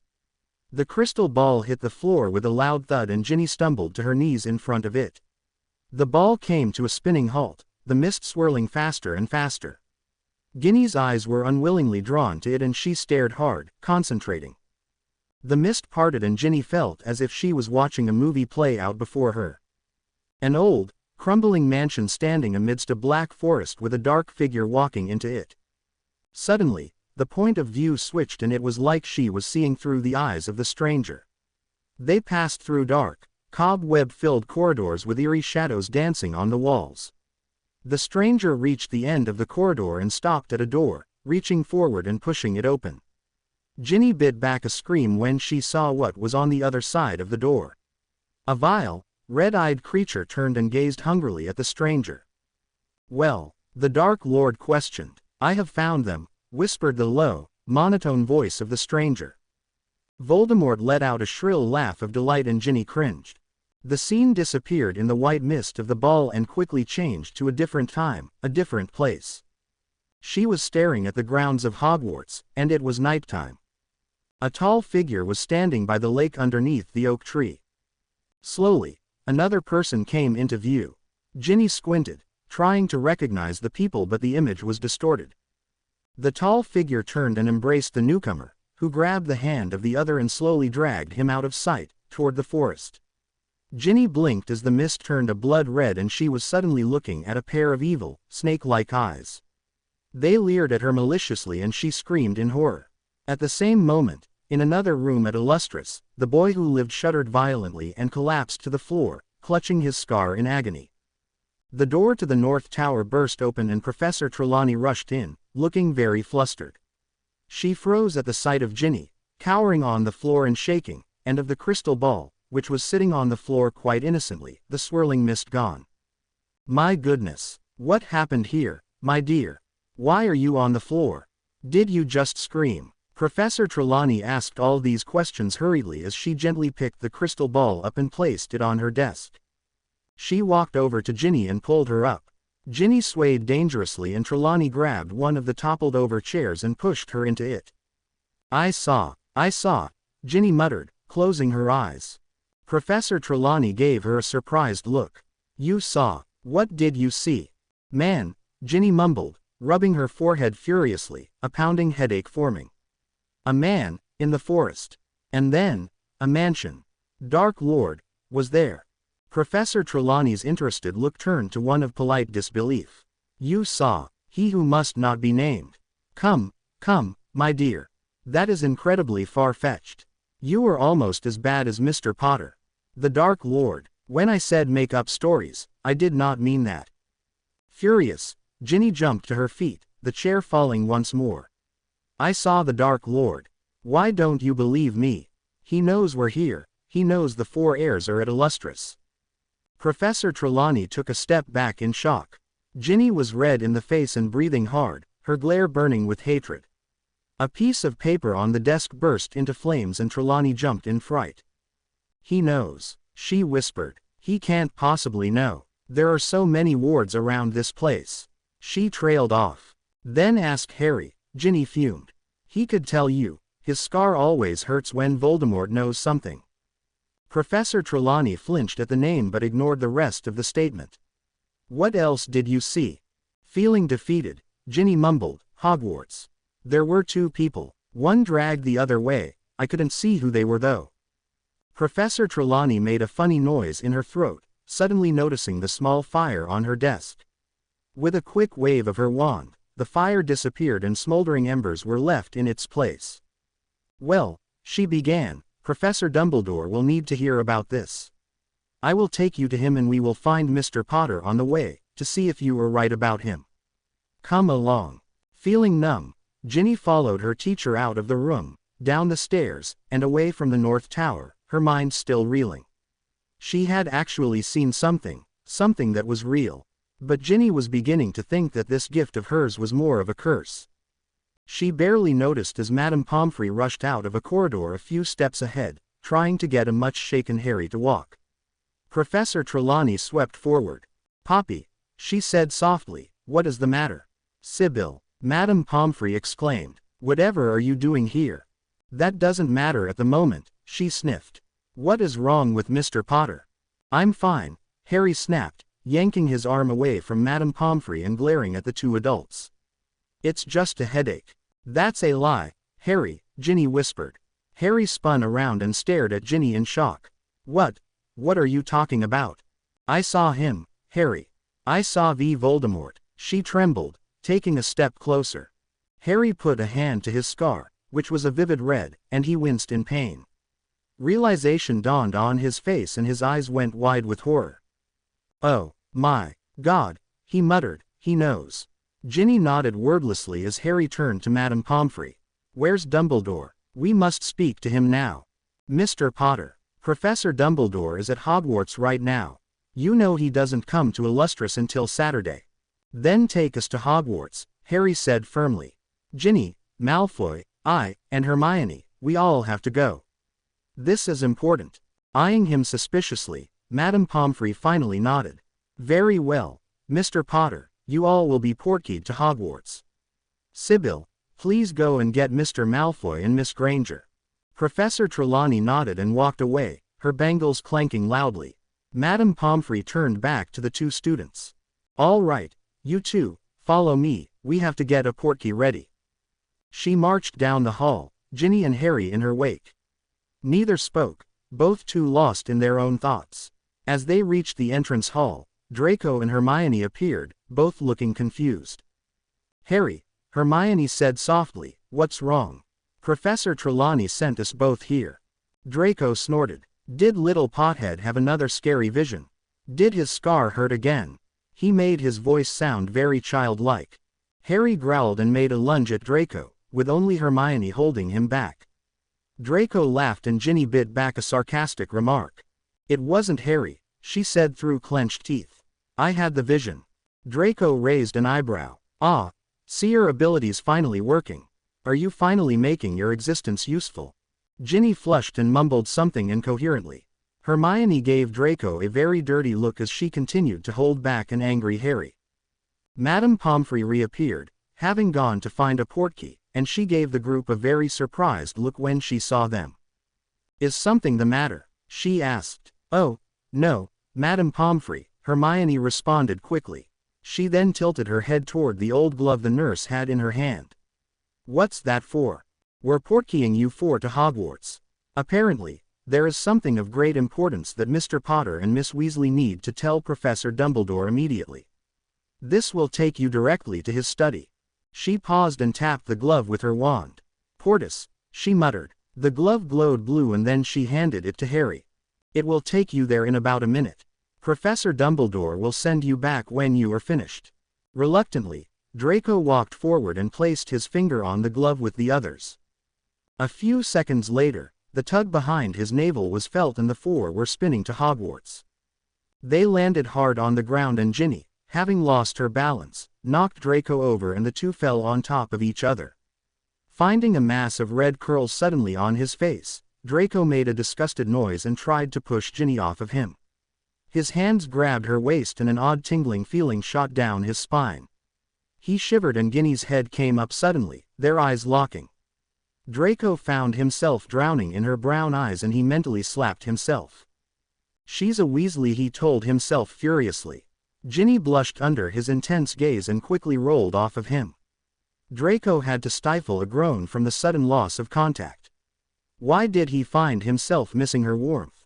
He picked himself off the floor and came face to face with a very amused Harry and Hermione. He sneered at them and turned him back on them, facing Professor Dumbledore, who was seated behind his desk. The old wizard looked mildly surprised at the sudden intrusion into his office, but he smiled gently at them.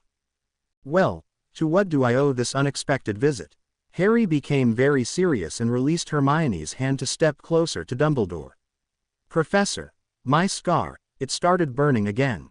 Voldemort, he knows. The twinkle in Dumbledore's blue eyes vanished and he stared sharply at Harry. Are you absolutely positive? Yes, Professor, Ginny spoke up, finding her voice. I had a vision, in the crystal ball. I saw a stranger. He went to an old mansion and Voldemort was there. He said that he had found us. But that's not all. Ginny paused and then took a deep breath. I saw this person myself, on the grounds. He came to the edge of the forest and then stopped. Then he took his wand out and shot a pale purple light out of it. It deflected and then he vanished back into the forest. Dumbledore went slightly pale and stood up. So, Tom knows, I was afraid of this. Though I didn't actually think he would discover Illustris, it was something I greatly feared. He will not be able to enter though, too many wards are placed all over that place. Even with his dark powers, it would take him months to remove them all. But he knows, and that is terrible enough. Just to be safe, I'll assign 2 teachers to patrol the grounds each night. He glanced at the 4 heirs. It was good of you to come and tell me, this is serious. Please do not worry too much though, concentrate on your training. I know you are all struggling but you are getting better. The ability of Miss Weasley to see in the crystal ball now is proof of that. Now, would you like to say hello to your friends before I send you back? Suddenly looking elated, the 4 heirs nodded vigorously. Ginny suddenly remembered something though. Wait, Professor, there was something else. She then paused, remembering how vague the next vision had been and how silly it would sound, not knowing who the people were or what was really happening. Yes, Miss Weasley, Dumbledore said, looking interested. Oh, Ginny said softly, it was nothing, never mind. Dumbledore stared down at her, as if knowing she was lying, but Ginny averted her gaze. Very well, he said softly. Return to my office in an hour and I will have a portkey ready to take you all back to Illustris. The 4 heirs left Dumbledore's study and as soon as they were in the corridor in front of the gargoyle, Draco turned to Ginny. What are you hiding, Weasley? He asked suspiciously, eyes narrowed. Never you mind, she retorted. Go off to your Slytherin buddies. I think I'm going to enjoy this hour of freedom, not being in your presence. Draco smirked. You know you can't get enough of me." Ginny coughed and desperately tried to hide the blush forming on her cheeks. "Sod off, Malfoy," she hissed. She stalked away, Harry and Hermione trailing after her. Draco snorted and went down to the Slytherin common room. "I can't wait to see Ron again," Hermione whispered excitedly to Harry. Harry smiled at her and squeezed her hand. "I'll be glad to see him too, love." The three reached the entrance hall and Ginny quickly pushed the doors that led outside open. Confused, Harry called out after her. "Where you going, Gin? Don't you want to see Ron?" "He's outside," she answered back simply. They walked across the grounds toward the lake, reveling in the fact that they were back at their true home. As they approached the familiar oak tree, Hermione and Harry saw that Ginny was right, Ron was indeed outside. But he wasn't alone. Hermione's jaw dropped open in shock when she saw the Ravenclaw resting in Ron's arms. "Ron!" she shrieked. Ron jumped and quickly let go of Luna. He turned his head sharply and his face first showed shock, then joy as he leapt up and raced toward his two best friends and his sister. "Harry, Hermione, Ginny. What are you doing here?" He grabbed Ginny in a tight hug, who laughed with delight. "Decided to come visit you, mate," Harry said with a cheeky grin before giving Ron a hug. Hermione threw her arms around Ron's neck. "Oh, I've missed you. Like I said, Illustris isn't home without you there." Ron blushed as he pulled away from the brunette. He glanced over his shoulder and saw Luna standing a few feet away, twirling a strand of her hair absent-mindedly around her finger. He smiled at her and quickly went and took her hand, leading her over. "You guys, there's something you should know. Luna and I. Well, we're together now." He smiled sheepishly. Hermione shrieked again as Harry gave him a knowing wink. Ginny quickly hugged Luna, who was smiling vaguely. "I'm so happy for you two," Ginny said. "I always thought you two would go well together." Ron wrapped his arms around Luna and pulled her close, dropping a quick key on her lips. "I just wish I had realized it sooner. It practically took a blow to the head for me to realize." Luna laughed dreamily. "He's quite serious." Ron tore his eyes away from his girlfriend and gave the three heirs before him a questioning look. "What are you really doing here? I know you wouldn't forfeit a day of training just to visit me." Ginny suddenly looked uncomfortable and she exchanged a quick glance with Hermione, who decided to speak for her.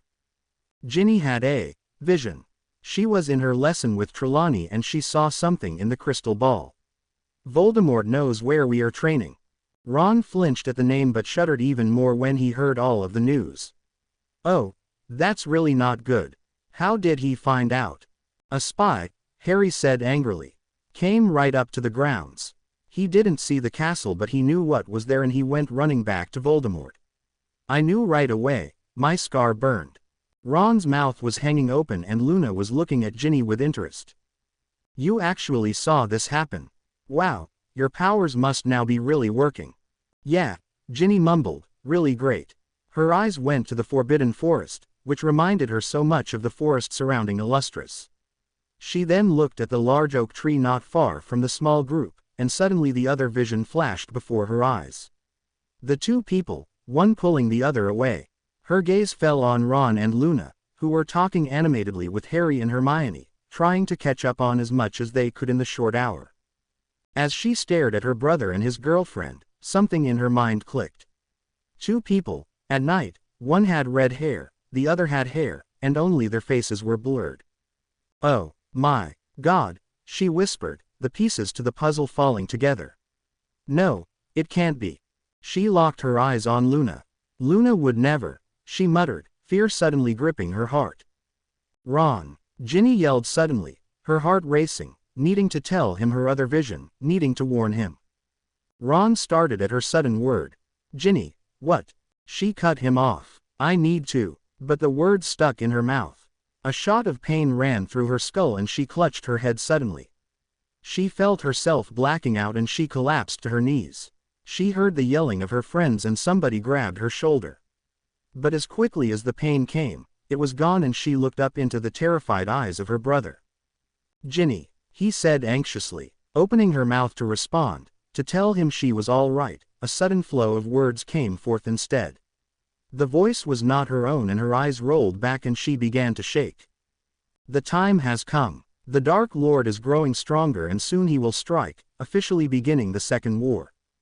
Only 4 stand in his way and could be the ultimate end to his reign. But he wishes for them to be on his side, for they alone hold the key to bring destruction to whatever side they oppose.